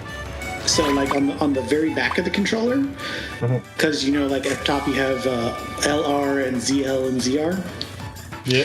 Well, on the back of like by default when you're holding the controller, like where your middle fingers are resting most of the time, I see. there's 2 triggers on there, one on each side. Also, welcome back, Chungo. Chungo, hi. By Chungo has default, remanifested. by default, they are not bound to anything. They are left that way on purpose so that you can rebind them to anything in any game that you want. Yippee. Also, sorry I didn't notice this earlier. Thank you so much for the follow, Pootis Maxer. What a lovely username, user. Thank you for following this stream. They might not even be here anymore. I'm so sorry. I was User? busy. I was busy not dying in Mario Kart. I am being reminded of something that I should not talk about on stream, so I'm gonna have to wait till after. But try to remind me about it when stream's over. Or when Is it related we're to not Team on- Fortress 2? No, Okay. it is not. Dang. User, if you're still here, watching the stream just silently, thank you for sticking around. You're so wonderful. And it's amazing having you. If you're not here, you can, If you're not Call here, right now, this please. message will not matter. If you're not if you are watching the VOD, hi. Hi, VOD watchers. I'm not sure how you found this VOD if you were watching the VOD. But also, we're so sorry. For what? Not sure yet, but we'll be sorry for it. I'm sure it's for something. risk I took was calculated by better math. If you are watching this VOD, it's likely years in the future after this happened, and I'm so sorry. But just for the world that you have to live in at that point. In the year matter- 2000. No matter who's watching the VOD, they're going to be in the future. They're always going to be Technically, living yes. in a slightly worse Technically, world yes, than us, unless it's better. yeah, the current trajectory suggests it's getting worse, but who knows? It might get better later. We don't know. And I'm FBI happy for your transition, viewer. I like to be forever hopeful that, like, one way or another, the better options will win, either by sheer by people actually trying to do the right thing, or just like it getting so bad that it just becomes the only option for survival. There's no direction to go but up, is what you're hoping will happen. Unfortunately, things have to get pretty bad before that actually happens, because you'd be surprised how you would. Unfortunately, you would be surprised how deep people are willing to dig after hitting the bottom of the barrel. Oh, oops, I did not mean to throw that. Oops. How am I winning? I don't know. I'm trying to work on that though. Hold still. FBI searching for evidence. Damn it! From downtown. As soon as you said that, I nudged to the left, and apparently that played right into your hand. Chunko says, FBI searching for evidence after my ring goes down. Town in Indiana has been out of power for weeks because data centers messing with the grid. Yeah, I believe it. It's not even that. It's a lot of the local stuff got destroyed in a storm, but that somehow the data centers got their power back within a day or two, while the entire rest of the city has not. I see. And it's like, tell me at what level that makes sense at all. Clearly, well, if I had to guess, I'd say the data centers probably might have just privately paid for it to be replaced, the whatever was broken. Is what that's what the hopeful part of me thinks, is that they just, like, paid to do it themselves rather than waiting for the town to do it. But it's possible the town just prioritized the data center.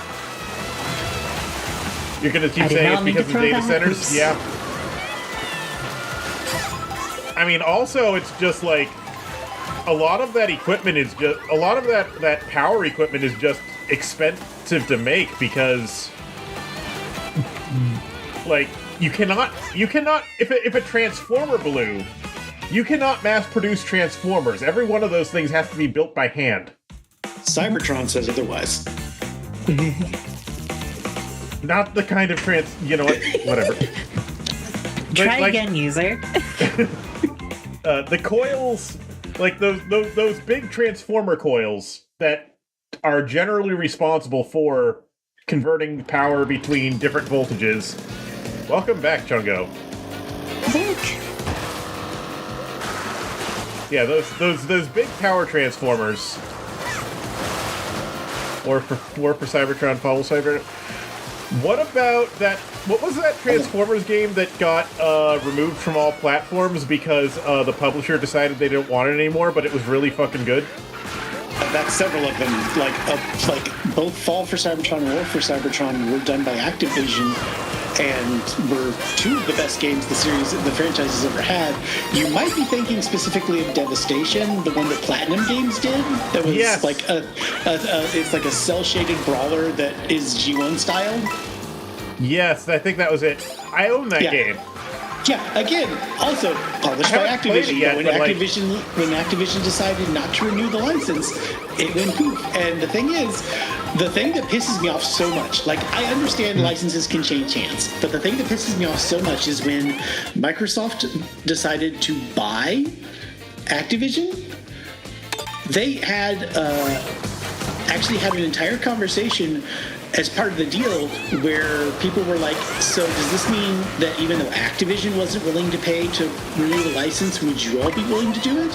And at first, Microsoft said that they weren't sure if they still had the files or what the situation was, but then like people kept poking at this point, they have confirmed they have the files. Both Hasbro and Microsoft want to re-release the games, but it hasn't happened for years. So at this point, it's like someone is clearly wanting more money than is reasonable for this to happen again, and that pisses me off so bad. So the both of them want it to happen, but one of them wants something out of the deal that the other isn't willing to give, basically. Yeah. And given the recent behavior, I'm willing to bet it's Hasbro. I mean, Microsoft is also dog shit, but, you know. Yeah, but and, Microsoft, one of the weird places Microsoft tends to be pretty good is keeping old content alive in their gaming systems, which is what makes weird.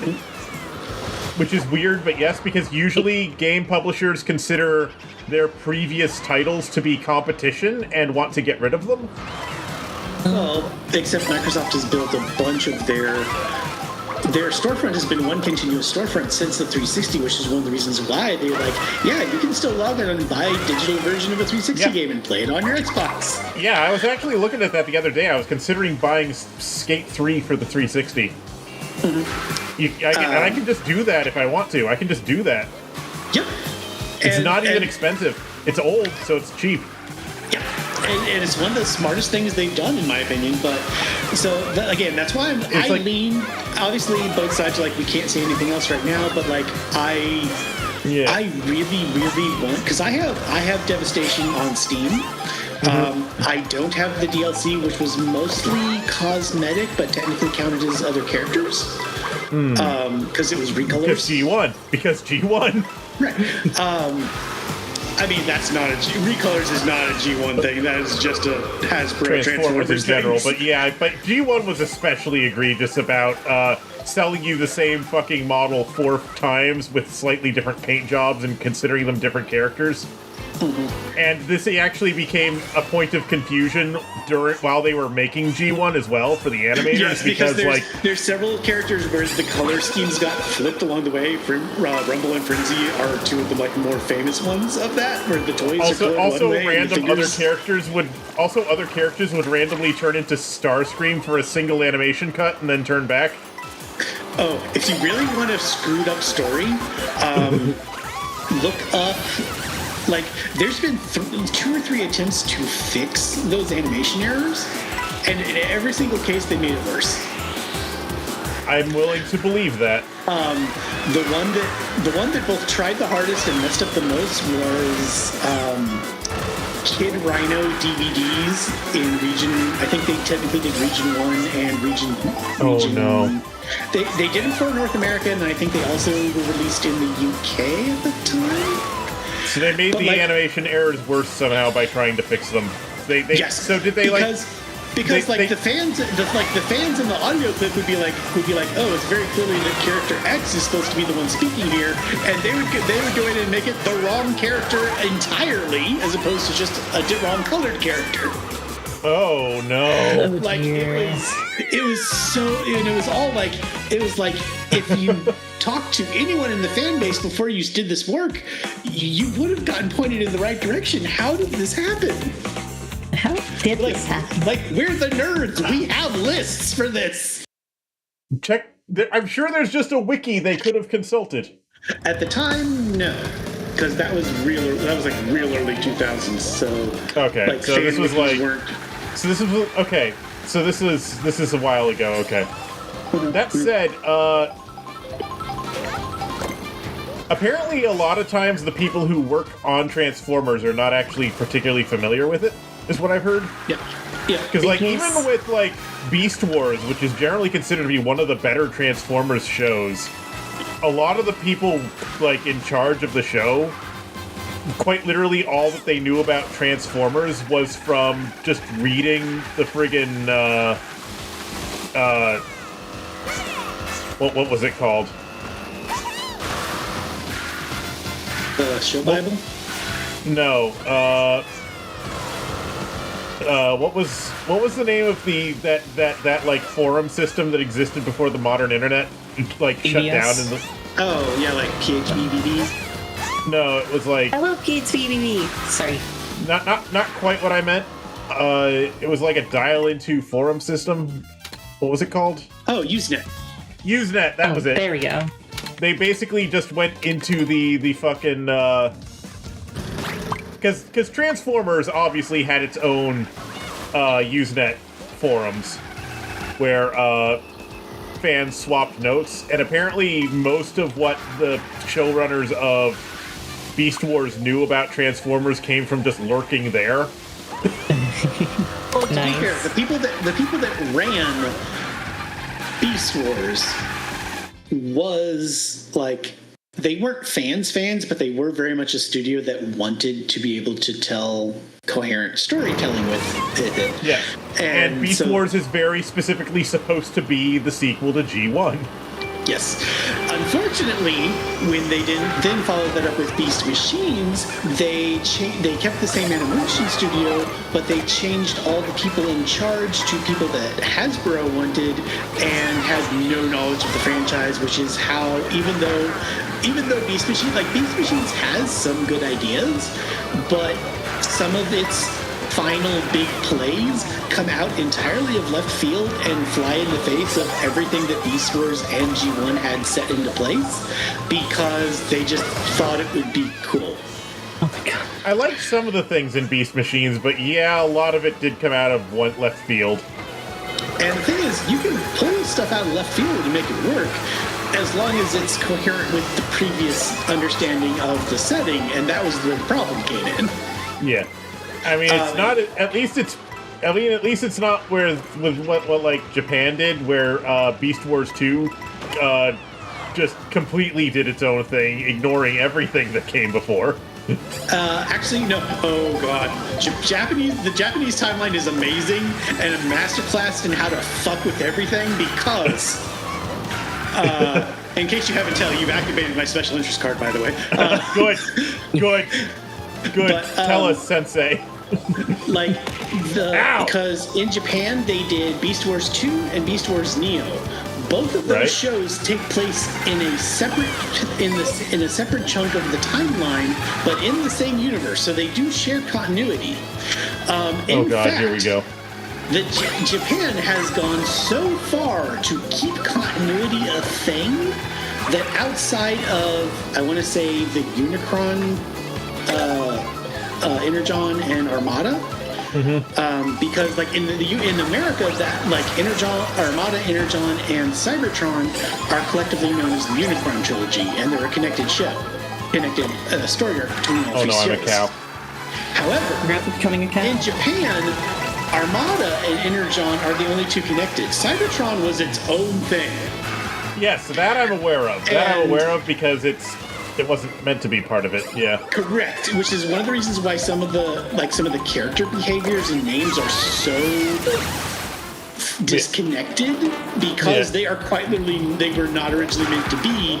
It was really boiled down to the next project that Hasbro wanted to do wasn't ready yet, so they decided to just import the next thing Japan did again. Right.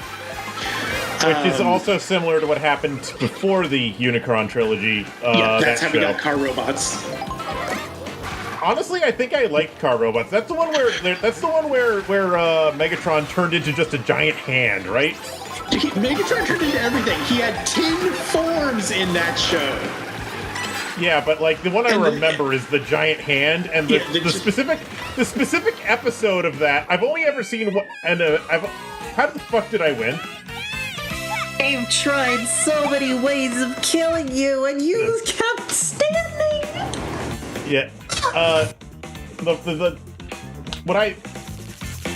Okay, the only episode of Car Robots I remember is the one where a bunch of characters are just riding a train for just normal human reasons. Like, there's nothing special about this train whatsoever. But the Decepticons decide that since the human main characters are on the train, it must be some sort of secret weapon. So they try to steal it.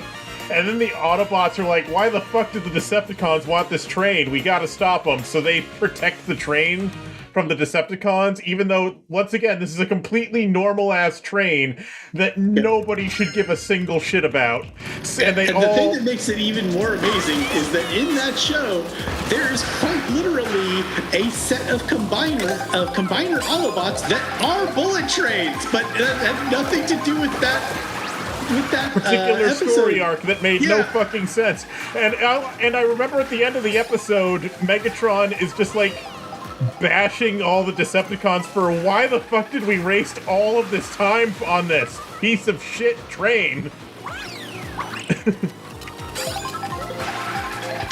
Though that said, also Megatron was also in on the plot and did try to grab the train with his hand form. Yep.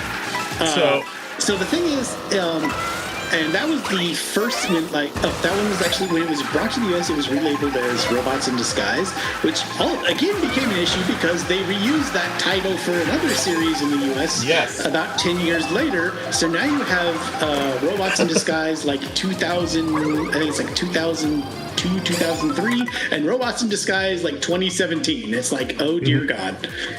Yes, good. But we appear to have lost a Wanda. Oh no! We've lost a Wanda. Come back. Wanda needs to BRB to use the bathroom. Feel free to start. Okay. But yeah, in Japan it was called Car Robots, and because both Beast Wars 2 and Beast Wars Neo very much had a more comedic bent to them, that is the style they followed. That's one of the reasons so many episodes of Robots in Disguise go just flat out into left field, is because they're like, there is no adaptation to this. Like, there is a general storyline that comes back to matter later on, but a lot of the Transformers shows were like that anyway, especially the G1 ones. Well, G1 was literally let's throw was quite literally throw everything at the wall. One of my favorite episodes of G1 is still Triple Takeover because of how fucking stupid it is. I was praying to God you weren't about to say the Carbomia episode because I was going to have words. I don't remember what that episode is. That episode is the reason that Casey Kasem left the show, and like Cliff Jumper and 3 or 4 other main Autobot characters got written out.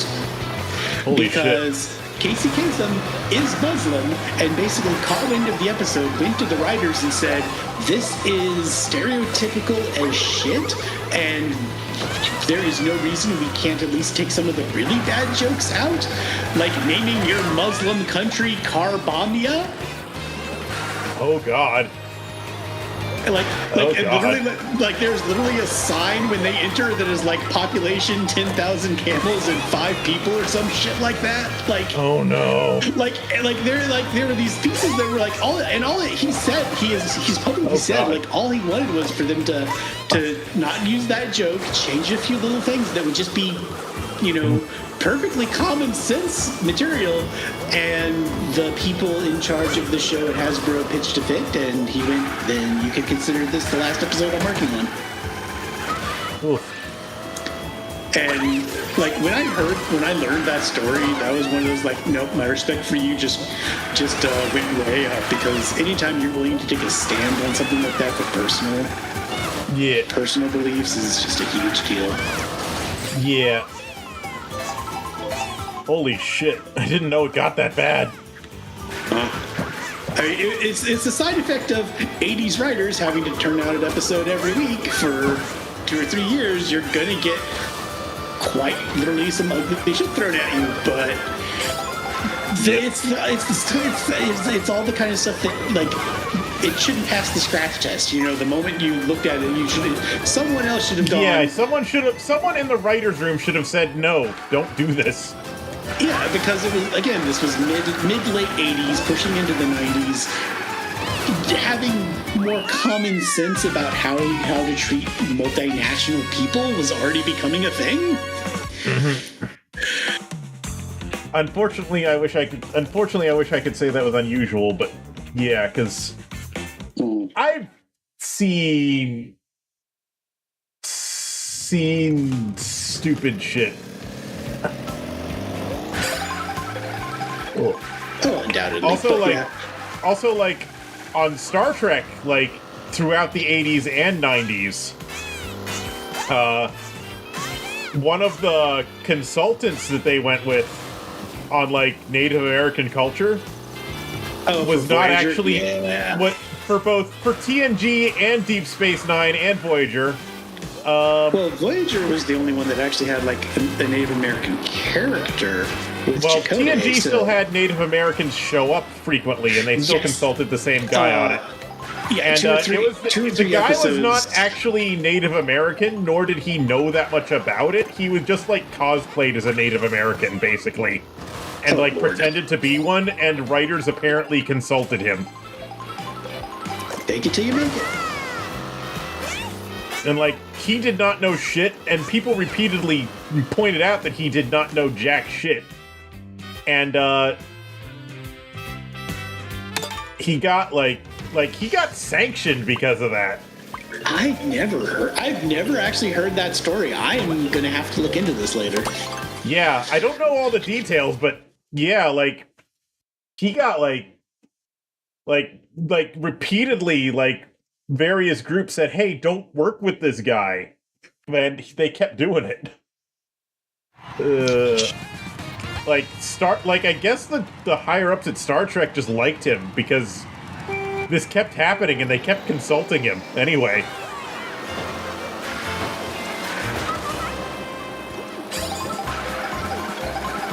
Well, especially for early TNG, it was all pretty much directly overseen by Roddenberry, and he was very much I want the same 5 or 10 people involved as much as possible. Right. I think it was also, early TNG scripts were frequently, reused Phase 2 scripts. But then Because, a bunch of stuff was written for Phase 2, which then didn't get used because Phase 2 was canceled.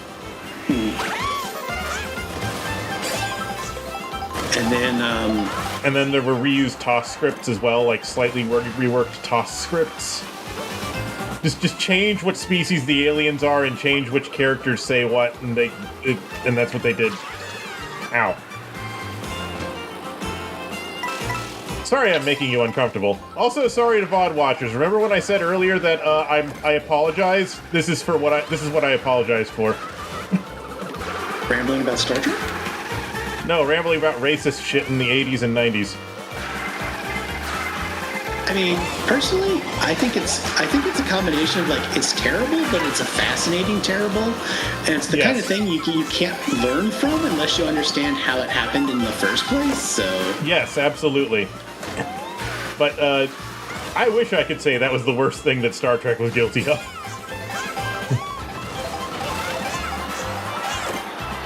Roddenberry got weird about the Ferengi specifically, and it was not until other writers were given the job of cleaning up Roddenberry's crap that the Ferengi started to make sense. The Ferengi in general were a gong show the first couple of times they showed up because of that, yes, but Roddenberry in general, there is no other way to put it, he was a horny bastard. Yes, and, the weird gremlins who look like a racial stereotype and have an ear fetish are definitely a thing. But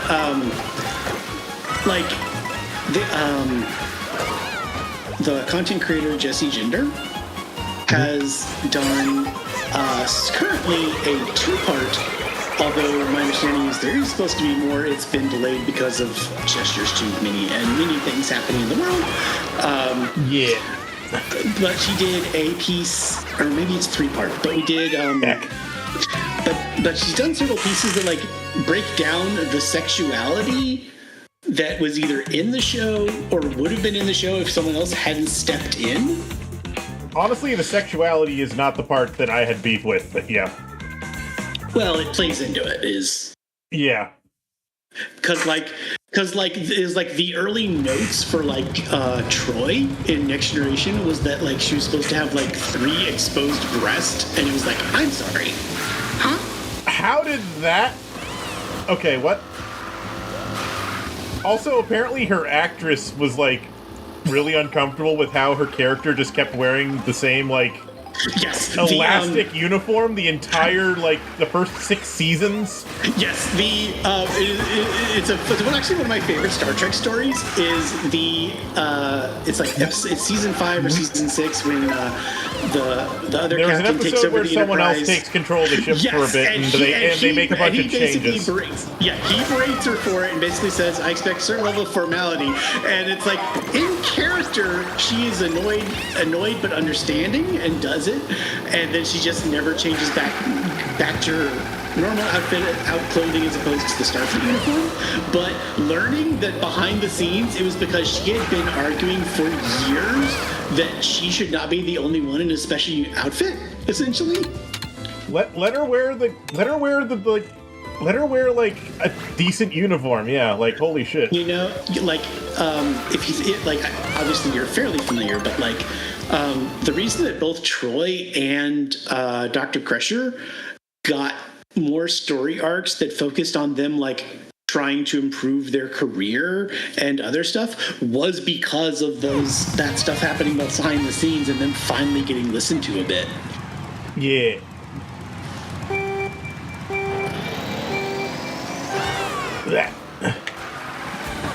Yeah, because okay, Star Trek had a lot of weird shit behind the scenes. Some of it was Roddenberry's fault, some of it was Paramount's fault or CBS's fault.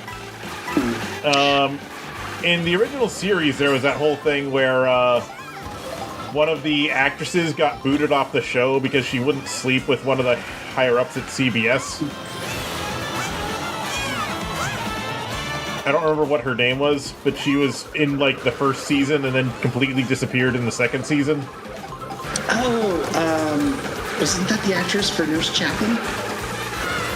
I think so, but she played a different character in TOS. She played that character who kept a... She played that character who, like, kept, like, trying to sleep with Kirk or whatever.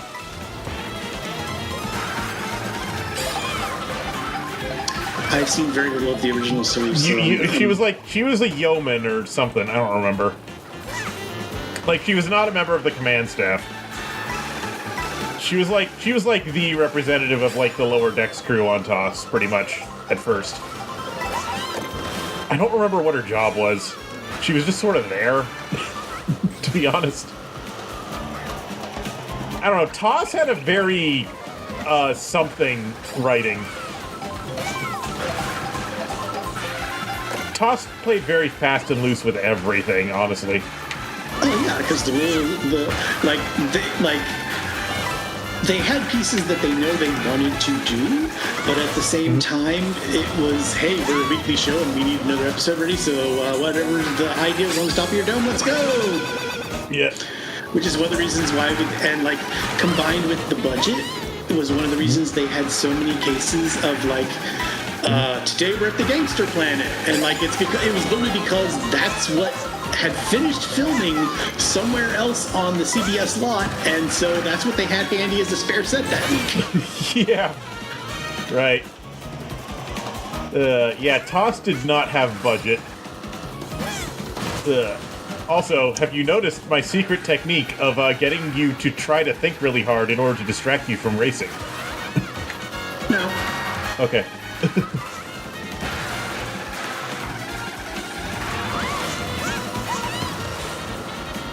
Because it's working. The hilarious part is I am basically driving the same. It is mostly just the We're on courses that I haven't done as much yet. Like, Fair enough. I mostly went straight through a lot of the GPs. Alright. I like how some costumes have hats, and if you find a crown, it goes on top of the hat. Yes! The crown goes on top of the hat. You're stacking hats, like Team Fortress 2, or like, not just Team Fortress 2, what was that? Double King. Double King. Does anyone else remember Double King? Hi, Hylian, how you doing? You had to do a deep clean of your mom's phone, holy shit. Hylian, we're doing Mario Kart Netplay. Would you like to join us? Do you have a Switch 2? They have their friend code up, so... I assume yes. Join us in shenaniganery if you do it. Oh, you do not have the game. Okay, fair enough. Fair enough. Is it weird that because they've said that, I instantly assumed they got Sonic Crossroads Racing instead? Okay, but Sonic Crossroads Racing is not a Switch 2 exclusive game. They could have gotten it on any platform. But it was like, here's two kart racers, and they're coming out like a week apart. That was a thing that happened. Yes. Yep, and like I legitimately knew people who were like, well, I like Sonic better, and I think it's going to be the better game, so I'm not buying Mario Kart. And it's like they can both be decent Sonic games. Crossroads was not not released for PS. Oh, you said PS5. I thought you said PS3 for a second. I was about to go on a fucking rant, Chungo. Rip. Look, 5 and 3 look very similar to my blurry ass eyes. Okay. You're gonna have to import new eyes. I need new eyes. Yes. Oh, and then there was because there was like All Stars Racing and All Stars Racing Transformed, and those were PS3 games. Yes. Actually, All Stars Racing Transformed actually had a very similar situation going on, where like the whole gimmick of All Stars Racing Transformed was that the carts could transform, and Sega was just so happened to be like they were announced it at the very same game show that announced Mario Kart 7. And Mario Kart 7 also had karts that transformed based on the environment. Not to the same degree, but... Well, and the big thing, like one of the big things that I really liked in Racing Transformed, because I did get a copy of that gifted to me at one point, and I played that.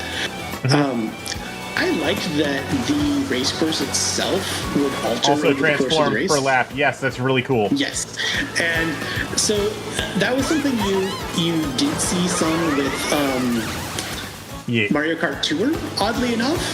Yeah, and some of Where the you tour get- courses reused in 8 did that too, yeah. Yes, Where they changed their route based on the lap, yeah. That was a nice touch. And actually, this game does that a bit too. I was in a going to couple say, of areas. I think that from Tour and 8 Deluxe is actually what kind of picked their brains into Making this game the way it is. World. And yes, like you can see a thought thread very easily connecting those lines. Yeah. Yeah. Deep. The Wanda has returned. Get her. Are you still Squish her. talking about Transformers? Stretch No. me. No, we're not talking Vintage. about Transformers. We're not talking about Transformers. We're talking about Sonic and Sega All-Stars Racing Transformed. We segued from Transformers into Star Trek because of the topic of weird representation and very questionable writing and directing in the 80s and 90s. And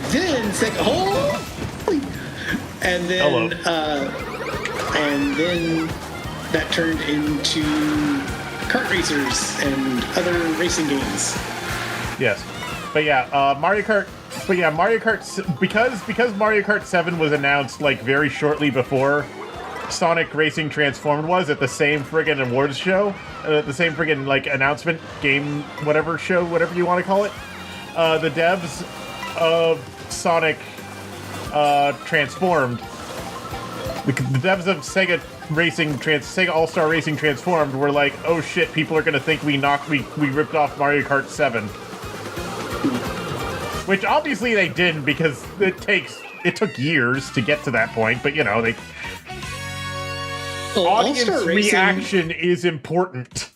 like All-Star Racing and Racing Transformed were like, what, 2 years apart tops? Like they had a very short turnaround between the two. Which, yeah, those games were both developed by Sumo Digital, if I remember right. Which, Sumo Digital actually has a surprisingly mixed, like, bag in terms of, like, what games they've made. Like, some of their games, their racing games are actually great. Their racing games are consistently pretty good. The ones that are developed by Sumo. In fact, I think the new Sonic game is the new Sonic racing game is the first one in a long time that they didn't outsource to Sumo, and I think it actually suffers for it a little bit, based on what I've seen. Because Sega is clearly out of... where you can play as the Yogscast. Oh, that's right, I forgot about that. Danica Patrick. But another thing that was like... But the thing is, though, that, like... what was I about to say? But the thing is, a lot of Sumo's other games are just dog shit. Oh, they're very happy I knocked them off their bench, their park bench. For some reason, they're very happy I knocked them over. A lot of Sumo's other games are just dog shit. Months.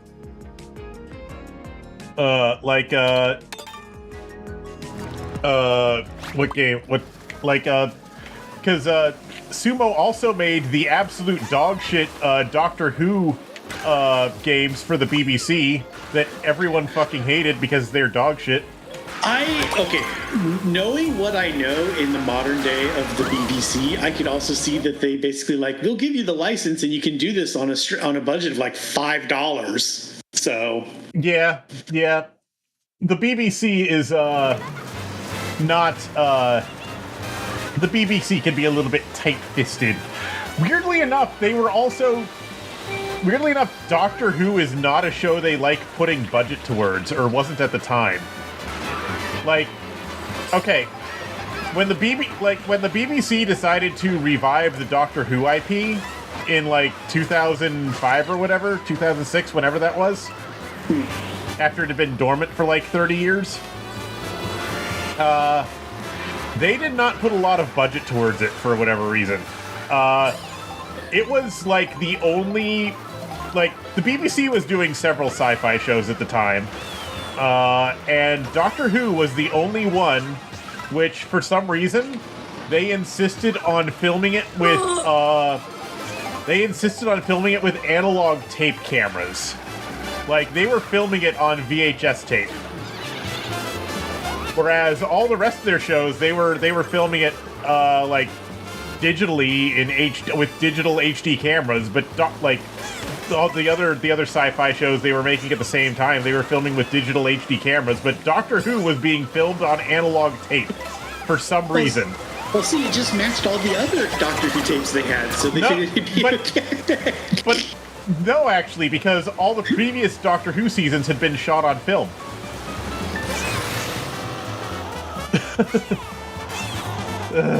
That said, a lot of that film had then been transferred to tape and then they destroyed the film, but, you know, they shot it on film. This also meant, though, that they had some other shenaniganery, because another thing that happened with the my voice cracked there for a second. Another thing that happened with the Doctor Who thing is that they were shooting it on tape, like I said, which meant they were shooting it at which means that it was 576i at 50 FPS. However, all the visual effects, which they then layered on top, were 576p at 25 FPS. There was a very noticeable frame rate mismatch between the live action footage and the visual effects they layered on top, and it looked like dog shit. And I don't think anyone but me noticed that or cared, but, you know, I did. Because the frame rate is different between the visual effects and the frame rate and frame pacing is different between the visual effects and the live action footage. And they did not fix that until Matt Smith.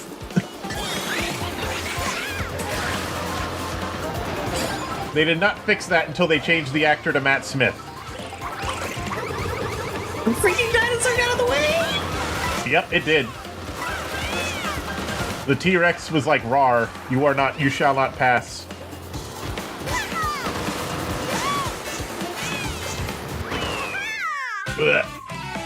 Leons have characters so they actually don't stick out as much as Danica Patrick does. That's true. Danica Patrick is just real human. But they also have just like Total War characters because Sega owns the Total War franchise. Uh-huh. But it's not Warhammer though. They use the ones from like they just have like actual Russian general and stuff. Oh god, yeah, you're. I think the car is actually called like Red Winter or something. Yeah.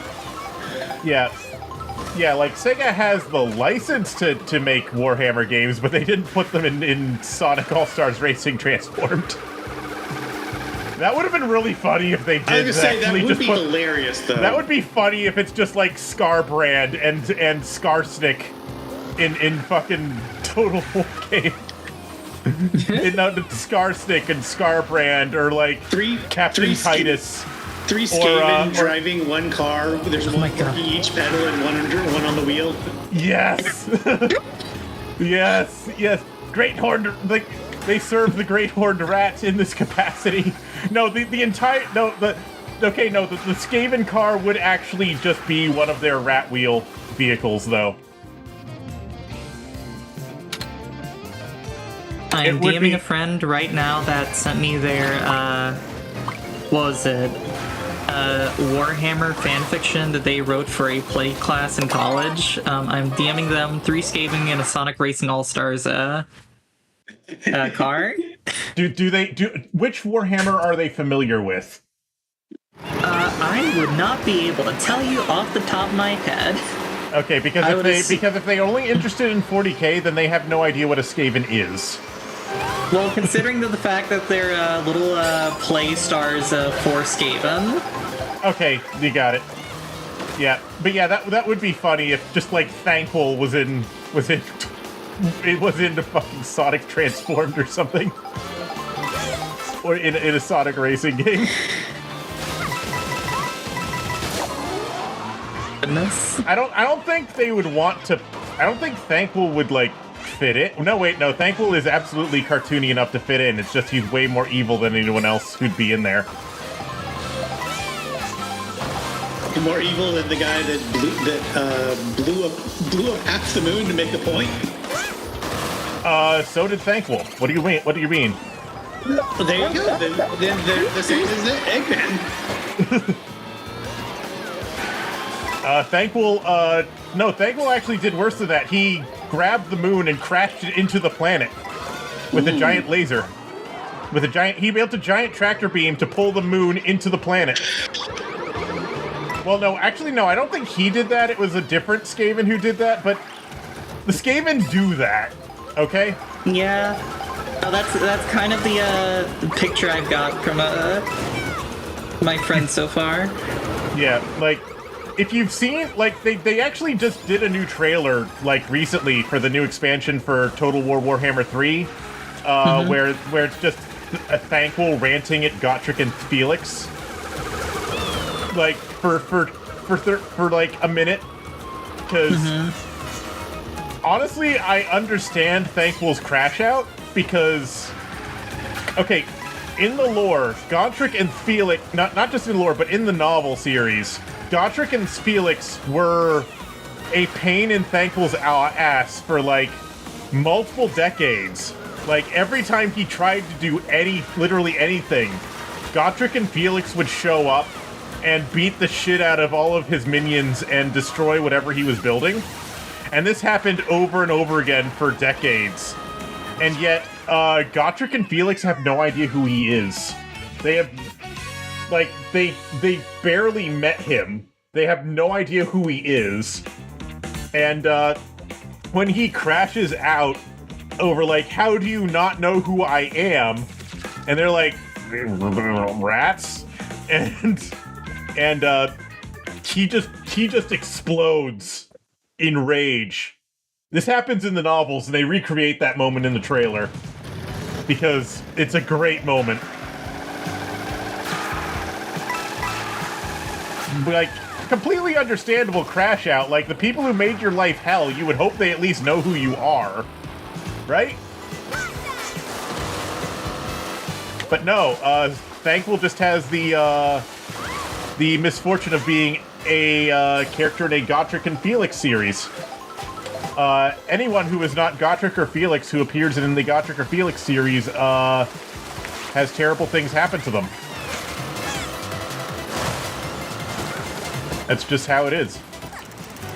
I'm sorry, you don't have plot armor. The thing is, normally Thankful does have plot armor. It's just his plot armor is not as strong as Gotrek or Felix's. He has plot armor when he's in his own books. He does not have plot armor when he's in a Gotrek or in Felix book. Because he has his own book series, too. Okay, does Warhammer care enough about that they make sure that people writing in one series can't affect the other? I don't remember, honestly. Though to be fair, Felix did die, but Thankful's still alive. In fact, Thankful gained immortality. Like, okay, so Gotrek and Thankful both became immortal during the end times, so that they could become reoccurring characters in the sequel franchise, which is Age of Sigmar. But Felix just fucking died. Which is my console unfortunate. might die in my paws real quick. Hold up. No. They came immortal and then died. One second. No. I'm just gonna make a break for it. Oh wait. Okay. I can Well, also that just, happened too, actually. settings controller. That also happened. smart steering. There we go. Felix did also become immortal. Hey, be right but that did also happen where Felix was given immortality. But he didn't know he was given immortality. He just stopped aging after he started hanging out with Gotrek, and he didn't notice.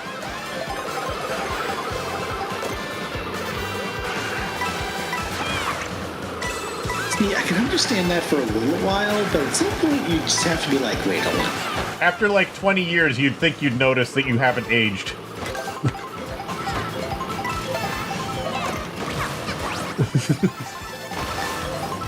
Also, the Gotrek and Felix novel series is just really funny. If you ever see the omnibus anywhere, pick it up. It's funny. It's a good time. I'm plugging into the DS charger. Plug this in. I threw cables to plug this in. No. Wrap this around here.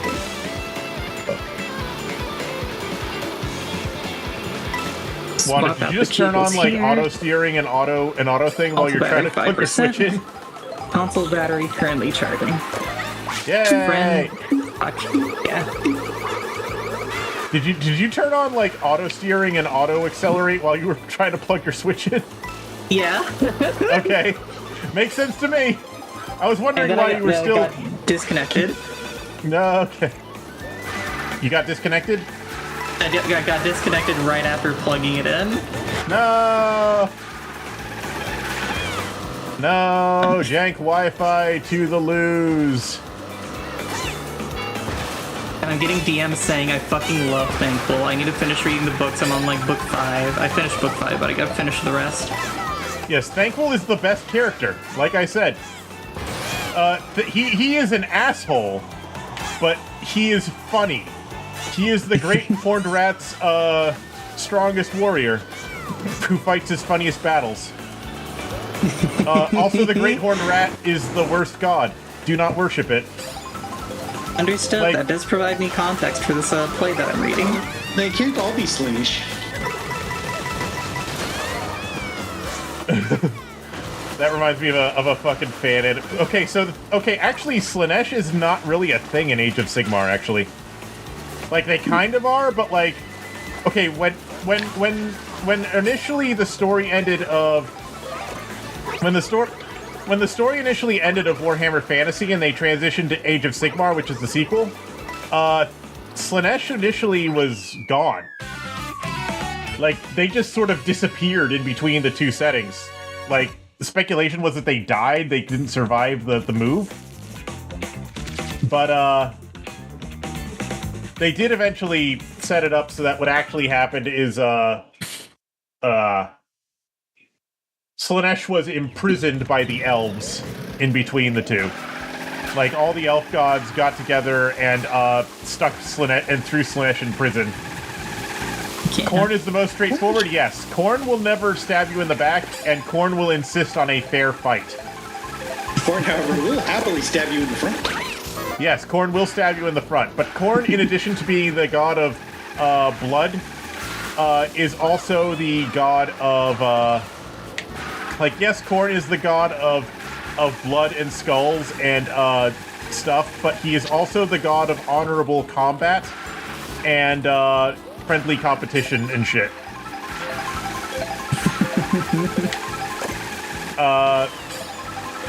And then Nurgle is the god of, yes, he's the god of disease and decay, but he's also the god of, comfort and shit. And, acceptance. That's an interesting wheelhouse. And then Tzeentch is the god of all change, good and bad. Mm-hmm. And then Slanesh is... Hello, Mafia. You have to say this is not because of personal gripe, but Nurgle does not love you. No. No, Nurgle does not love you, no. My entire knowledge of Warhammer is mostly some conversations I had back at work 10 years ago with a coworker that played, and then the random stuff that shows up in our shared server. In Maddie's Discord, yeah. Yeah. Also, hi, Mr. Mafia. Thank you for making your first chat here. How you doing? Don't think I've ever seen you before. But yeah, for the Chaos God, you have the big four, which are Khorne, Nurgle, Tzeentch, and Slanesh, and each of them have good and bad aspects to them. There's more emphasis on the bad aspects, but they do technically have redeeming qualities. But then you have the other Chaos Gods who do not necessarily have redeeming qualities. For example, you've got,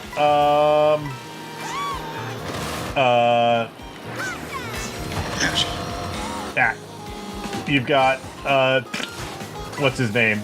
Which one is the dwarf one? I don't remember his name.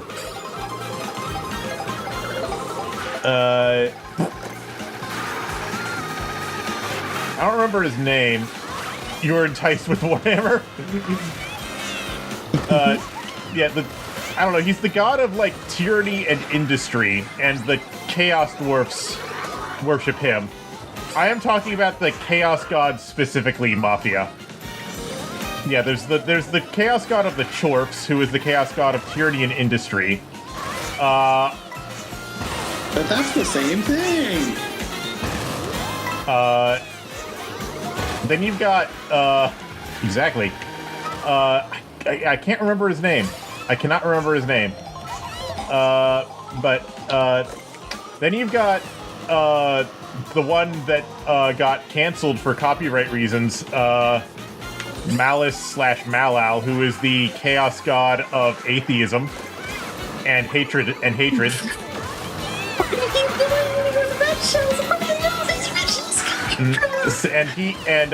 he was canceled for copyright reasons. He's a weird situation. He also just hates chaos. That too, yes. Who else is there? Fuck.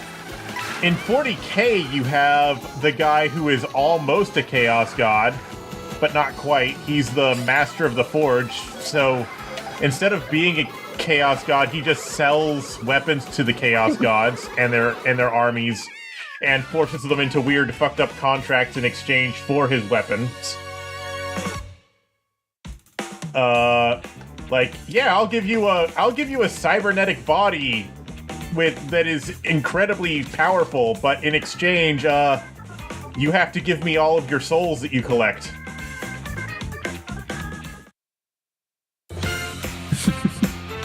I don't remember his fucking name. Nuffle's Blood Bowl, yeah. So Because Mizak's, Nuffle is what happens if you try to read NFL as a word rather than an acronym. remember how you're like, I'm distracting you by making you talk a lot. Somehow the topic of Warhammer came up and my brain activated because I know a lot of Warhammer lore and I don't even know why I know Warhammer lore. I don't remember how it entered my brain. I don't know how the Warhammer lore entered my brain. It just sort of did at some point. Oh, and then finally there's the Great Horned Rat, who is the chaos god of ruin. And he is the most evil god in all of Warhammer. Like, he just wants he doesn't even want destruction, he just wants ruin. He wants everything to be ruined and replaced with evil rats, who will then kill each other for petty reasons. Sending my horde of 10,000 rats at you. Yes.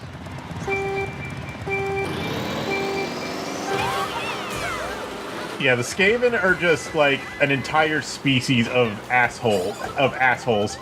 Shout out to the first Foreman Lord. Yes. Like the Council of 13 got into an argument so big that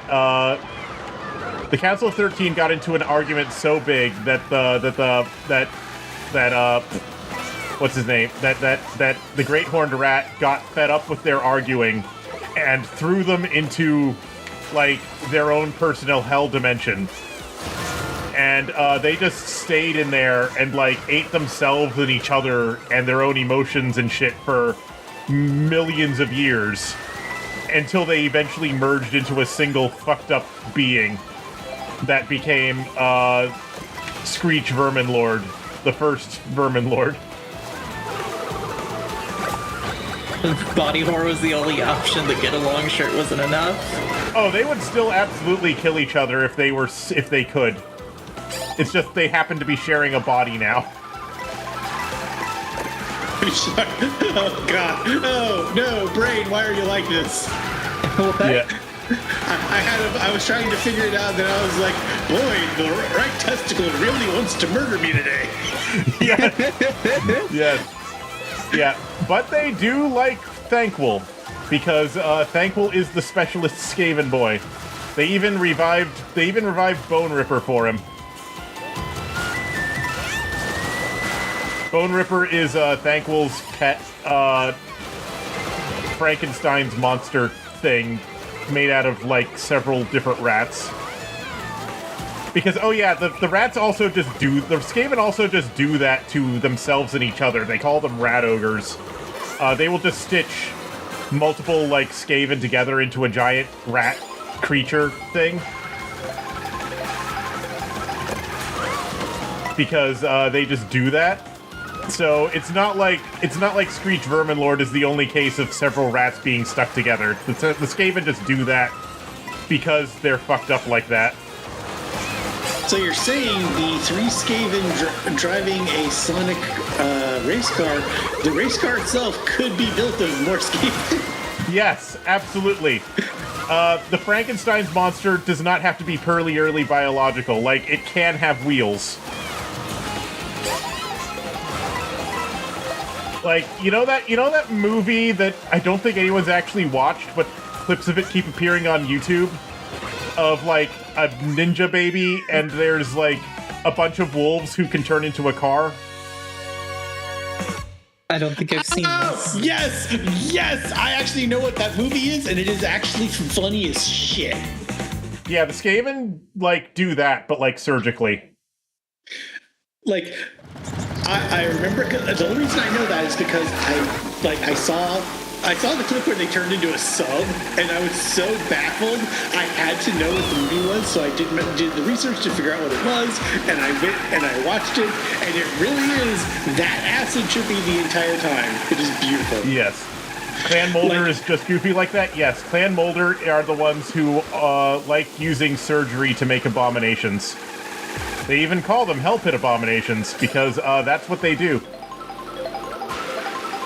but like the fact that like the funniest part was like I was just being baffled at like what this was with the wolves, and then they did the submarine, and when they go underwater, one of them starts going beep. Yes. And yes. I just absolutely lost it, and I was like, okay, no, if they are that committed to the bit, I need to know what this is. Yes.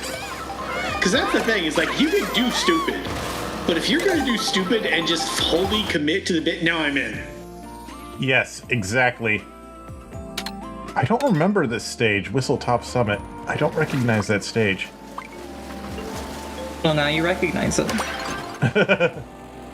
Don't worry, the train of thought will come back. Yeah. But yeah, Warhammer Fantasy in general has just a lot more fun factions than Warhammer 40k does. Like 40k, you have like Space Marines and like evil Space Marines and Robot Space Marines. Hope you like No, Space you don't have Marines. Alien Space Marines. and like, well, yeah, Lady kind of. Space Marines. Yeah, point is like 40k, Undead it Space gets Marines. very boring because everyone's kind of, I don't know, 40k kind of gets boring, but Warhammer Fantasy, it's obvious that the writers were having a lot more fun. An action Warhammer from which Fantasy is there will be clear that- no recovery. Warhammer Fantasy, it's obvious that the writers were having a lot more fun and the designers were having a lot more fun. Warhammer 40k, nothing happened. I mean, this stuff's been happening slowly. Like they did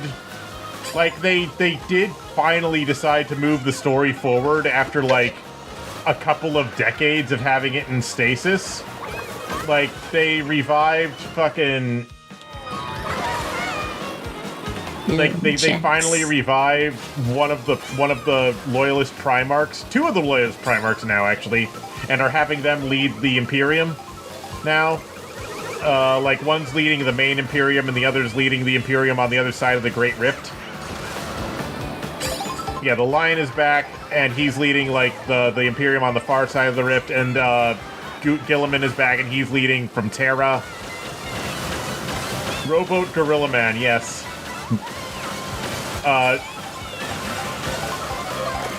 Grandpa Smurf, as he is called. Because because the title of Papa Smurf already belongs to somebody else.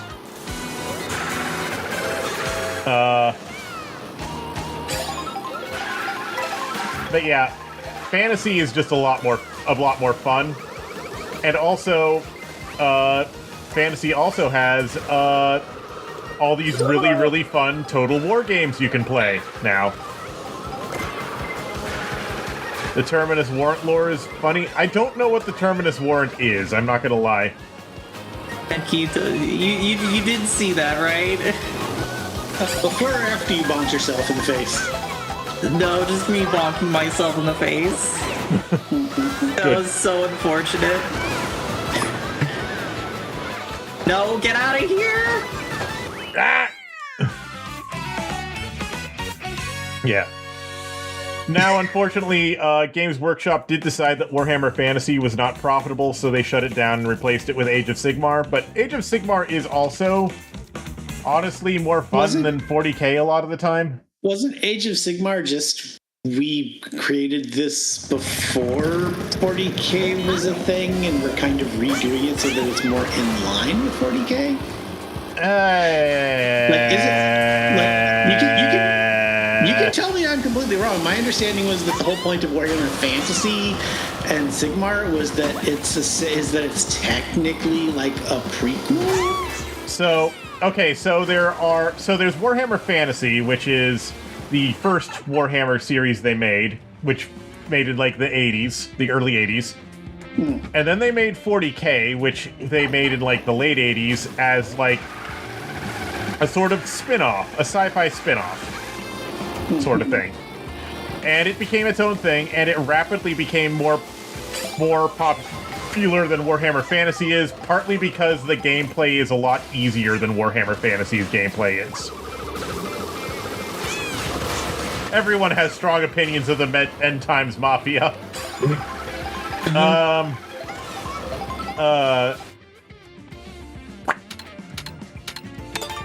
Sorry. Yeah, so what happened was...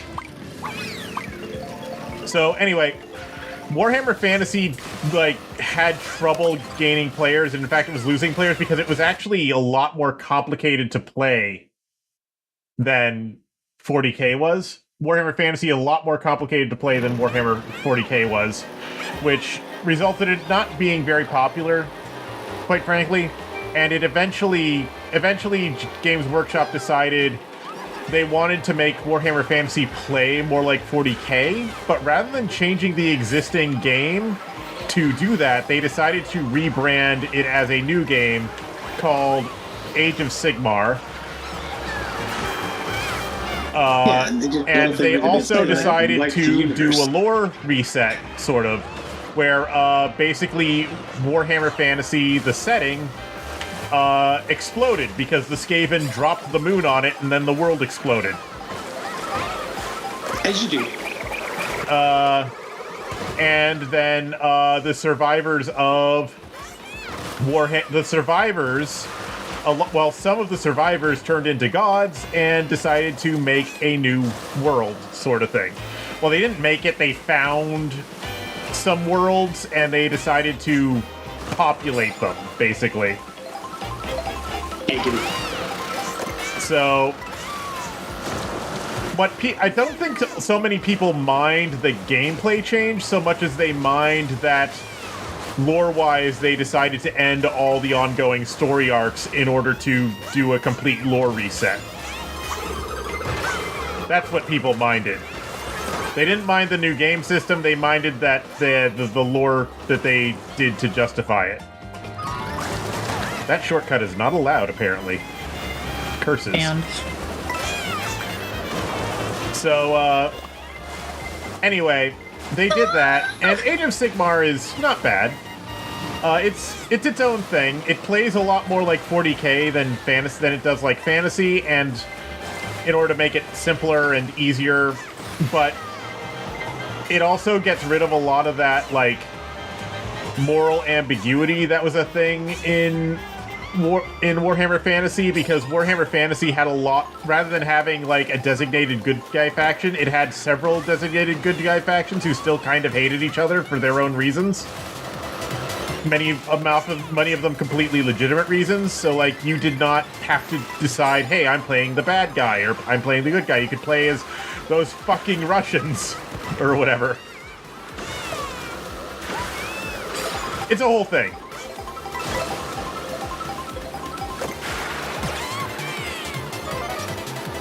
out of your Donkey Kong! Yeah, so they did all that. But, a lot of people missed the old setting, and actually, after they discontinued Warhammer Fantasy and came out with Age of Sigmar, then suddenly, for some reason, they decided that that was the time. No, we haven't gotten to Old World yet, Mafia. Then, after they discontinued Warhammer Fantasy and replaced it with Age of Sigmar, then suddenly they decide to start releasing a fuck ton of video games which use Warhammer Fantasy as a setting.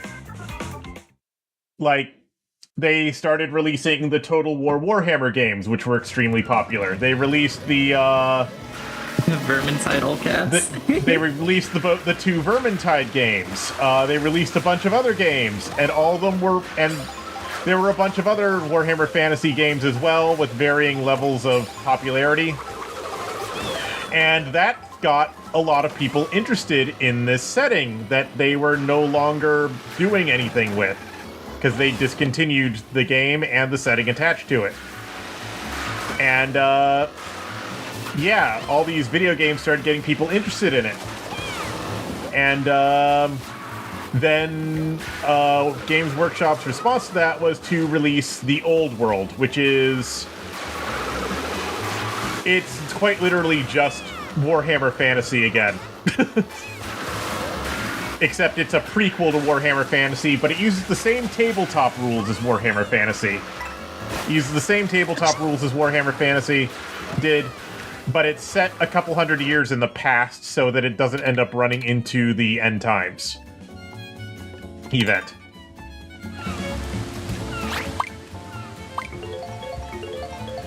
So that's what. So was that whole mess. So now they have 3 settings they are maintaining. The hell of their own making. Yes. Warhammer 40k, Warhammer, older Warhammer. Oh, there's also Warhammer 30k, which is also a thing. Which is a separate game from Warhammer 40k. Even though it reuses a lot of the same models, but it has different rules and some exclusive characters. Which Warhammer 30k is the prequel to Warhammer 40k. I've literally never heard of that being a thing before today. Yeah. They have a lot of additional games actually. Warhammer 30k is one of them. There's also a bunch of other games which are like set in the settings of the other games, like Blood Bowl, which is set in Warhammer Fantasy, but it's football. Wait, I know Blood Bowl, but I didn't realize that was actually tied to Warhammer. I thought that was just a same thing. They're stupid for trusting a guy named Horus Heresy, yes.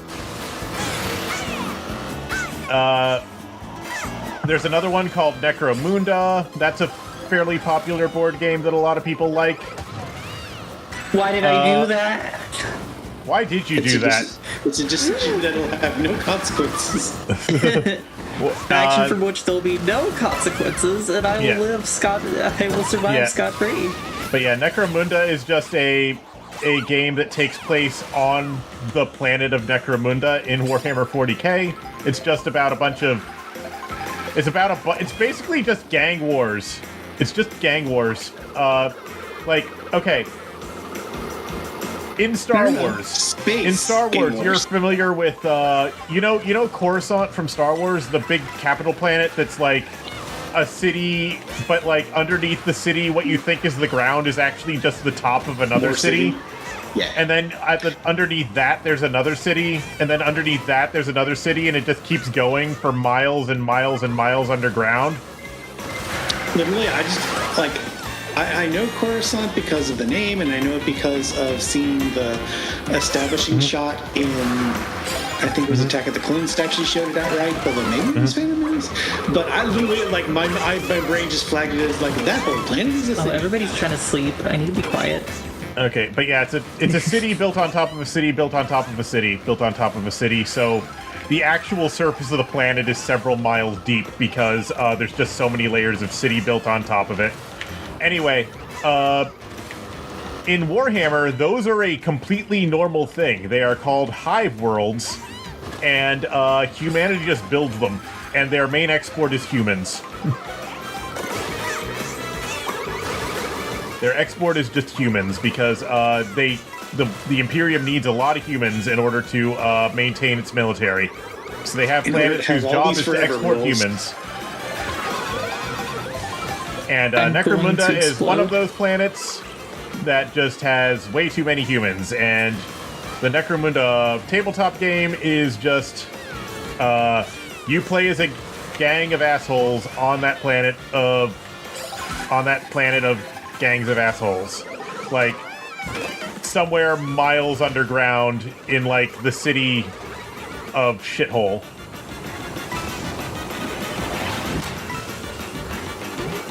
Donkey Kong.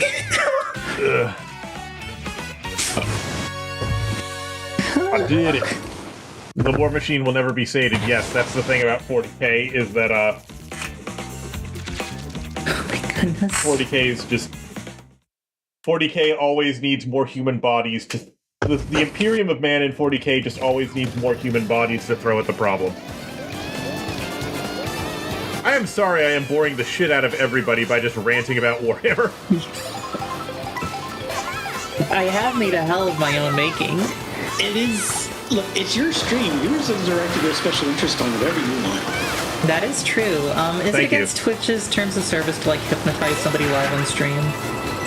No, Probably. actually, and I hate that I know this. It's not? Why is it not? Because consensual hypnotism is a thing. Okay, that's true. Top Gun Predictor, the guy who designed the rules of her is also doing the rules for the Trench Crucible. Okay. Don't you dare? Okay. Don't I dare apparently what? have amused the heck out of Wanda with this information. Yeah. But yeah, another Warhammer setting, another Warhammer game is I forget what it's called, but there's another Warhammer board game that's just like space battles with battleships and shit. Not you? Okay.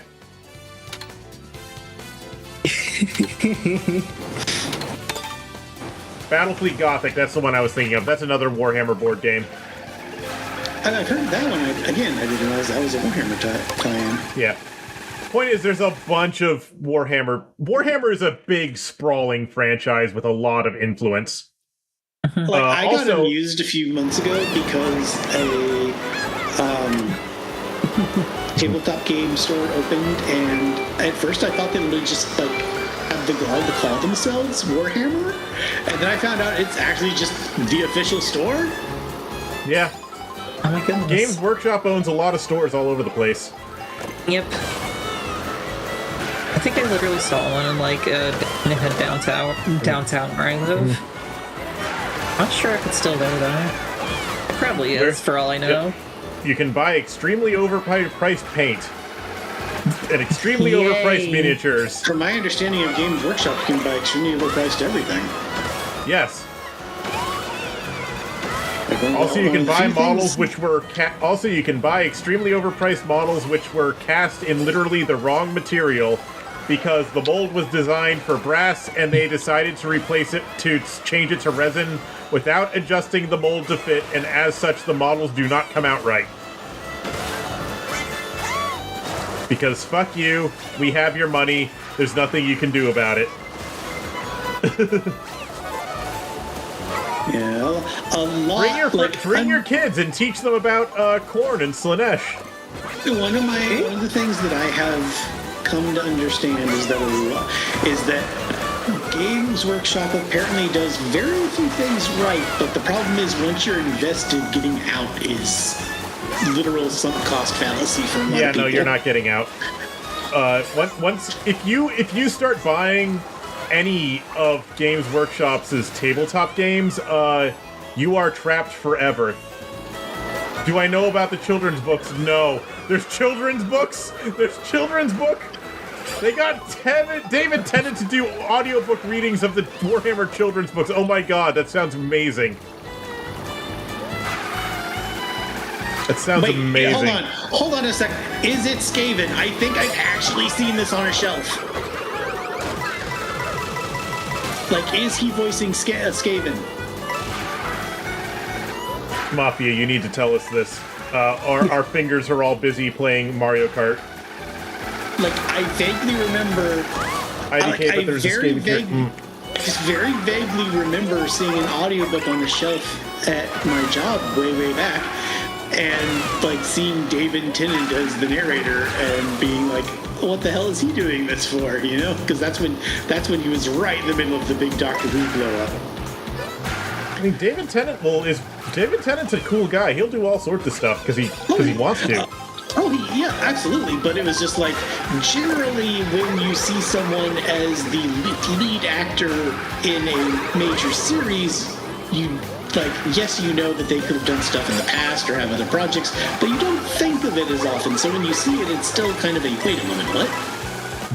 Also, Games Workshop has money. Like, a lot of money and influence. Like, it's like, fine. It was like when I remember, Buffy and Angel had ended a couple years prior, and I found out James Marsters had been doing all the audiobooks for the Dresden Files, and I was like, I'm sorry, what? What? Yeah. I can understand making for fantasy AOS. You can make an argument for that. Yeah, because Warhammer Fantasy can be, I wouldn't say wholesome, but you can have good ending stories set. You can have nice stories with normal-ass people set in the Warhammer Fantasy and Age of Sigmar settings. The same cannot be said for 40k.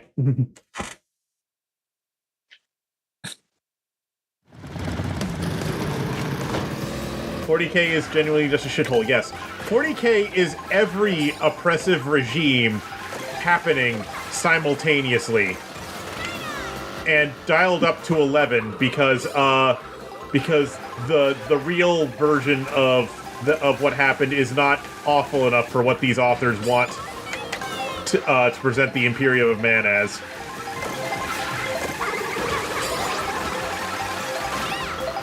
Like, in theory, some of the planets in the Imperium of Man might be like normal and like have like normal people who aren't oppressed, but those aren't the ones we see. Also, you know, at any point, the Imperium has a zero tolerance policy towards chaos cults. If anyone on any planet starts worshipping chaos, then the entire planet gets blown up. Because it's the only way to be sure that nobody finds out about chaos. Because if anyone finds out about chaos, then they might start worshipping chaos. So the zero tolerance policy stands. If anyone finds out chaos exists, the whole planet has to blow up to make sure that the knowledge doesn't get out. Because that's the law in 40K. The Inquisition will try other methods first. Sometimes. What was the... Oh, God. Remember there's that one Voyager episode where, like... It was like the Omega particle. Huh? Thought crimes. Well, no. It was like... The whole thing was like there was secretly like the Omega particle, and it's like... Oh, that. It's the whole where it's thing like is anyone like... who found out about the like... Nobody's The whole allowed to know the civilization- Omega particle exists. Yeah, it's like it wasn't necessarily this ends your civilization, but it was like the only time it has ever been discovered and attempted to use. It blew resulted up in so the much entire shit that it's like, oh, you know, just the knowledge of this stuff existing or how to make it is dangerous, and Yeah, we and will so the whole thing is like- interfere with we will break the Prime Directive to make sure this shit does not get made. It wasn't even that. It was we will break any rule and every rule until any existing particles are destroyed. Because if they are detonated, they will make that region of space unusable, just flat out. Yeah. And it didn't come up again until like apparently it got brought up in one of the newer series. The thing is, though, the newer series like to take parts of, like to pick up plot threads that nobody really liked from the old Trek shows, because like the Omega particle always felt like a really shitty plot point to me, and to a lot of people, I think. Like this does not. Well, it wasn't. It was one of those things where it's like it wasn't necessarily that it felt out of place because of the harshness, but it also felt out of place because there was like you have this giant hard rule, but you also don't tell anyone about it until they're a captain because it also has to say secret ? Yeah. Even though you have hundreds of captains at any given time, meaning that you still like. And captains do still go rogue in the Federation sometimes. Like it's like you can see what they were thinking, but there's enough pieces of like the way we understand this universe functions. This would not hold water for more than a few minutes. Yeah. Which Voyager did that a lot though. Oh, that hit me. What? That scraped me. Yeah, Voyager did that a lot though, is they had plot points that didn't make a lot of sense and then were never mentioned again. I'm looking at you, Warp Tin Fish. That's the one everyone points out, but that's like that one's like almost over pointed at this point. Which, to be fair, it is the worst one. It is very much the like this is that dumb, yes, and it definitely gets a lot of unreasonable. Honestly though, the Warp 10 Fish episode makes me. It almost feels like a TOS episode to me, actually. Or no, it feels like the animated series episode to me. The Warp 10 Fish. Also, like, can I just say, the animated series is actually one of the few pieces I know a fair amount of the original series, because I've seen videos of people talking about the amount of insanity they got away with because It was animated. Yeah, it was animated, and it was like, we are making it for a non-kid audience, but we're still also kind of advertising it to kids. But then you have, but like I said, like there's so much that they just flat out got away with that they would never have been able to otherwise at the time. Also, And while it was not animated by Hanna-Barbera, it looks like it was animated by Hanna-Barbera. It was actually done by some French company, I think, but it looks like Hanna-Barbera. And it's often paced like Hanna-Barbera.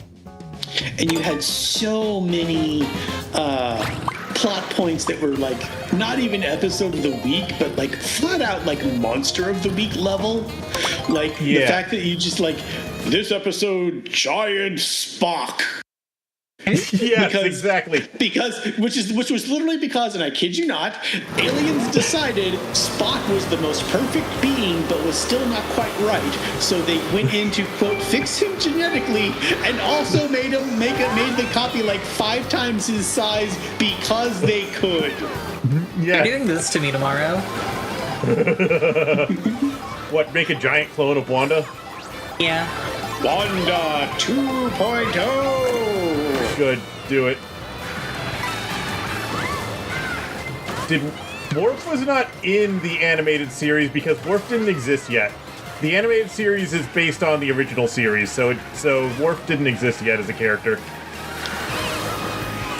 Like, the animated series came out like even before they came out with, even before they tried to do Phase 2. Like, the animated series was in development The animated series was in development like right after season 3 of the original series, if I remember right. So it was even before the film. It was a couple of years after, but like the idea was very much I want to continue the franchise.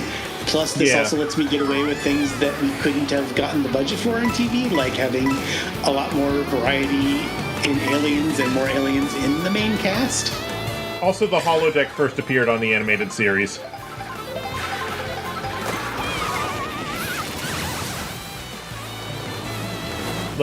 Like presumably it's there on the like original Enterprise, but like they don't show it because Nope, it is not. Like, this is actually a thing that like people have worked out the timeline for, and it's kind of amazing. And in fact, one of the Strange New Worlds, which is like the pre-original series Enterprise stuff that they've been doing recently. It's another one of the prequel series, yeah. So it's they did an episode with that where basically they get a test version of the holodeck installed and immediately start getting all of the classic holodeck error episode tropes. And like by the end of the episode, they basically are like, look, we see the potential, but it is not there yet. For the love of God, do not roll this out on the ships. Yeah, but yeah, it is there in the animated series though. They call it the recreation deck, but it's the holodeck. Oh, I think Strange New Worlds was the series that I walked in on my parents watching a couple days ago before they left for their trip. It's still running. I think it's the last season that's currently airing, or maybe the next to last. Yeah. I walked into the living room and I saw the entire bridge has been turned into puppets, and I'm like, okay. Yep. The puppet episode of Strange New Worlds. Yes. Yeah. Strange New Worlds has been completely unafraid to be like, we can do some of the quirky shit because a lot of the rules weren't in place yet at this time in the universe. And plus they did one of the things that I never thought they would actually do, which is they did a crossover episode with the Lower Decks animated series. They did do that. That was funny. And they did the single best way to do it, in that they had the voice actors of the characters come onto the live action show as the characters. Because it worked out because the characters were modeled off the voice actors. Yes, it was brilliant. It was perfect, and because of that, the voice actors can literally already give all the mannerisms that people will be looking for, because these are literally the people that voice the characters. Yeah, so they were able to do a nice little crossover time travel episode.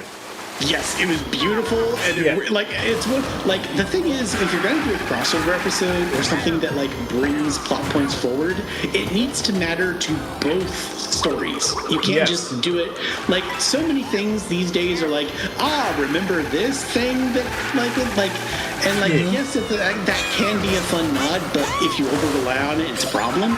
If you over rely on it, it turns into shit, and I see that a lot actually, where it's just like. I especially see that when when a series like gets a whole new writing staff, which especially happens after it's been on hiatus for a long time, and the only thing they can think to do is just make the entire thing just a bunch of references to the previous lore chained together, and it's always a pain in the ass to watch it when they do that because. The thing to me is that's a pain in the because that's annoying to watch. Honestly, because it's just reference city. And like I said, like you can do that and make it work and make it cool, but it has to service both the original, the original way that it was introduced. You can contextualize it, you can add to it, but if it doesn't serve some kind of purpose, like again, Strange New Worlds has recently brought in a new version of the character of Trevline from the original series, which there was a long-running theory in the fan community that he's a Q, and was actually teased out in some of the early novels that he's actually related to the Q continuum because they're essentially the same idea. And then the two Strange New Worlds episodes have flat out said yes, like it wasn't like basically he's an older version of the Q before the continuum, which is why he doesn't identify that way and why that like there's a bit of animosity there, it turns out. Is he the one where the episode ended with his parents literally showing up and saying, "Stop doing that"? I don't know. There was the original series episode where the Enterprise gets kidnapped by a god, and they're just tormented, and then eventually the god's parents show up and are like, "Yeah, sorry about that. He does that. We'll let you go." Yeah, I remember that one. Hi, Hylian. Don't worry. We've been talking about stupid bullshit. It will continue. I think this stupid bullshit is part of the zoning out. The geeking will continue until morale improves, and unfortunately, given the state of the planet, the morale will not improve anytime soon. No, it will not. The whole thing with Strange New Worlds is that it was originally kind of created as a spin-off of Discovery, which Discovery was extremely unpopular. Unpopular. Yes and no. It was like Discovery was in this very weird place where, and again, very much two of them. The first season, they were Discovery making made a lot of very unpopular lore additions. Yes, many of which have been addressed since then to either make sense or to be retroactively like, well, that's what happened for a bit and then it got resolved. Because at first everyone saw like, oh, they redesigned the Klingons and they got a lot of like, this is not what Klingons looked like at this time. The thing is, when you actually got to the episode, it's like, well, yeah, because this is an offshoot of the main Klingon race that purposely wait for a genetic cult. Yeah, this is not the normal Klingons. This is a weird cult, and this is not. And also, Klingons already have genetic variation because, like, and that's one of the things that the big Star Trek fans were like, we can't rule this out just because they look different. Yeah, but because so many people in general were doing they're changing things, and they're making it woke Trek, and they're doing blah, blah, blah, blah, and it's just I think a lot of people had a lot more beef with like the writing changes than they did with the design changes, though. There were parts of it, though. That said, it's not like this is the first time Trek has had unpopular writing. Look at Voyager. Voyager is one of those shows where like I remember when it first started, I was so down for it. Like, it was like, I was like, I'm having fun. This is an interesting take. I love the fact that we're out in places away from most of the series, the established knowledge, so they get to do new things. And learning why Voyager, like, do you know the reason that actually is the core story of Voyager? Sure. Because it's actually kind of hilarious. Is it because they wanted to contrast Deep Space Nine staying in one place? Almost. It is not only because Deep Space Nine stayed in one place, but because Deep Space Nine had turned into completely serial storytelling, where each episode only made sense if you knew what had happened last week. Right. And the execs wanted to go back to that original series, Next Generation, where, like, sure, there are certain events that do shake things up, but by and large, continue to be a story. Yeah. Can't Makes see. sense. You can't see What shrimp. do you mean you can't see? Why are you a shrimp? What have you done? What have you done, Wanda? My little cat had been meowing over the course of the last race, so I let him into my room. Of course, he And comes he has over decided to sit on your Switch. he is knocking it over with his freaking tail.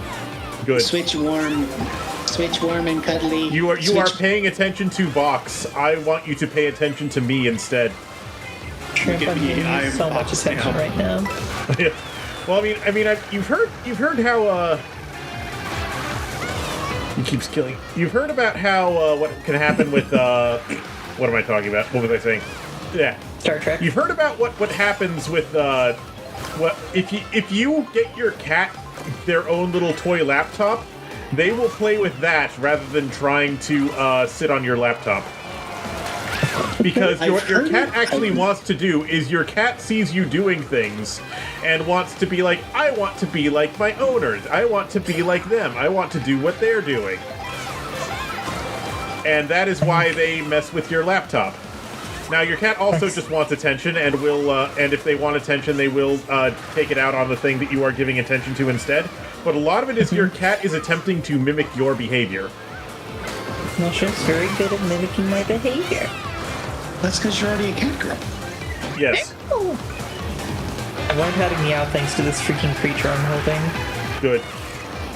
It literally, like, since we had him as, like, a little itty-bitty baby, like, anytime he meows, I just try to meow back, and so, like, thanks to, like, the iterative process, I've now been able to, like...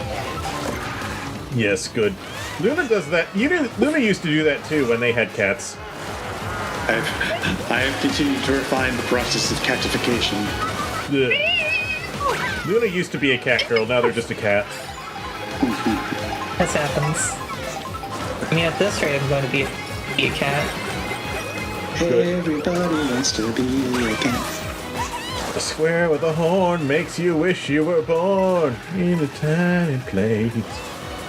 Oh, rinky tinky tinky. Heck, one of the last Wanda drawings I did, I made her extremely like a cat.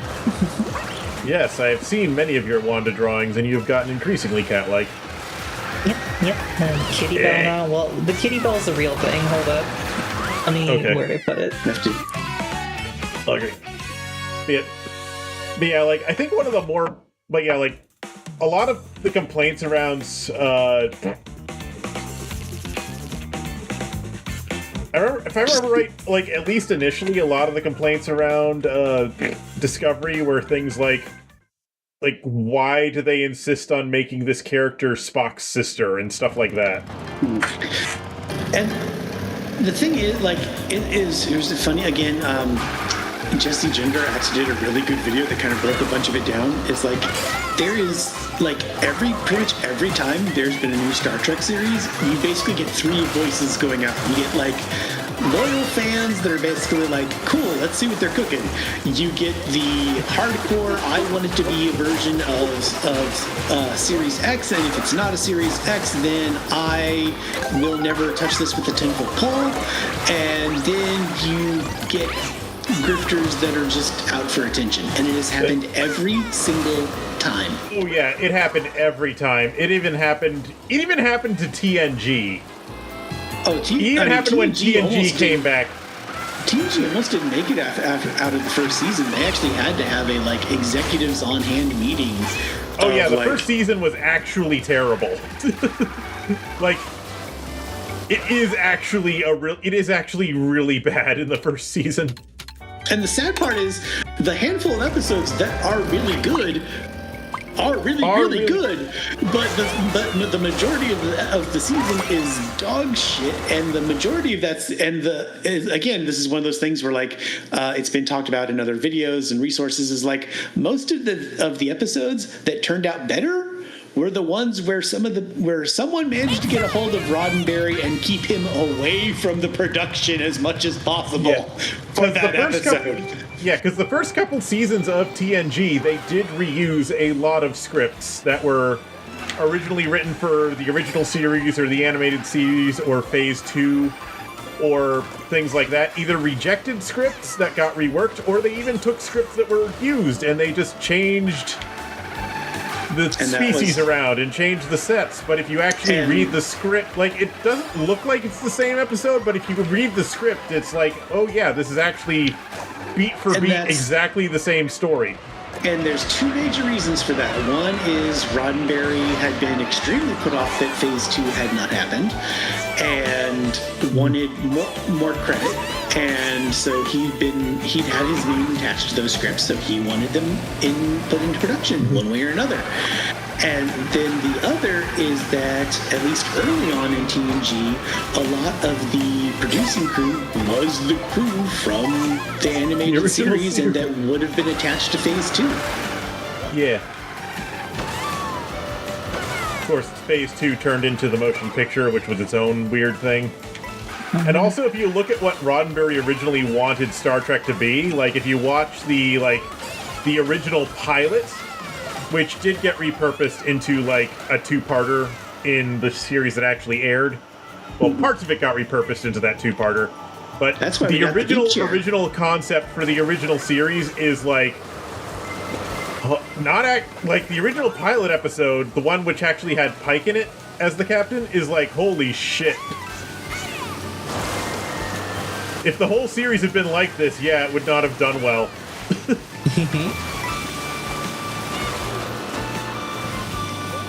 Makes you think about how the first couple seasons of Venture Bros are a slog to get through compared to the rest. Yeah.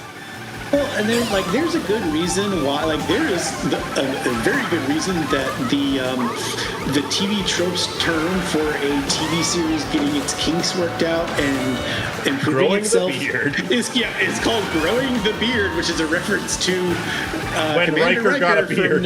Yeah. And the funny thing is, even their own writers called it out at the time.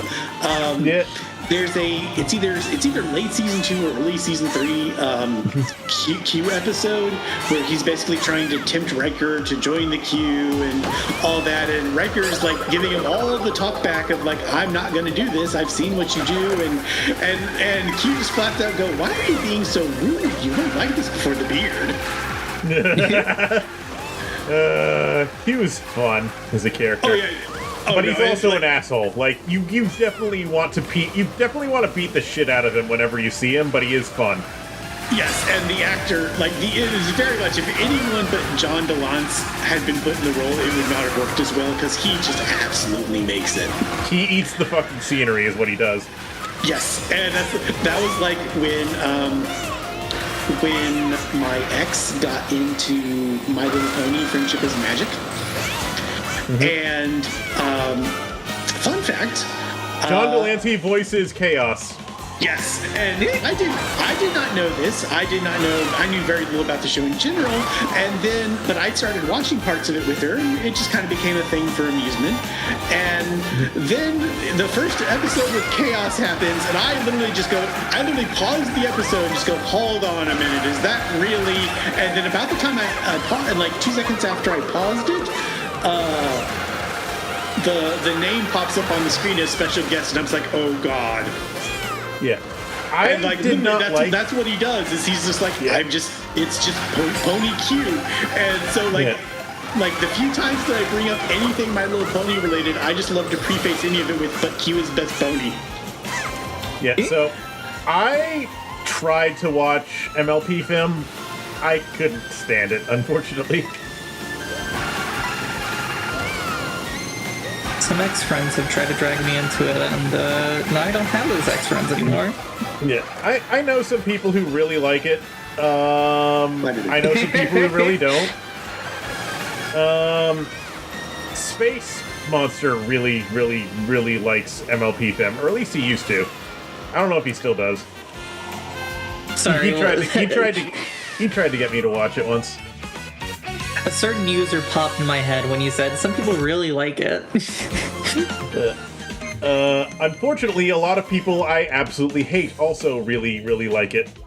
The fucking right-wing grifter at my job cannot shut up about it ever. And that's the thing is like I'm never going to judge a show or a product by its fandom. However, if I am especially heavily exposed to certain parts of that fandom, it may sour me on the property at least until I actually get a chance to look at it myself. I had that happen with me in Bug Fables. Just somebody was just over recommending it, and it's like I don't want to play this anymore. I very rarely I make it a point to be like I'm going to form my own opinions on something. I'm willing to listen. I'm willing to take in what I've seen other people say, but sometimes when you just constantly get it's not even like toxic happiness. I don't even quite know how to put it. I know what you're talking about, though, where it's like they're almost like trying to like they almost become Oversold, hostile to negativity almost. Well, not even that. It's like full on but this is amazing. You have to understand why it's amazing, and there can't be any deviation. And it's like. Like that's one of the places that gets me is like just because and again, don't get me wrong, it's like I'm openly going to be like it's cool and you are allowed to have your opinion on whether or not it's interesting and you enjoy it, but that doesn't Wizard of Oz is a classic. Almost no one will dispute that.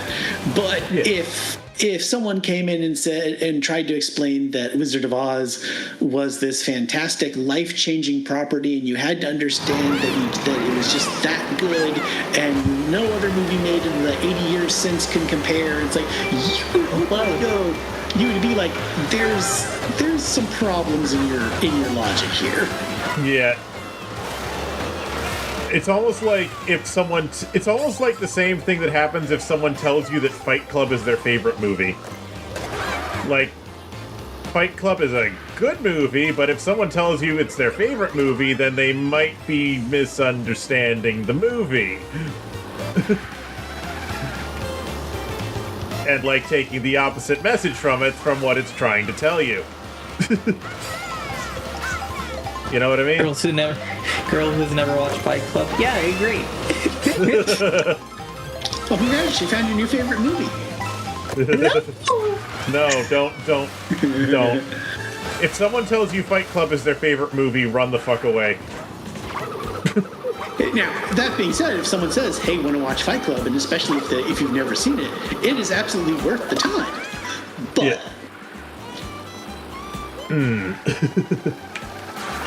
Yeah. That was a very it's a good movie, but like you gotta.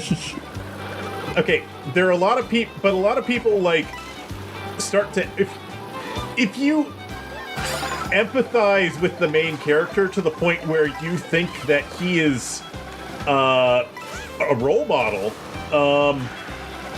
there is something wrong because that is the opposite of the point.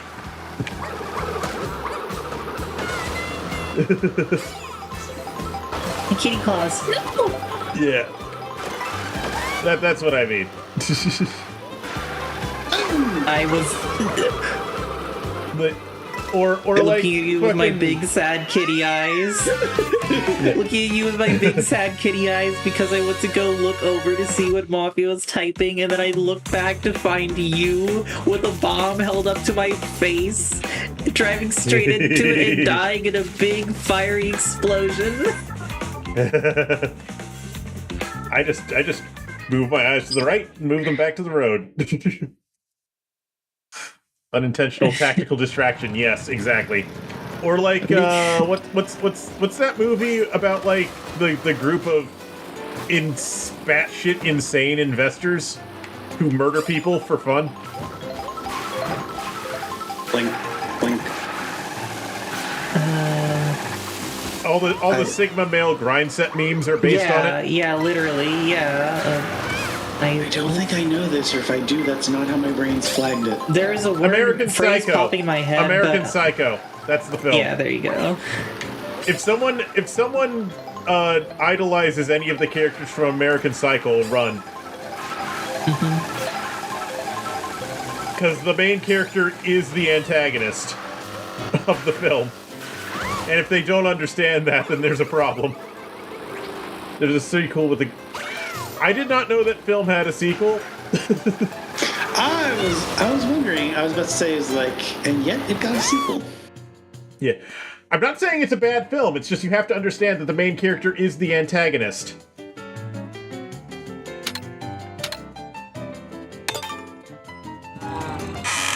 Which, to most people, that's obvious. But to some people, it's shoehorned. Oh, so like how, that one film about, so kind of like how that one movie about a guy kidnapping people and trapping them in his house was, shoehorned in as a sequel to, that one kaiju film that I forgot the name of. Cloverfield Lane. Yeah, Cloverfield Lane was like they turned it into a sequel to Cloverfield at the last fucking minute with like a single scene at the very end. Why are you crying? Just It had nothing to do- trying to get yeah. these coins, and Jungo keeps body blocking Yeah. me at every Which coin. like make it tie-ins. They add just a single scene at the end where the woman finally gets out of the fucking basement and the world is shit. And, like, spoiler for a couple of year old Netflix-only movie, from my understanding, but like, then a couple of years ago, they did like Cloverfield Paradox, which is like, it's its own story. It's like its own like tension horror, but then like right at the end, it sets up the events of both being a sequel, but also setting the events of the original movie into motion at the same time, and it's like, Right.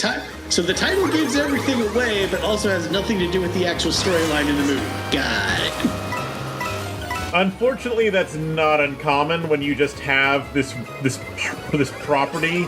If you have a title that sells tickets just from it being the title, you will want to tie things into it as like an IP owner. You will want to combine. You will want to put things in that IP, whether it belongs there or not, because you know that title moves units. You know that title moves units. And the thing is that it doesn't even have to be something that the target audience has seen or ever plans to see. It's just like recognizable name. Name recognition alone sells units, apparently. I sure do Which is love, why you get weird dog shit like when whatever studio that was tried to make a reboot of fucking Commander Keen that made no sense.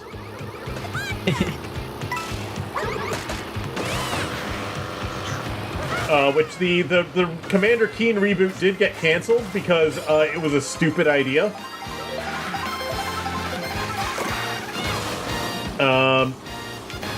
If anyone remembers that, like, everyone, I think that was at the same event where they were like, "Don't you have phones?" But yeah, they were like quote unquote rebooting Commander Keen as a mobile game, except it was also nothing whatsoever like Commander Keen. It did not look like Commander Keen. It did not play like Commander Keen. It had no connection whatsoever to Commander Keen. But they called it Commander Keen for some reason. Wait, why because okay, none of the target audience even knows what Commander Keen is, but because everyone knows the name Commander Keen, they thought they could move units by doing that. Yeah. Sorry, what were you saying, Wanda? No, What were I you was gonna shouting? stream why am I getting hit by a blue shell in second place, and I look at the mini-map and find that, like, Chungo won the race, like, 2 minutes ago. Yeah. Yeah, that happens. I like the art style, and then it was a mobile game, yeah. Oh, Like, what but was yeah, it? like, Commander Keen was just this short-lived flash-in-the-pan series in, like, the late 80s and early 90s. Well-played software. And then, so everyone knows the title for some reason. I don't know why everyone knows the title Commander Keen. I don't think it was actually even all that good. But, like... I think... It was But also like it was this common it's on- like super popular for like flash in the pan moment, and then everyone like collectively forgot about it, but for some reason everyone on the fucking planet knows the name Commander Keen. Wasn't it developed by you? I was just gonna say, you know how you get stuff like everyone knows like Math Blaster and Reader Rabbit. Yeah. Because almost every school through the 80s and 90s and early 2000s had some form of those playable as edutainment. Yeah, or like yeah. Oregon Trail and shit. A lot of those same computers had at least one of the Commander Keen games. Okay, that Yeah. explains it. I was also gonna say, wasn't it made by id Software and referenced in, like, Doom multiple times? I wouldn't be Yes. surprised. Okay. Because, like, I have a vivid mental image of somebody, like, in a review for, what was it, Anachronox, just showing a clip of Doom and, like, oh, Doom guy shooting, like, Commander Keen to unlock a switch. 4 Commander Keens to unlock a switch. Yeah. And like Commander Keen is, but yeah, these days people only really know Commander Keen as like that one game that like retro YouTubers will like use it as an example whenever they like show like this is what this game is supposed to look like. This is what this video processor is supposed to look like. This is how a correct video decode is supposed to look like, and these are what the colors are supposed to look like, provided you decode the colors correctly, or whatever. Behold, VGA graphics. Or not VGA graphics. They're not VGA graphics. because sometimes that wasn't because like I think it was released on like I think that was one of the games that used artifact coloring. I don't fucking remember. Ooh. I see. I might have been ranting at you about like NTSC and artifact coloring the other day in another Discord, Wanda. You literally were. Yeah. I was taking extensive notes. Yeah, how it's like, how does your display know the difference between an edge and a splash of color? It doesn't. It doesn't. So it's both. That's the neat part. It don't. Because when you Mafia. shove 3 separate channels into a single video cable, you have to you're going to end up in a situation where something is going to be ambiguous. Yep. That happens. Blech.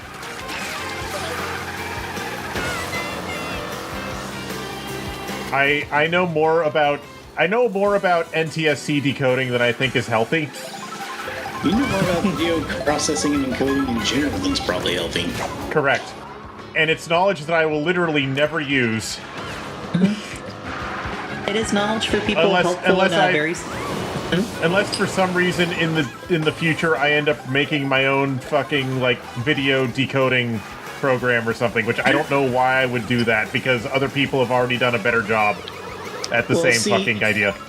Well, see, when all modern technology implodes, then you'll be able to rebuild it. Do it for the experience, maybe. Yeah, literally. Just do it for the bid. I sniped Chungo for first place. Oh, it's a Dope Fish Mafia. That blue shell really got you. Yep, that's how it goes in Mario Kart. Eh, What was it? Chuck. I was gonna bring up as an example of reusing titles. Prey 2017 was a game that like didn't need the title at all, and yet like the freaking executives figured like just name it after like this whole game so it sells more. We own the IP, so we can do that. Yeah. When like it is so thoroughly unrelated to Prey. Yep. That's the name Reimaginings of and the stuff. reinterpretations, and not even the same fucking franchise, but it got tied in anyway. And it Yeah. will happen again. It's not even a reimagining or a reinterpretation. I'd call it more of like a spiritual successor to like System Shock or Bioshock than anything else. Then why did they call it Prey? Because Prey is an IP they had, or the executives had. Right, you're right. Yeah. It would be like calling something, I don't know.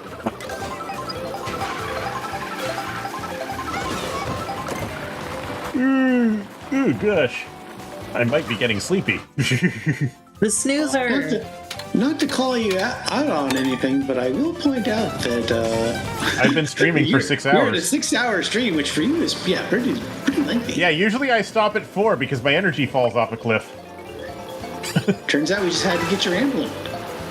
Last time I saw a Had to get me 6-hour what? stream. Turns out we just had to get you rambling.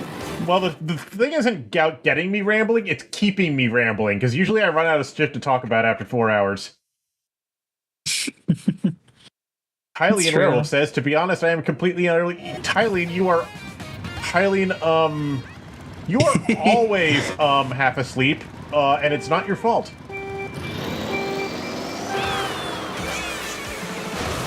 Yeah, the poor Mafia. Sleep well. You're more tired than usual? Okay. That's impressive, then, to be completely honest, Hylian, if you are more tired than usual. I know what problem you have, and that is kind of impressive. No, not... Usually you don't get like this until the end of the week. Okay. Blarp, blarp, blarp, blarp, blarp, blarp.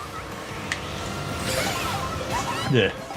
Yeah, like, often even just to make it to 4 hours, what I end up having to do is, like, over the course of, like, the day, what I will do is whenever I think of... Okay, this is kind of fucked up, but long story short, over the course of the day, what I will do is I will, like, write down, like, a couple of notes whenever a thought occurs to me. It's like, oh, that's something I could talk about. Oh, that's something I could talk about. Oh, that's something I could talk about. And I'll just have this list, and I just have it pulled up on my secondary monitor of just shit to talk about in case in case my brain runs out of energy and I can no longer think of things to talk about. Have fun. Like, I don't know if that's, like, a good thing to do, but, like, it's a mechanism I have come up with, and often I end up not having to use it. Like, I actually have not had to use the list this stream very much. Owie. That's Because good. I have you guys to talk to. And I'll be able to curtain the mic. Yeah, so I only really used it for, like, the first 2 hours. Feed off chat a lot, yes. So that requires me to have chat to feed off of. Chat and a good co-com or two can make all the difference in the world. Because, like, often I will have streams with, well, not so much anymore, but when I was first starting, I frequently had streams where there was no chat. Yep. And that's the curse of just, like, you just have to get really good at just, like, talking to yourself. Yes, and it's fucking boring.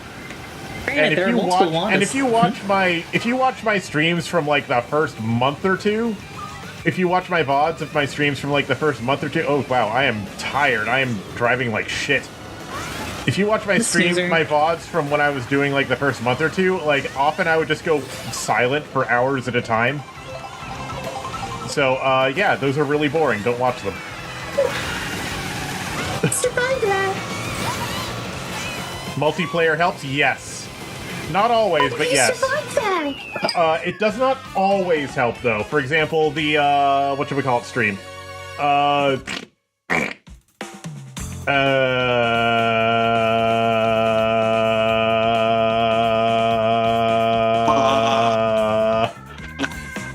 What was that game called? Fuck.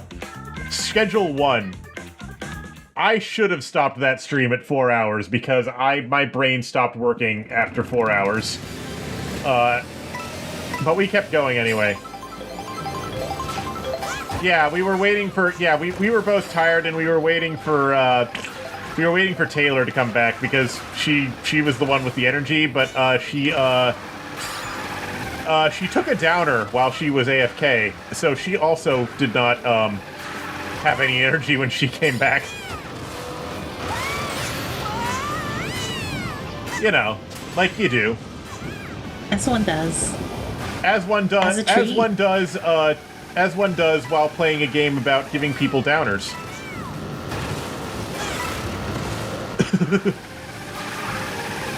Promise, Trev, you'd play Spartan Ultimate. You need to summon some energy with player your captured card this weekend. Well, I hope you're able to summon up some energy, Hylian. I don't know if you are the kind of person who has to, like, ration energy, or if you're the kind of person who gains energy by using energy.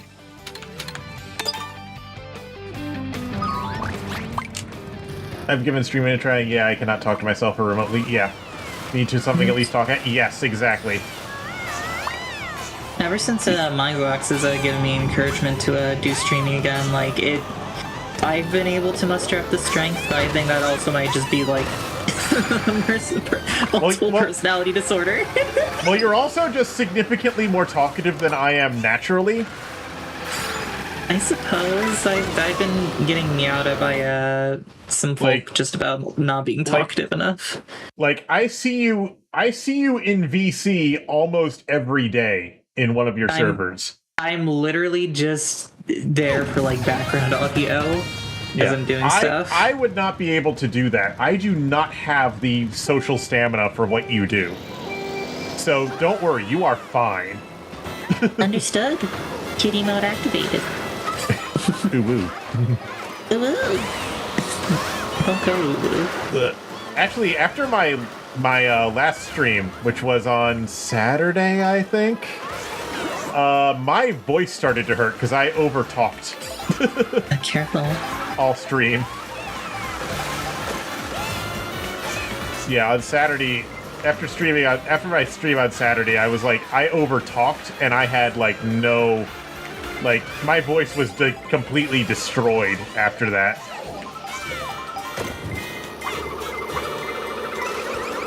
My goodness. Did you hit my bomb? No, there were just 50 red shells. Oh, right, I'm behind you. Someone hit my bomb. Somebody exploded somewhere. That's normal. This is Mario Kart. You usually just use music for background noise? Yeah, I hear ya. I hear ya, Mafia. I often do that, too. Or I'll, like... One thing I'll often do is I'll just turn on, like... a YouTube video that I think is funny for background noise. No, I see you. My Zox, no! Yes.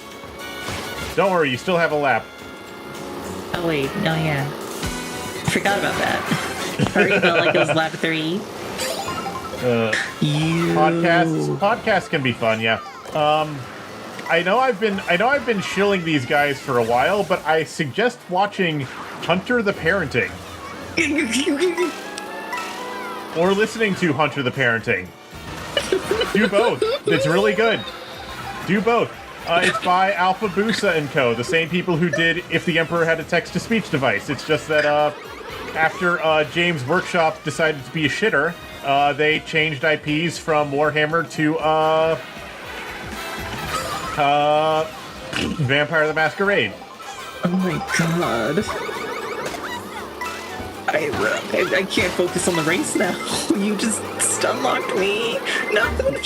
What do you mean I stun-locked you? How did I stun-lock you? Wanda, how did I stun-lock you? What I did I have do? been on a streak of people recommending me Hunter the Parenting, ranging from my friend Octon to Malphia to Aru to you. It's really good! It's just really, really good! It's just legitimately excellent storytelling. I know. Most of the episodes are, most of the episodes are podcasts. They're like audio only or primarily audio. But some of them are visual. Some of them do have like a video component. Usually it's like, the way it works is they have the whole numbered episodes, so like 1, 2, 3, 4, 5, 6, and those are the ones that you are supposed to actually watch. And then they have the audio, and then they have the ones which can be enjoyed purely as a podcast, which are the decimal ones. So like 1.1, 1.2, 2. No, wait, there were no 2.x's. 3.1, 3.2, 3.8, whatever. Those are the podcast episodes. It's a really good series. Yeah. I am aware of how Yes. competent, like, Brusoff, whatever, is as, like, an animator in things and, like, the work they've done. Aru has literally, like, just on a whim showed me their, like, Turn of 28 video, and I've seen Emperor's Text-to-Speech a long time ago. Yeah. Yeah, and also how Blender started as a bit and became a plot point. Yes. The underground 99-pound store is amazing. Oh my god. Brain Knave. Use it. You want to say that was a Cappadocia? The thing is, there's actually several things in the lore that could be. There are several things in the lore that blue guy could be. And we will never know. At least not for a while, probably. No, I'm swerving off the road. No. Sorry, Wanda. I completely shattered your mind. I've completely shattered your soul now. This machine may need a factory reset.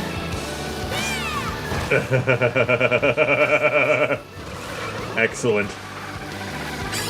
User, we will watch this show eventually. As for now, we're currently Mario Karting. Mafia says, hold on, audio could... Is the audio down on the stream? Can anyone else confirm? I think it might be on their end. I can hear it. Yeah, it might be on their end. Cool. Okay. Okay, so it was just on Mafia's end. Okay. Look, I get paranoid sometimes because my setup is jank. I've seen it. It is. I am using some fucked up OBS plugins right now. Oh, okay. So that happens to Chungo too, Mafia. So, because Chungo is using some funky third-party YouTube player to watch the stream on YouTube's end, which apparently just decides not to work sometimes. Almost hit thing. And other than that, Firefox started shooting itself. I haven't had that problem, but I imagine it could happen. Firefox gets janky for me, or LibreWolf gets janky for me sometimes on streams, but that's just my curse of running Linux. That's it. I've had things that should work fine just decide to not work for some reason. Like, in theory, I should be able to, like, in theory, if I look at the amount of load that encoding is putting on my graphics card, that video encoding is putting on my graphics card, I should be able to encode multiple streams at different bit rates. But when I try to do that, fucking explodes for some reason. So I stopped trying to do that because I don't want things to explode. Ideally, you don't want anything to explode. Yeah, like there are a few streams where I tried that, and it always ended poorly. Like, oh, the bitrate is only the bitrate has decided to be only 500 kilobits per second for some reason, and it looks like dog shit. But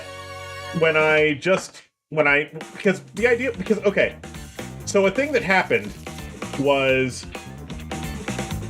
you ever have something to say and then forget it? Yes, all the time. Every 30 seconds, Chungo, that happens to me. Every 30 seconds, that happens to me, actually.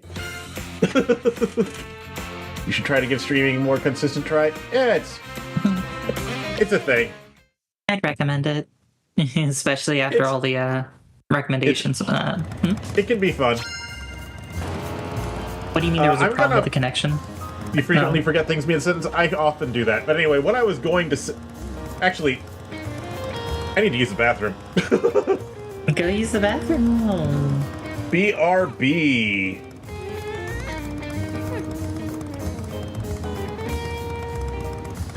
Alright, stream, you're locked in here with me, and I'm going to tell you about nothing, because I've not prepared any conversation for this moment.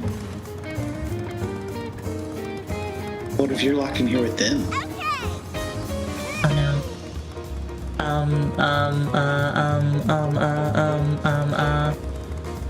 Real and true. Well...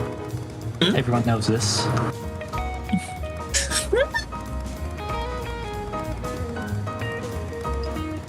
This machine, should not be locked in a room with other users.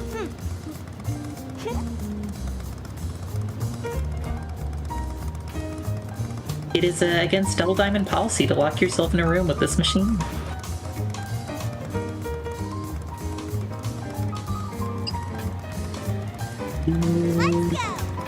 What? Got a sticker.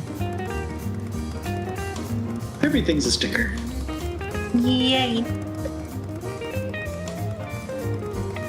How's y'all's day then?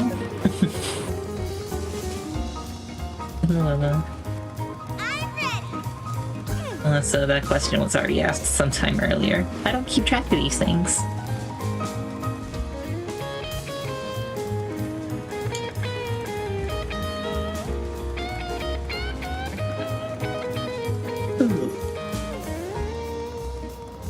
I am back. Welcome back, Hunter the Parenting. Okay, so what I was saying was, what was I saying? I was talking about something. Right. I was talking about my video stuff. Okay, so the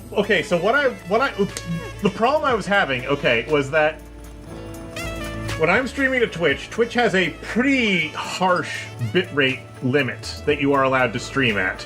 Like, you cannot exceed, like, you have to use H.264 specifically. You can't use H.265 or any other video codec. And H.264 is not that efficient, and yet you need to make sure that your bitrate, your total bitrate, video and audio, does not exceed 8 megabits a second. And that might include, like, spikes that you can't really take care of. Can you use AV1? I do not have an AV1 compatible graphics card. Look, I do not have an AV1 compatible graphics card.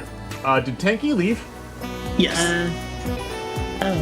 I did pop out on the online just because I gotta go see if I get some other odds and ends and start getting ready for bed and all that. Gotcha. Okay, Be sure fair to type out that thing that we can't talk about on stream, apparently. That thing that we were supposed to remind you of, yes. Mm-hmm. Yeah. I shall mention it elsewhere. Okay. Do you want to do one more round, Wanda, or are you good?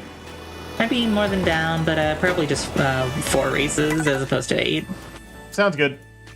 My friends and I, like earlier I was talking about we share a family plan. After they added the option, one night we Have did. a good night, hi, Leanne. Thank you, Maya. One night we did because one of the last updates to Mario Kart 8 Deluxe, after they added the booster course, was that they added extended the race amounts so that you could actually just like do everything in the game. And we just said, you know what? Let's do it one night. Like one night we just went through every single course in the game in one gigantic run. Oh gosh, nice. It took like 3 or 4 hours, but it was a hoot. That That's does like sound 8 fun, hours. Oh wow. Yeah, there's a lot. Like once the booster course pass was finished, Mario Kart 8 had a ton of content. Like holy shit. The booster course, it's so weird because like the original expansion pass on Wii U. Yeah, that added. Doubled almost the courses, and then the booster pass. It increased it by 50%. It Yeah, went from 8 booster- cups to 12. It went from 8 cups to Yeah. 12, and then the And then booster course just pass, flat out doubled. so it went to 24 after the booster course pass. Yeah. And so it was just like, oh my lord. Yeah. But yeah, anywho, I'm gonna go ahead and pop out of the call. So have a good night, everybody. Have a good See you night. later. See you later. Anyway, what I was saying was that Twitch has pretty strict bitrate limits, which with high action, high movement games, you are going to get blockiness within Twitch's bitrate limits because Twitch just does not allow you enough bitrate to have a 1080p video at high quality when you have a lot of motion on screen. The math just does not work out. Sorry, sometimes I lisp when I'm trying to speak things. It No happens. worries. I just like motion. Sorry. Blech. But yeah, because like if you do the math, DVDs often needed to be like 8 or 9 megabits a second to look good at 480p 30 FPS or 480i 60 FPS or 480p 24 FPS. You needed 8 or 9 megabits a second for that to look good.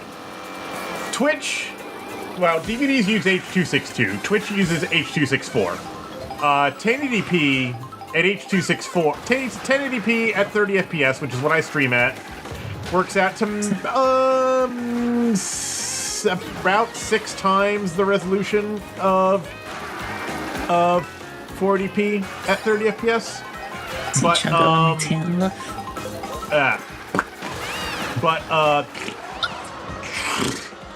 H.264, the video codec which Twitch supports, is not 6 times as efficient as H.262. It's like 2 or 3 times as efficient as H.262. So,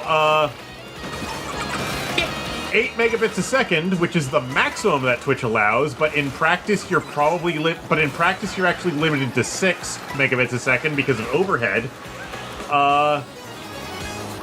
There's no way in hell that 1080p 30 FPS is going to look clean at the bitrate that Twitch allows. It just isn't going to work. It just isn't going to work. If you have a better encoder than I do, because I'm using AMD's encoder, which everybody likes to shit on, if you're using a better encoder, then maybe you can make it a little better. Unlocked the bat, nice. But like Nvidia's encoder might be a little better, and X264 might be a little better, but I don't have an Nvidia graphics card, and this is a terrible time to buy a graphics card. You should not be shopping for graphics cards right now. And X264 uses up CPU cycles, which is a terrible idea if you're streaming PC games, so don't do that either. So I'm just using the graphics card's built-in hardware. Anyway, my thought was, Twitch has a bitrate limit, but YouTube does not have a bitrate limit. So, I was thinking, what if I do 2 encodes? A high bitrate encode for YouTube and a low bitrate encode for Twitch, so that while even though the live stream on Twitch might look blocky, the VOD on YouTube might look good, right? Was my thought? Was Your my thought computer process? can't handle it. Apparently not. Apparently not. When I tried to have it generate 2 encodes at the same time, everything exploded. So yeah, that just was not an option. Even though in theory it should have worked fine. Even though in theory it should have worked fine, I looked at in Task Manager and said, "Oh yeah, the graphics processor's video encoding engine isn't even a quarter loaded. You should be able to generate another video stream just fine." But when I tried to actually do that, it didn't work. It generated a 500 kbps file that kept stuttering and shitting itself on YouTube, and I just was like, okay, I guess that's not going to work. So I went back to what I've been doing, which is to just encode the video once and send it to both websites. Yep. So yeah, that's what I do. I set the bitrate to I set the bitrate target to 5.5 megabits a second because that way, even if the bitrate spikes, it still won't go above 8. And it does spike a lot. And every time it spikes, if it goes above 8 megabits a second, the video just turns to shit. Because Twitch decides, no, I'm not going to display that. I'm just going to freeze until the bitrate goes back down. So yeah, that's what happens. Yeah. I just set the bitrate target to 5.5 megabits a second and send it to both websites. Send the same encode to both websites. And that's what I get. It's blocky, it's not very good, but it's what I can do. It's functional. It works well enough. It works well enough. I'm sure during high motion moments during this game, the text above my head probably turns into a blocky mess that's unreadable. But that's what I gotta do. I don't know how readable the chat is on the video feed itself, but that's what I do. That's what I do. I grabbed this OBS plugin called Multi-Output. It's not? Okay. Well, some games definitely put more stress on it than others. Games with a lot of, it is a blur. Okay. Yeah, that's about what I expect.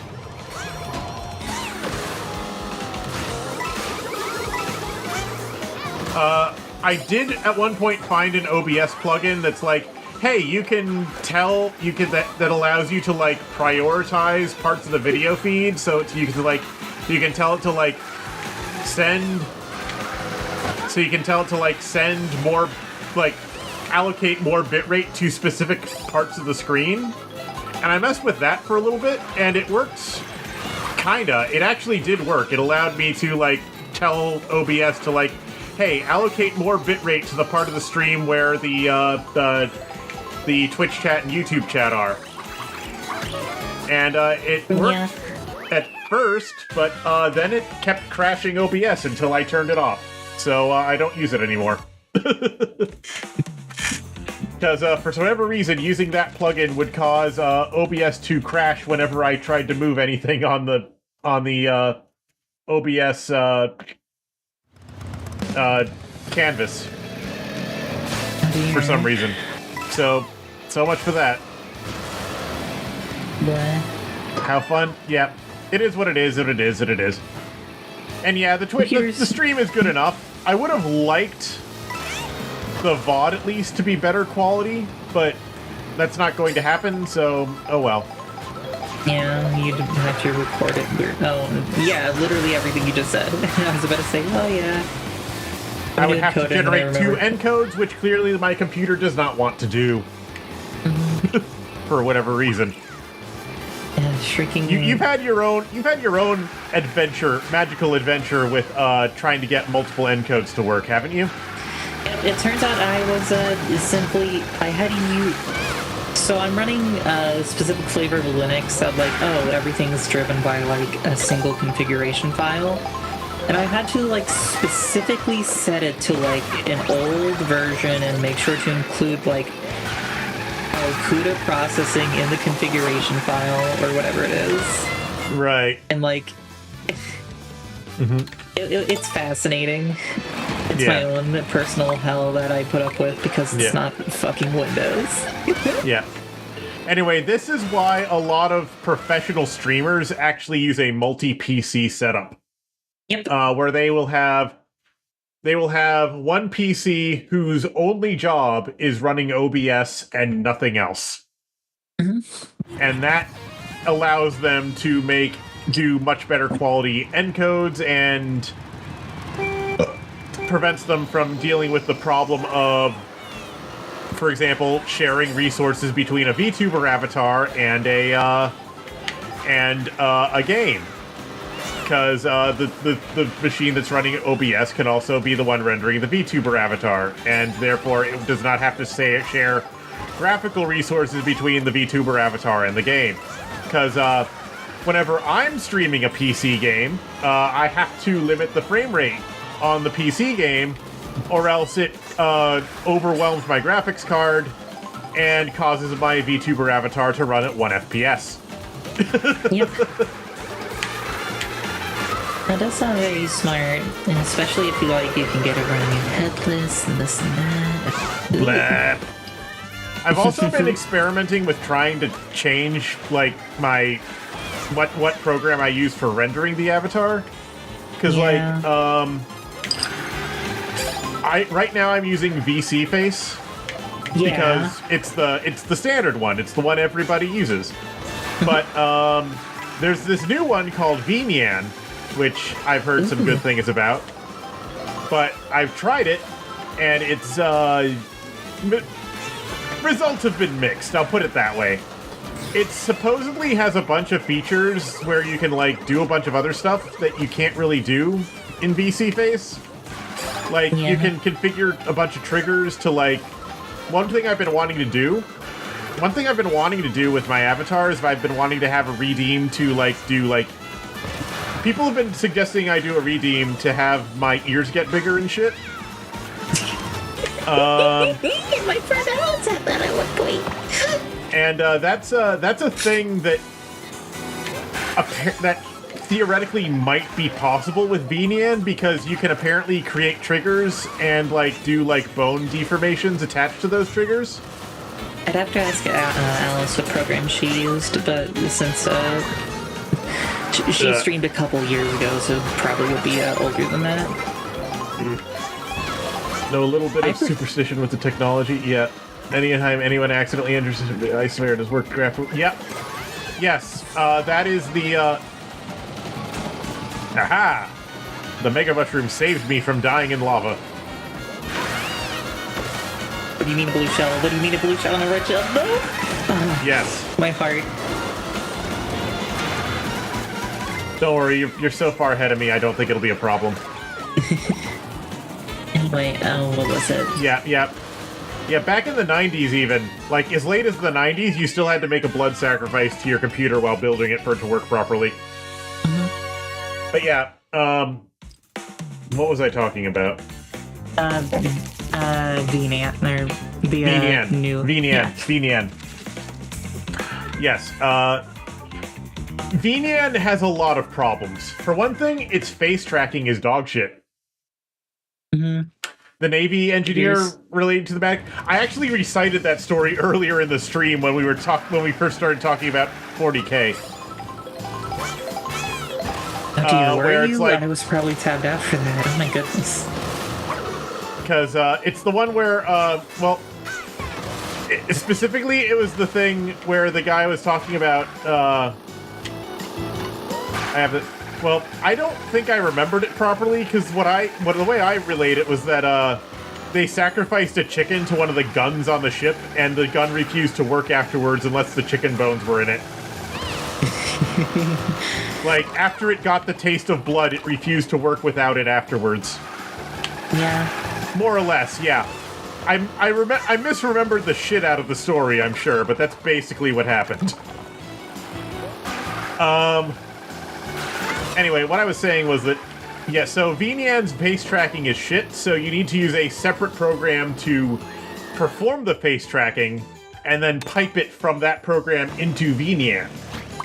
So that's one problem, meaning I would need to end up running even more shit than I already do. So for my tests, I just had VC Face do the face tracking and then piped the tracking from VC Face into VNian.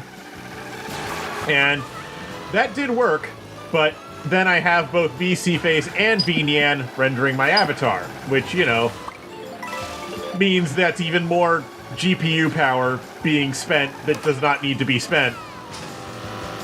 And then...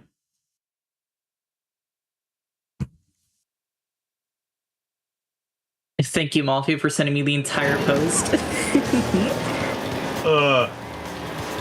Mafia sent you the entire post? The chicken sacrifice story. Okay. Oh, they found you? Yeah.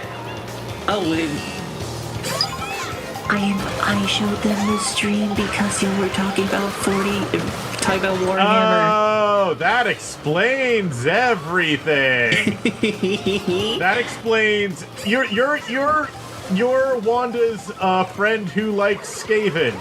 That explains everything.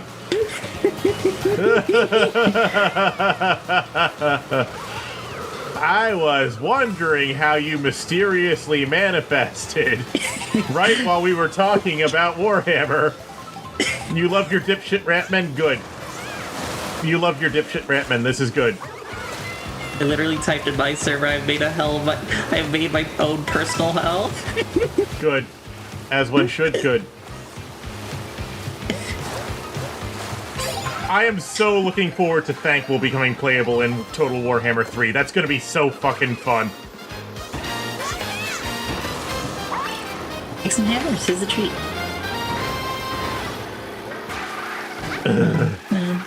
Like the other two Lords of the End Times I couldn't give a shit about. The new Nurgle Lord, is it? I don't give a shit. I don't give a shit. I don't care about Chaos as a faction. They're not fun for me to play as. Nagash is Nagash. Such is his power.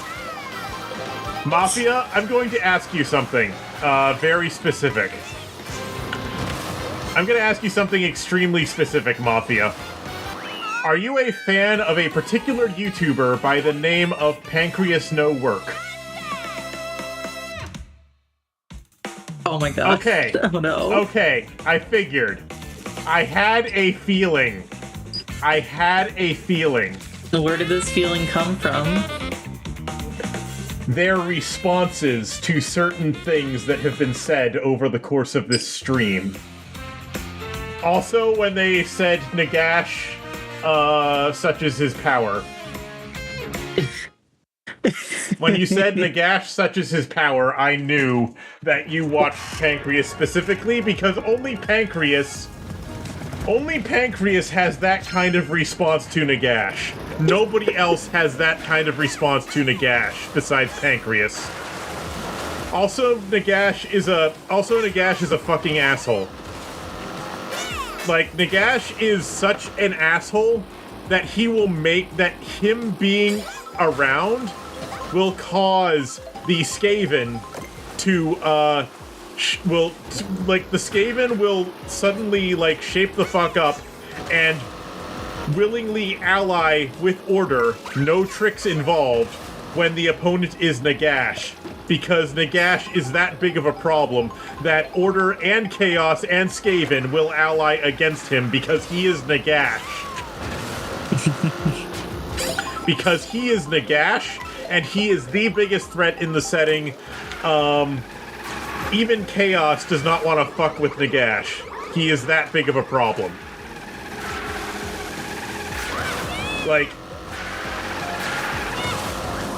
I don't even know if I can describe how big of a problem Nagash is in the Warhammer setting.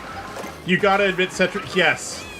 Cetra is fun, and the thing is that Chaos fucked themselves over by giving into their impulse of wanting to tempt Cetra.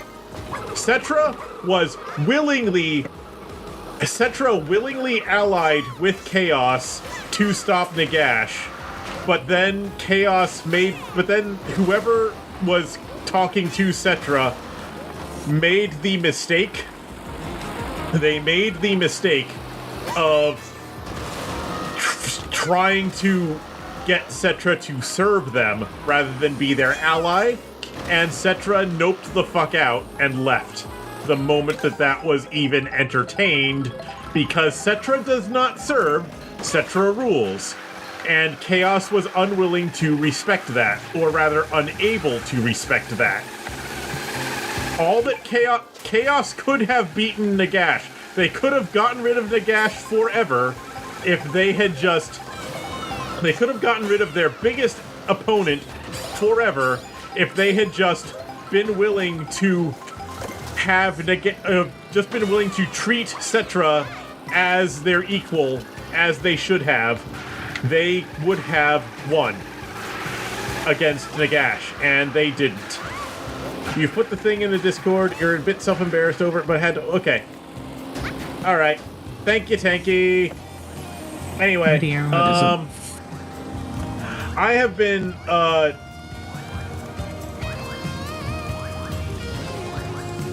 Anyway, what was I saying? I'm going to...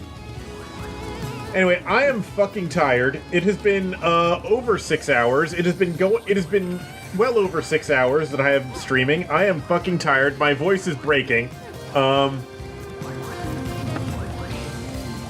think, yes, it is... No, it's not... It's 1:30 in the fucking morning. It was 1:30 in the morning. I don't know how this happened, but I am not complaining.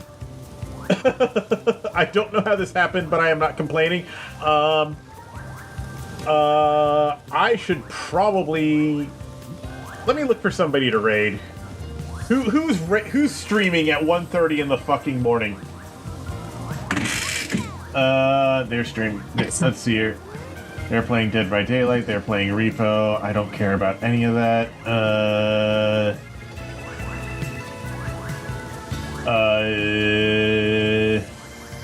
They are also streaming Repo. Who is this? Oh, okay. You know what? I'm going to raid, I'm gonna raid Waifu for Laifu. Yeah. They're playing Repo. Yeah.